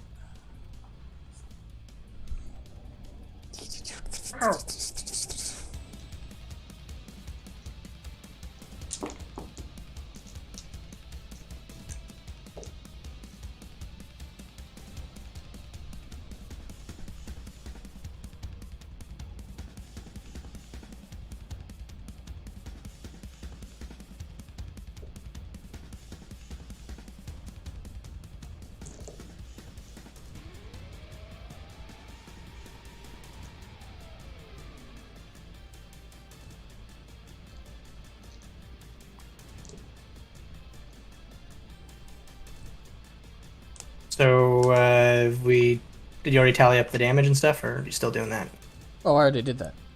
Oh, sorry. I was thinking I was like waiting on you to finish doing that. Okay, so I'm doing my melee attack on the guy directly in front of me, the one that's like pretty much almost dead. Alright. Roll to hit. So that's 17 plus. Let's see for that one. I'll say since he's on fire, do it with an advantage. Okay, let me look at the 22, soft 22. Soft for 2. Okay, yep. Oh. You hit, obviously. Courage dropped. Roll to hit. 2d8 plus 2. One Double back sevens, so 14, 15, 16 damage. Yeah, you slice his head off. So just shrink, sword comes out, and just with one stroke. And I'll say that's justification enough, if there is any. A guy who was just on fire had his head decapitated, so morale check with disadvantage. Alright, so both rolls were lower than what I would require for their morale to take hold.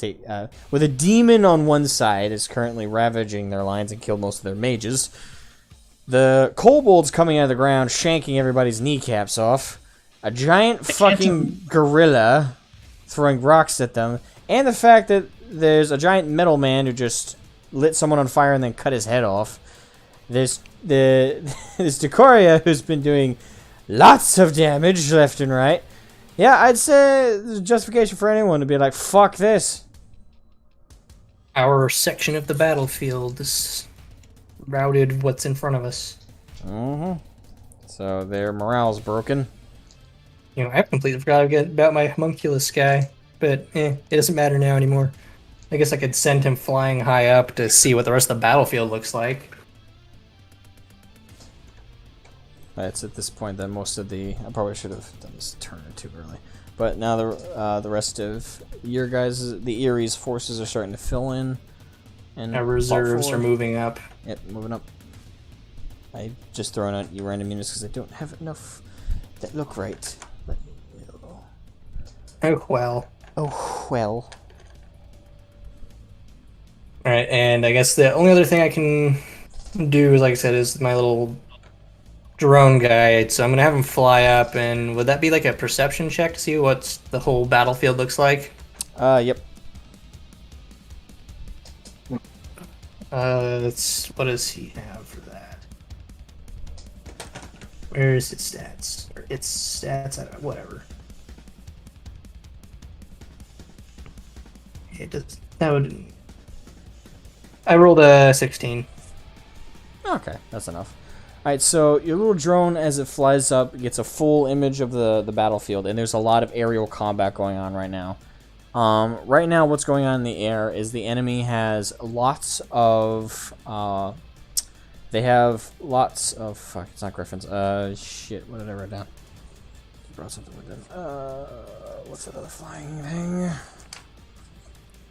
Manticores? Oh, Really? that's kind of terrifying. Wait, do they have wings? Why did I write that down? Do they even have wings? Manticores have wings. They can Manticores fly. have- Sometimes. I've seen like in Age of Mythology they didn't, but it just I wish depends. they did.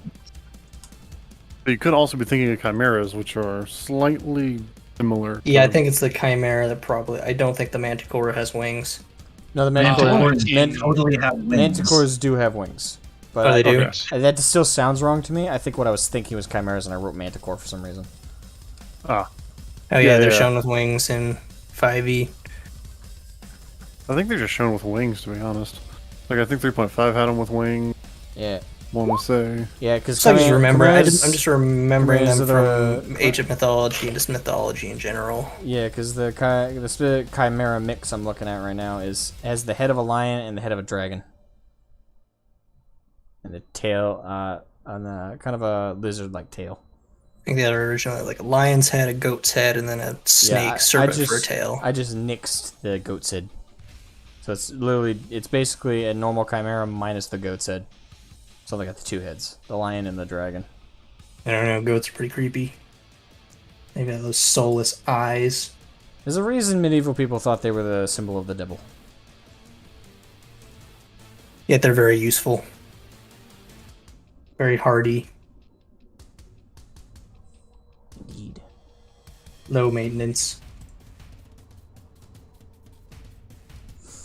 Alright. Alright, so it's surveying the battlefield. Yep, So so we see- that's what's going on in the air. That's what the griffins and wyverns from the area are facing off against, is several chimeras being piloted, so to speak, by several of their the Knights of the White Tabard. It's And like a World War One style furball. yeah, the wyverns are spitting flames at them, and so are the chimeras back with the dragon heads.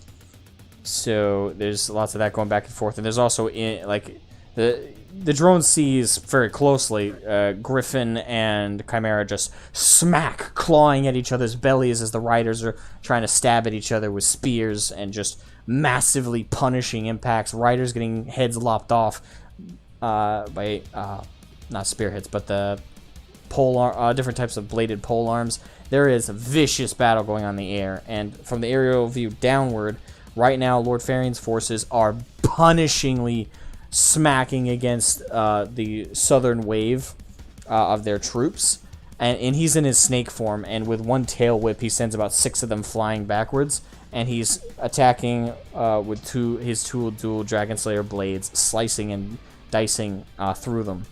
Oh, what a See, unit. this is why I gave him back his swords. Hey, we only then- took one of his swords. And also, the drone catches assuming- view of where other kobolds, the main force of the kobolds, which is dead center of the enemy's forces. They literally opened up a large hole in the center of the enemy's lines. So they're being attacked from the south end, the north end, and in the middle. Their forces on the ground is just complete chaos. And Draco is in his eyes with that thundering lightning is slashing down, sending shockwaves of like 20 plus of them flying backwards. His kobolds are coming down on all sides like a wave, and they're in perfect formation of shields, stabbing forward while geomancers are causing earthquakes all around them. This is a slaughter. You guys are dealing with the northern front, which are getting devastated by you guys plus a demon. They're not having a fun time. Alright, so the drone, I guess, uses the last of its movement to come down, give the report to me. Last thing I'll do is I'll shout at everyone, is like, they're in chaos, press forward, the advantage. Alrighty. So just giving a very, very quick, rapid rundown of what the battlefield looks like.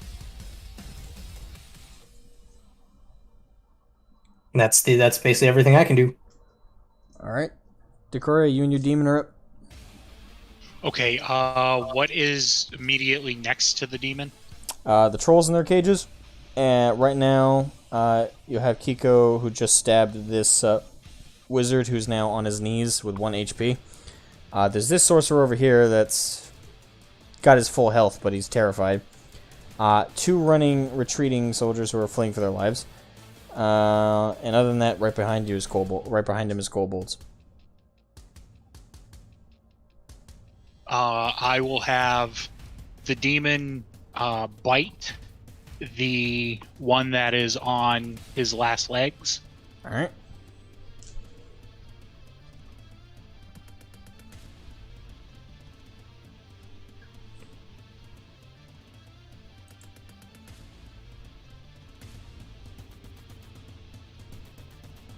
Oh. Did you roll? My thing is doing something. There it goes. So you might see a couple, but the first one was a 19. Alright, yeah, that hits. And he's only got 1 HP, so... And it... Yeah, I was going to say it does 1d8 base damage, so I'm positive that it was going to do that. Yep, so bites his head off. Like, so the demon's having a lot of snacks today, so... Bites his head off and chomps on it, blood spewing Getting from his protein. His neck hole. All right in front of Kiko, so Kiko get a little splash of that blood on your face. Wow. That other mage, how far is he from the demon? It looks probably like, what, 30 feet? 20 feet? I'd say it's 20 feet. Bonus action uses his aggression to run up on this thing.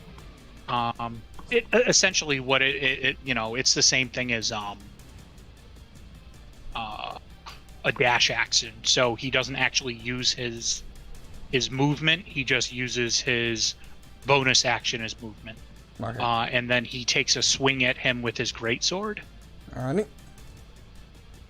And that's an 11, which should hit. Yep, it's...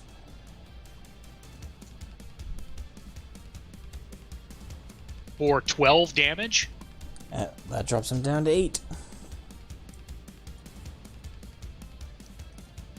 Alright, so last wizard's got 8 health left. Well, still this one is knocked prone, but he's only got 5 left. But he's still prone. Yeah. So where am I? I'm like You're right here. there to the right of that tower. To the left of that tower, right? You're right here.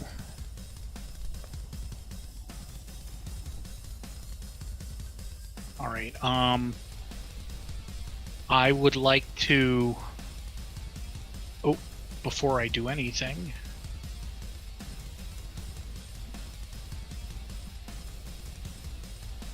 Oh my goodness. Let me close that. He got his charisma, so he's still under my control. I would like to run up on the wizard that is knocked prone and hit him. Alright. Bop on the noggin. That's an 11. Hits. No prisoners, I guess, huh? Nope, not this time. That's 11 damage. He's dead. I would like to then use more of my movement to go hit the other one that the demon had hit previously. Alright, you're 30 feet away. Does that matter? I have 60 feet of movement, so no, it doesn't. Probably not. No. Alright, so you run through Boots the... of speed. Say, like the Tap flash, into you the just... speed force. Run over.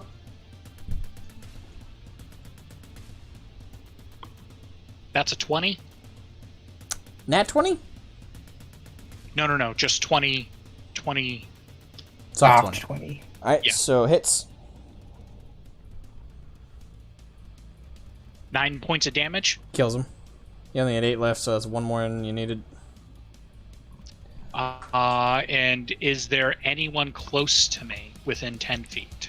Well, you have these... Yeah, this guy is retreating, this guy is retreating. And you have these 3. All of them are within 10 feet. I will hit the closest one to me with my bonus action. Alright, that's this guy. And he only has This one. 4 health left, so... That's a 14. He has 18 AC, so doesn't it? Okay. Yeah. Let me see. Bonus action, main action. Lances off the don't have- armor. and that's the end of my turn. Alright. Landrin. So all the mages are dead, right? Like I said, I'm deeply disappointed if you don't fling your poo. Yeah, this one is dead too. So yeah, all of them are dead. Okay, so I would like to move up 40 feet because that's my speed Alright. into the to try and get as many of them next to me as possible. Alright, right next to you? Yep. I want to be right up against them so that this the is enemies. This is the bulk I'm in there force. too. Yeah, Alrighty, there's, so Well, no, Kobold because I'm on the and- edge. There's Kobold and Belstarius right here, but this is the bulk force right there. Do the Smash Bros move where you bang the drums on the ground. Well, hold on a second. I haven't even sung the song yet. So strong, it's not even funny. He can make a cripple cry out for mom.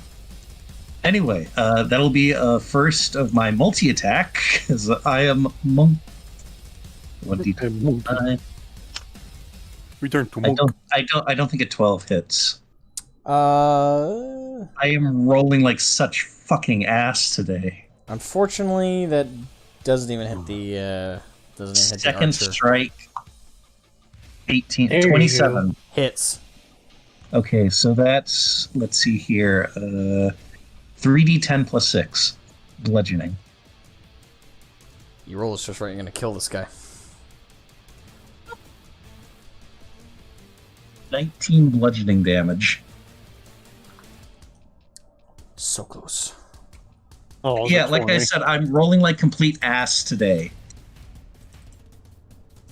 Like I said, it's close. He's not gonna be doing too well. We have quite a surprise on these guys. Yeah, with 5 HP left, he's not gonna be able to shoot that bow. So Wait, Got did a bro- Archer survive that? He's got a broken. I don't know. Archers are pretty. You have to be pretty beefy to fire a warbow. yeah, Like, he may not be like wearing lots of armor, but they're usually like chaunting guys. Repeat, turn. I repeat, turn. Go time. Let's see, what's keep- there left to do in this battle? Like, I don't think... Kill as many of the fleeing troops, but that's... Do your best not to free the trolls. Yeah, keep those... those will be useful potentially later. Maybe. I'll say they're currently okay, I assume. So let's see. Where's the battle map? There it is. I don't know why I had it on general channel. Oh wait, Whew. Is there any more mages up? They all died. They're all dead. Okay, fuck it. I'm just gonna go after some units. Alright, so I mean, you could probably sneak past the troll cages, see what's going on Yeah. that way. you can get any of these three. You can get one of these two. Those are pretty much it for other than the trolls. We're stuck in cages. Gotcha. You know what? None of them guys seem like any of a threat. Much of a threat. Because they're all fleeing. I'll let the demon and everyone else over there take care of them. I am going to take up that off back behind. Check. So you're cutting I'll do out. some scouting. You're cutting out a little bit. Which one? See what's just beyond the troll cages, I think is what he's saying. Do. Yeah, that's what I'm gonna do. Alright. I saw the general view of the battlefield, but like probably like not any like specifics, details, Yeah. like well, any officers to kill. well, at this point, the back line is starting to so basically, you're seeing a sea of their soldiers, but they're being attacked from again the center. So you can already actually kind of make out where Draco is because you see units flying in the air several feet as they're getting slashed to ribbons by him and his powerful greatsword. As I mentioned, his OP attacks. You can see even off in the distance, and small, as small as it is, units flying up in the air in like 3s and 4s as Lord Farian and his unit, as he's tail whipping them with his snake in his snake form. He basically looks like a Naga from Warcraft 3, for those of you wondering, minus like the aquatic frills. So, Gotcha. it was like a snake, man. Yeah. But basically, we've got them caught in like a donut shape, basically at this point. Like And there's like a ring of kobolds in the middle, our forces pressing from one side, Farian from the other, and there's caught in this donut of confusion and death. yeah, roll me a perception roll for one specific thing.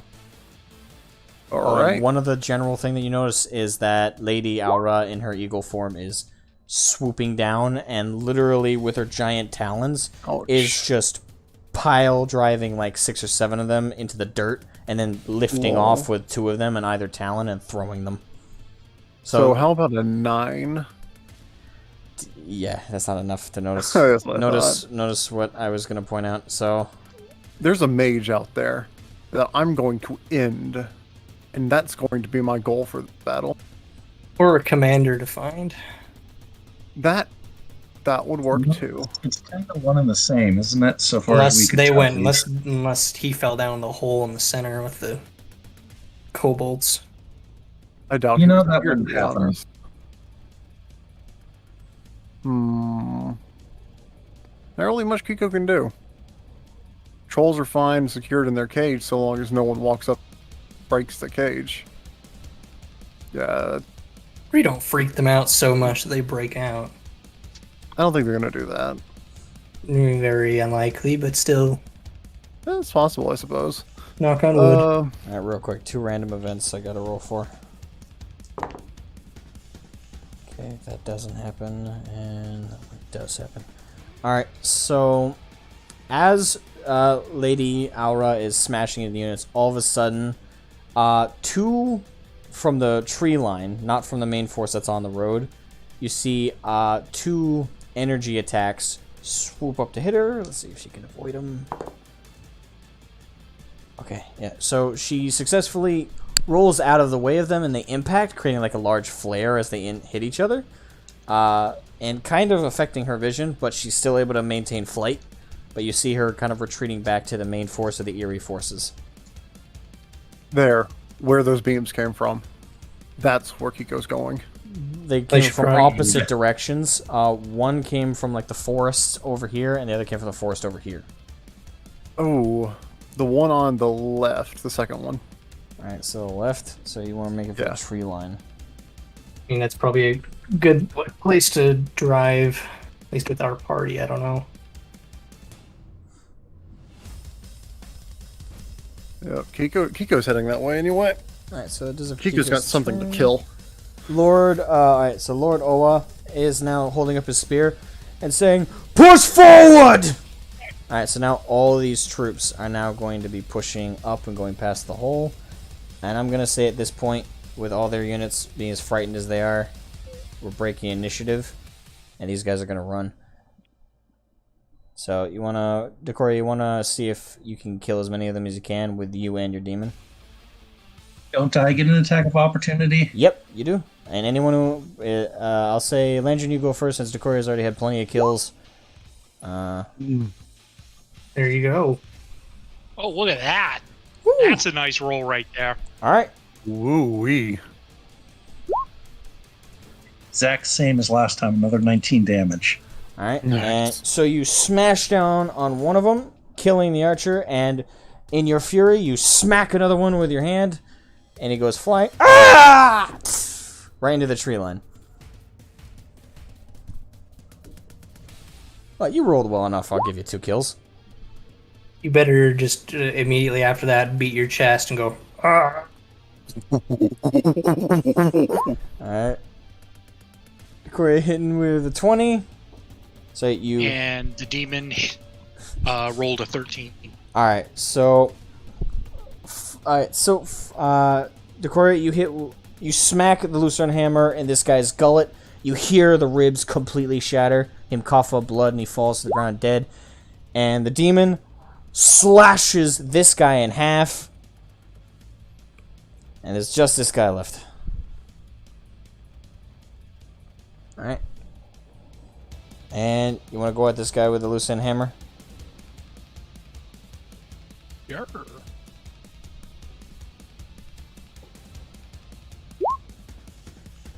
$27. Oh yeah, you hit. And we do...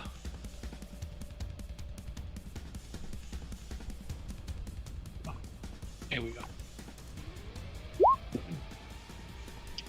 Minimum damage, 7. Good news is, he had 3 health points left. So you bring the hammer down, and it embeds in the back of his skull through the helmet. And you yank it out as brains and blood spurt up, and he falls down dead. And we should like describe some like the butt spike and the top spike. That'd be cool. All right. So and now all of Lord Awa and his unit are now making a line as they're all stabbing into the trolls, trying to kill them real quick. So I'm just gonna roll. I'm gonna roll 3d20s to just generally see if they do it after janking at them a couple times. Yeah, that adds up to enough. So they really quickly just continue shanking as much as they can, trying to bring these trolls down, make sure they're absolutely not a threat. And after a few minutes, the trolls finally slunk down, and now all of Lord Awa's units are now pressing forward into the main line. And he looks around for Kiko, and turns to you, Decoria, and says, "You better find your friend. We're gonna continue to push the line. Men, move!" Right, so all their forces, and the kobolds are now kind of pouring out of the hole a little bit, and tens, so they're kind of backing up the line. Yeah, just move everybody forward.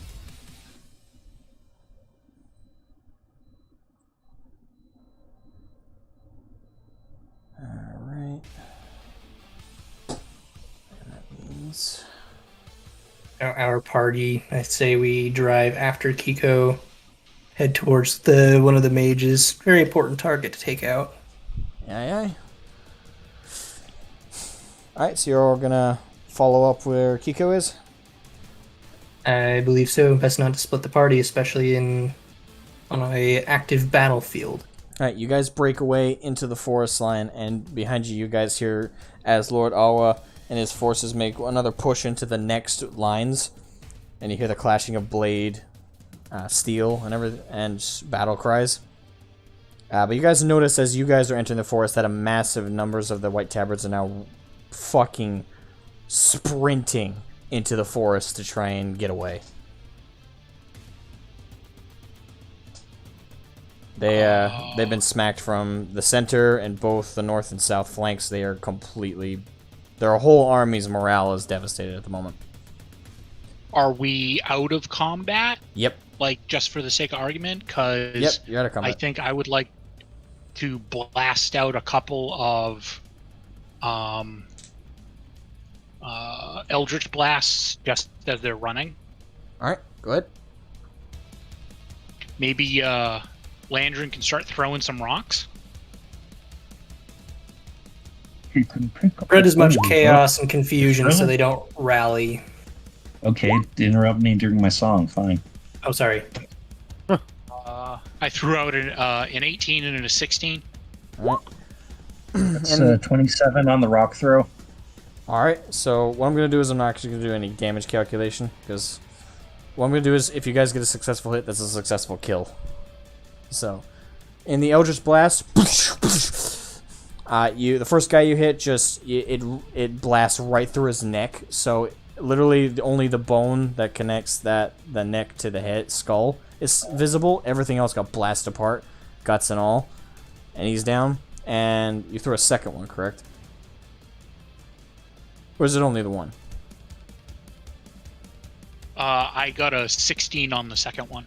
Okay, so through the second one, and that one hits a guy right in the chest plate, which was already damaged, and embeds into his heart, and you see blood gush out of it, and he falls down dead.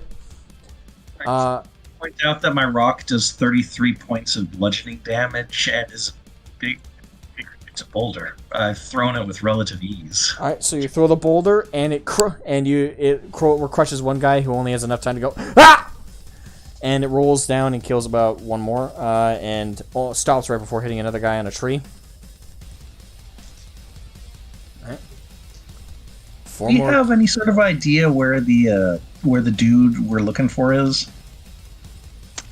We saw the beam of light, and we were heading in the general direction. Yeah, and you are cut up with Kiko, so you are cut up with Kiko, just letting you guys know. So you're all together. I'm sending the little drone flying up ahead until he finds the mage, or likely mage. All right, so you hop up the drone, and it flies off. Yeah, the drone. All right, so it's gonna have disadvantage since there's a lot of tree coverage. You're in the middle of the dense forest, so Just roll perception. yep, but disadvantage. Alright, so lower of the two is 17. It was a 17 and a 19. Alright, so with a 17, it's able to make out that there is a group. There's a group of about 5, 6 very notably armored and looking units that are currently like waving off their soldiers to follow them, and they're making a swift retreat. Get them in particular. Alright, so little drone coming back to report the exact distance and location. Alright, so you guys are about 200 feet south of them. Well, I guess technically north. This is north, that's south.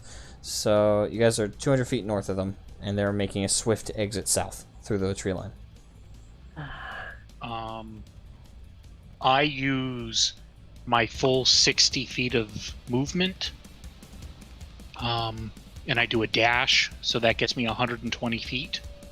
And in that time, I'm going to blast off 2 more Eldritch Blasts in their direction. And my Eldritch Blast has a range of 120 feet, so I have more than, 102 feet left. Right. So I can certainly hit some of them. Right. As you are in the tree line, there's a lot of coverage because of that. Yeah, even 20 feet in front of you is a bunch of different trees. So if you want to roll with disadvantage and see if that you make it through all those trees and still hit them, we can do that. Sure. Right. Oh shit! 2 natural 20s! No way. So with the sniper accuracy with Eldritch Blast, Decoria in his determination as he's sprinting like fucking Flash, bursts, and hits him. Roll damage, and obviously in that 20, critical. Which one? This guy was not ready. I can't believe that. That is awesome. Oh wait, no, that didn't. Nope, that wasn't right. That wasn't right. Just roll the other d10. Just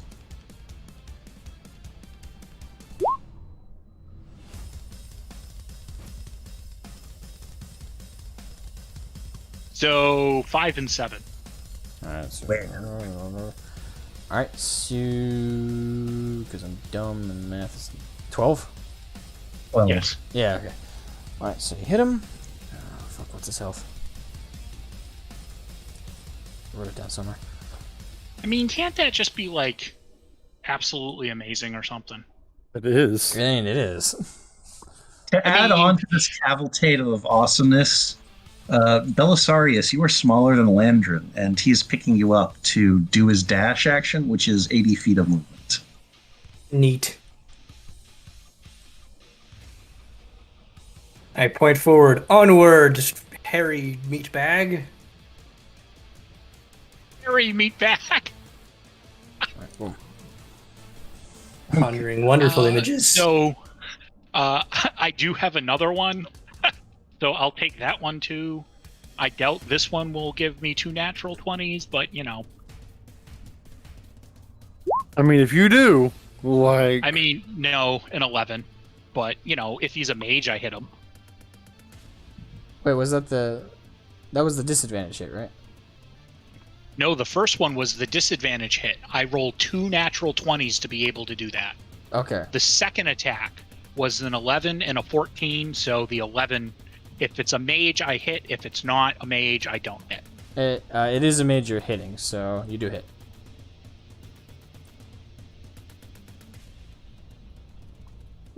And a whopping 7 damage.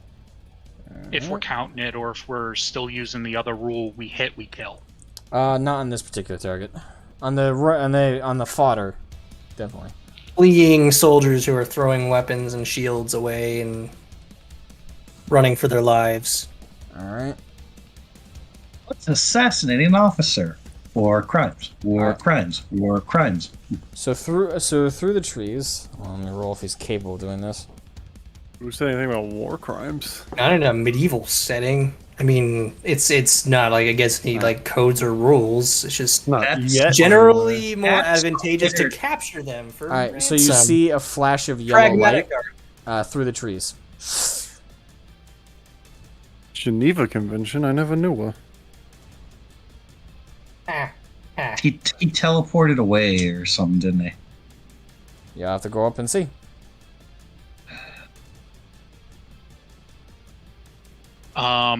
I will take my 120 feet of dash. Alright. Alright, so you run through the tree line to where you see a sorcerer on the ground with a staff outstretched, and a kind of, not like a singe mark, but like where a bunch of the grass got completely flattened and some dirt is kind of shining through. And he's on the ground prone, and you can see in his back where you hit him several times. And he's like,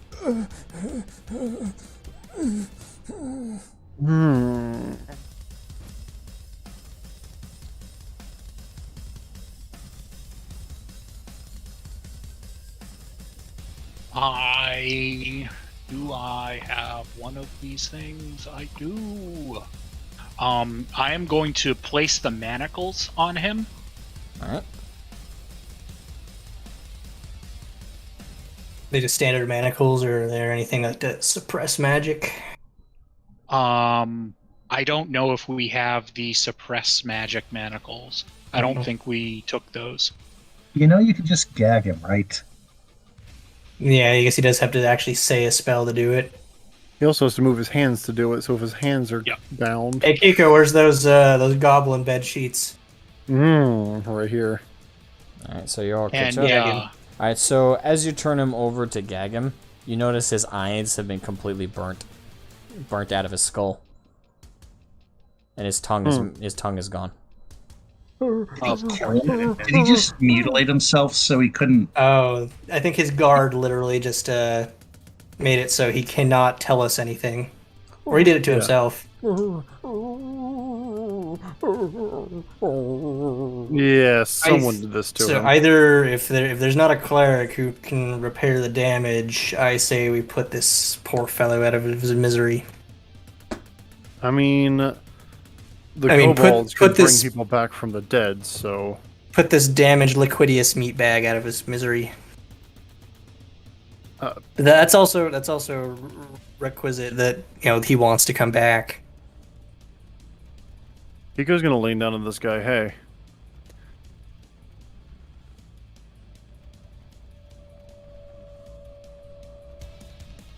Okay. Just hey? oh wait, hello. Yeah, Hello? you cut out completely. Like this is exactly what I heard. So Kiko's gonna lean down and say hey. That was it. Like completely cut out. I was like, that it? Let's have a conversation. You know. I don't think fighting? he doesn't have a tongue. He can't speak. I don't think comprehend languages would help. Yeah, well, he can nod up and down. You done fighting? And he's nodding fervently. He's a very portly, fat kind of guy. He's dressed in like very priest light robes. We fixed your eyes and tongue. You tell us what we want to know. And he's nodding fervently, yes. See? Well, I guess Cooperation. you can at least try take him prisoner. Do our best. Yeah.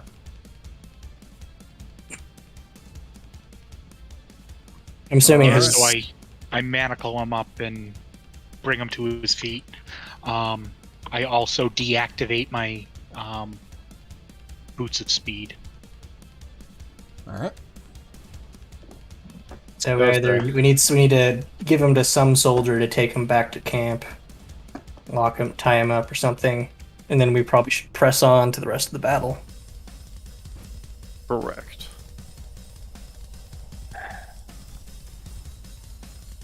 So you Right. So I guess we'll pull him towards like one of the rearmost of the soldiers from the Lady Aura's soldiers. Have him taken back to camp. I think you misunderstood something. I can lift this guy with the pink. What? There's no pulling him. I can just pick him up. Okay. That's right. You're still in gorilla form. Like this room. Well, it's like we need to be back to the battle, so just some random peon can just carry him back. That's what I'm Never saying. a Well, prisoner. let's just sprint back to the front line and get back to it. Charge. All right. So you're taking him to the front line. So basically we're gonna walk over to like the rearmost soldier of the battle lines to take this guy back to camp, and then we're moving back up to the front line after we do that. All right. So you guys are all right. So you guys run to the back line. I'm gonna say that takes about 5-10 minutes. Nah, because you guys are Probably 2 or 3. We're not. Nah, you guys are pretty fast. So that 2 or 3 minutes, you guys run to the back line, where several units in the back here are kind of trying to nurse back their own to health.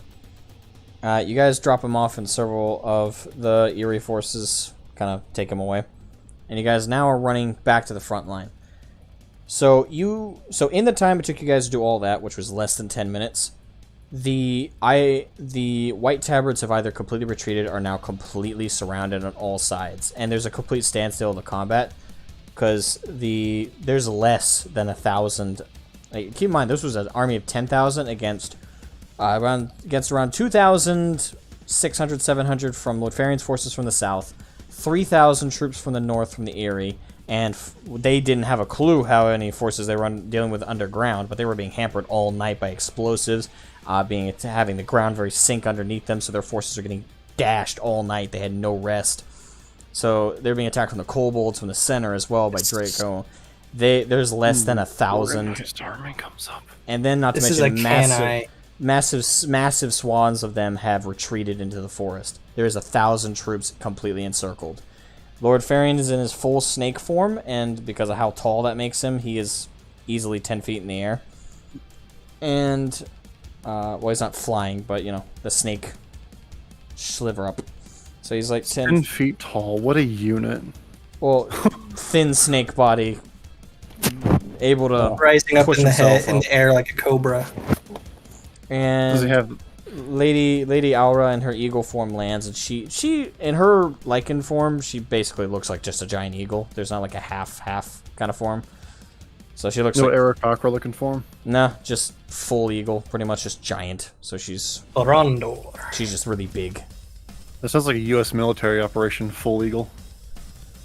And then you got Draco, who's out of the 3 leaders of the forces, looks the least intimidating in terms of like actual like size. But he's got his glowing eyes and like that yellow lightning shimmering out of his eyes and off of his runic blade.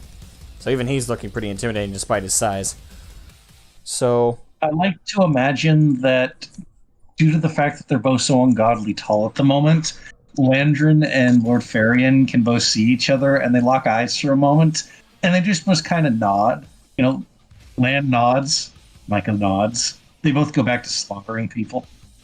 well, I think this would be a point of parlay with whatever officers are still alive. Lord Farian slithers forward. Surrender now, or die.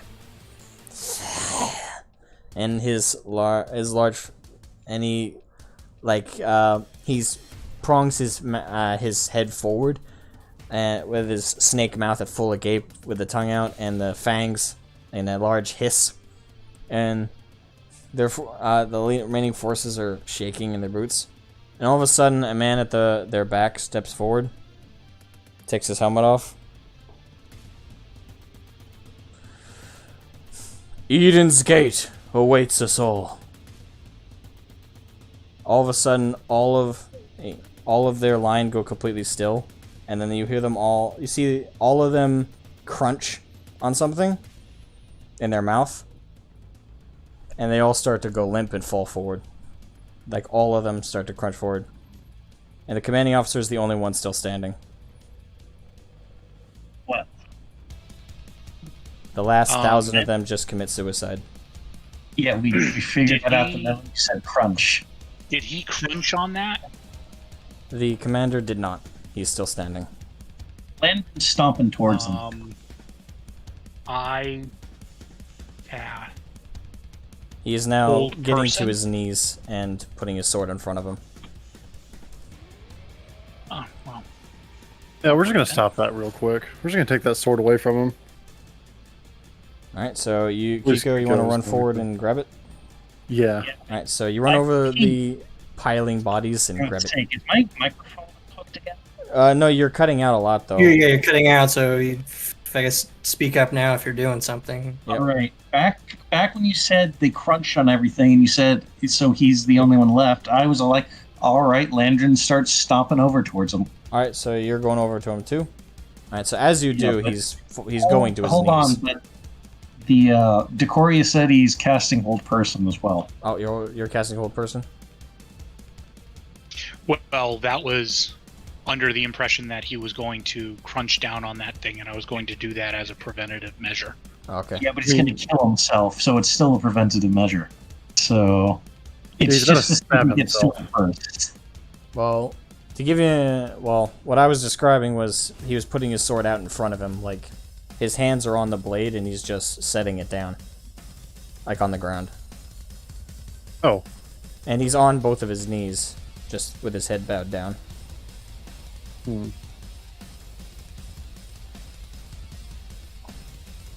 I guess Kiko's going to approach rapier drawn and reach down and grab his blade. Alright, you do so without any reaction to him, or from him. Just gonna stash away that blade real quick. Lord Farian slithers forward and is starting to transform back. And within a few moments, he's back to his normal form with his armor on. And he sheathes both his dual blades. Are you the commander?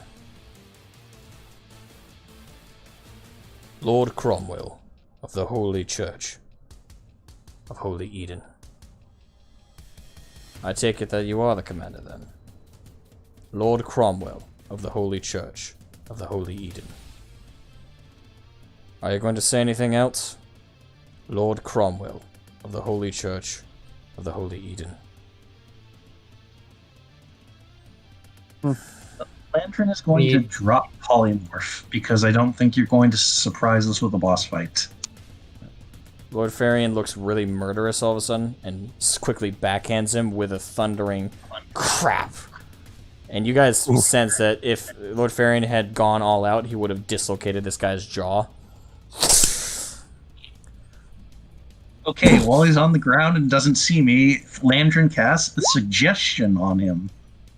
Alright. He needs to make a wisdom saving throw. Except he's a paladin, so he's going to pass it anyway. Just you watch. Gonna have to get Rokon to break into his mind and just rip the knowledge out of him psychically. Alright, I got 19. That would pass my DC if I was level 20 and had max int. I'm neither. Alright. Hold on, I'm going to see if there's anything from stopping me from just recasting it on him until I run out of slots. Let's see. I believe he's immune to suggestion for an hour. Or a day, I mean. From the same creature. Hold on. Out of curiosity, what level paladin is he? He is level 11. Okay, so he's immune to charm effects anyway. Or is that just... Is that just... Hold on, I'm going to see if that's just Way of Devotion, which is the only good paladin feature. Like I said, I think the only way you're getting anything out of him is to get like Rokon or somebody who has strong like psychic abilities to break in and rip it out. This guy's a zealot. I would like Tanaruk to walk up to him and see if he can garner a reaction, considering he appears to be of some demonic level.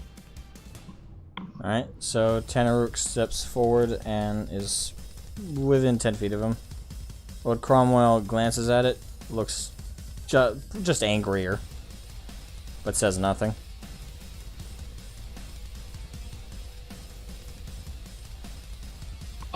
I would like to pull Lord Ferian off to the side. Alright, you gesture at his arm, and he follows you. Lord Ferian, I believe this man is of the faith in the cloth. The creatures that he is here for is what Tanaruk here is. He is a demon. I have the ability to summon them. This is one of the lower level beings, but it is still something. If you looked at his reaction, the anger that he expressed for this creature might be to our advantage. We might be able to parlay with him personally if we explain the situation. There's always chance for politics. If not, Rokar might be able to help.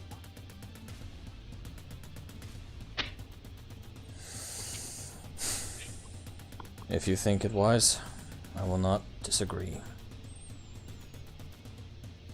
I think at this moment Rokar would probably be our best bet. I don't think he is open to political asylum or negotiations. Not a zealot like him, no. His eyes tell all. Stubborn fool. Well, it's not safe here. Tanaruk. No, Tanaruk is bound to this plane for another 30 minutes or so. I suggest we have Tanaruk escort him, just to annoy him. Aye. It's not going to be safe at my camp, nor the area, I don't think. My men are going to move back to our encampment. My lady. And the large bird steps forward, but it it flops its wings in front of it, and the feathers kind of brush away, and she walks through it like a cloud in her human form. My lord, would you be comfortable with us interrogating the enemy in the Aerie? No. I don't want a single one of them to touch inside. That's their objective. Is there another place we can go with the prisoner? I would suggest the kobolds. At this moment, all of you hear, and Draco has his arms folded and is plopping back up and down one of his feet in frustration. And He doesn't like that demon. And he just gestures to the hole. Our encampment is set up, if you want to interrogate.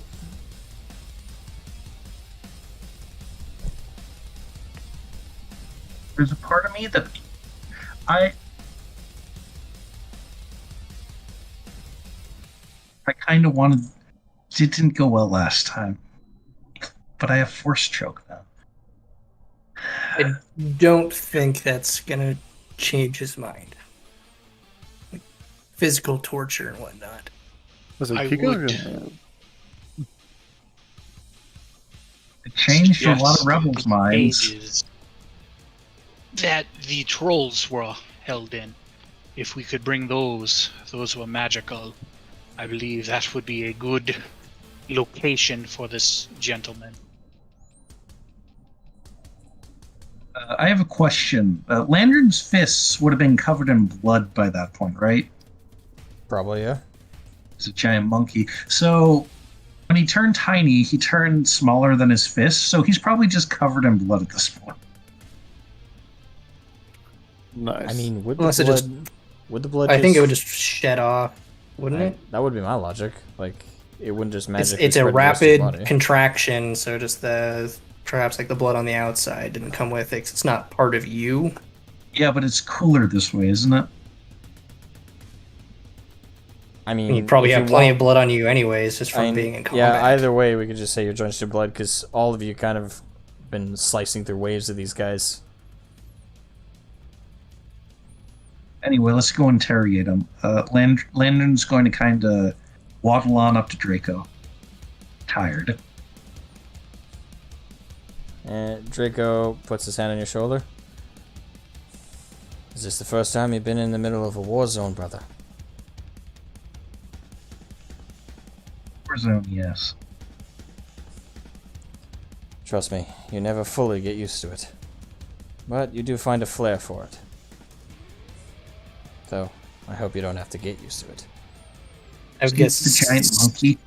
I guess those who have never experienced it here, you'd probably have people just vomiting profusely just from the sheer smell. It does smell like a lot of blood and carcasses. Blood, shit, lots of bodily internal things strewn about. And people do tend to shit themselves when they die. It is a very body-filled war zone.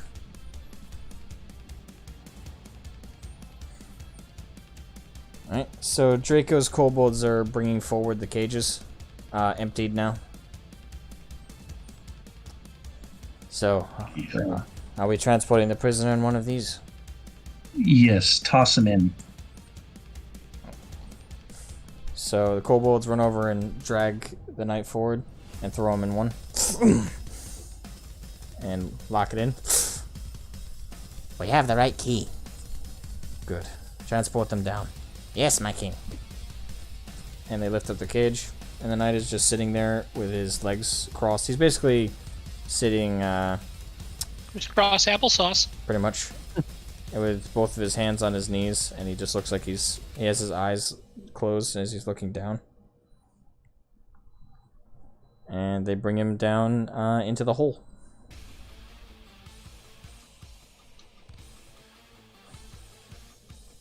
Lord Farry.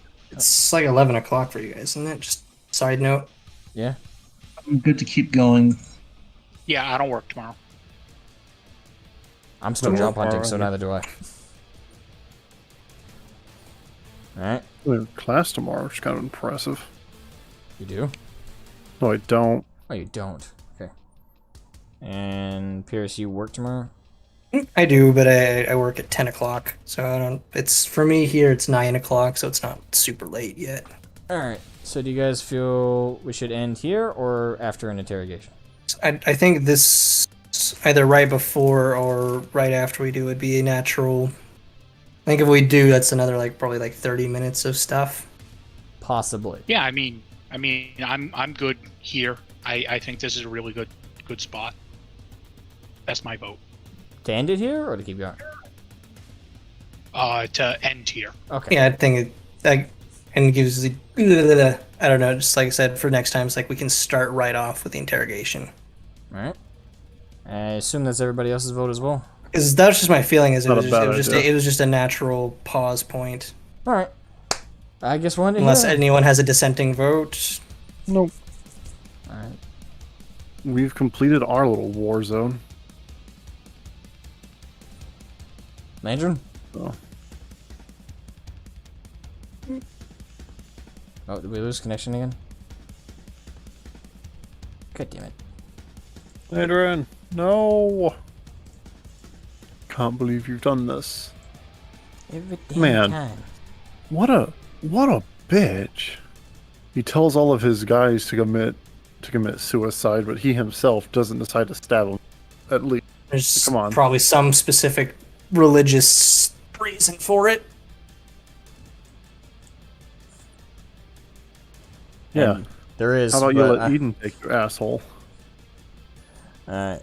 So, totally out of character. I have to know. Did you expect us to tear through all those waves like we did? In a way, I had a very specific way I thought this was going to go down, and it did. The polymorph was a surprise, for sure. The demon summoning really threw me off, because I was like, ah, shit. Was not at all expecting that. I was expecting this to be quite the line toss. So that both of those really threw me off, and I was not expecting that. I did expect you guys to tear through the line just as yourselves as well, though. So Trump card demons. He's up the sleeve. Ledger says I should have made a paladin. There you are. Are you cool with stopping here? Or did you really want to keep going real bad? Yeah. Did he lose connection or did he just hang out? I don't know. That's what I'm trying to figure out. Either way.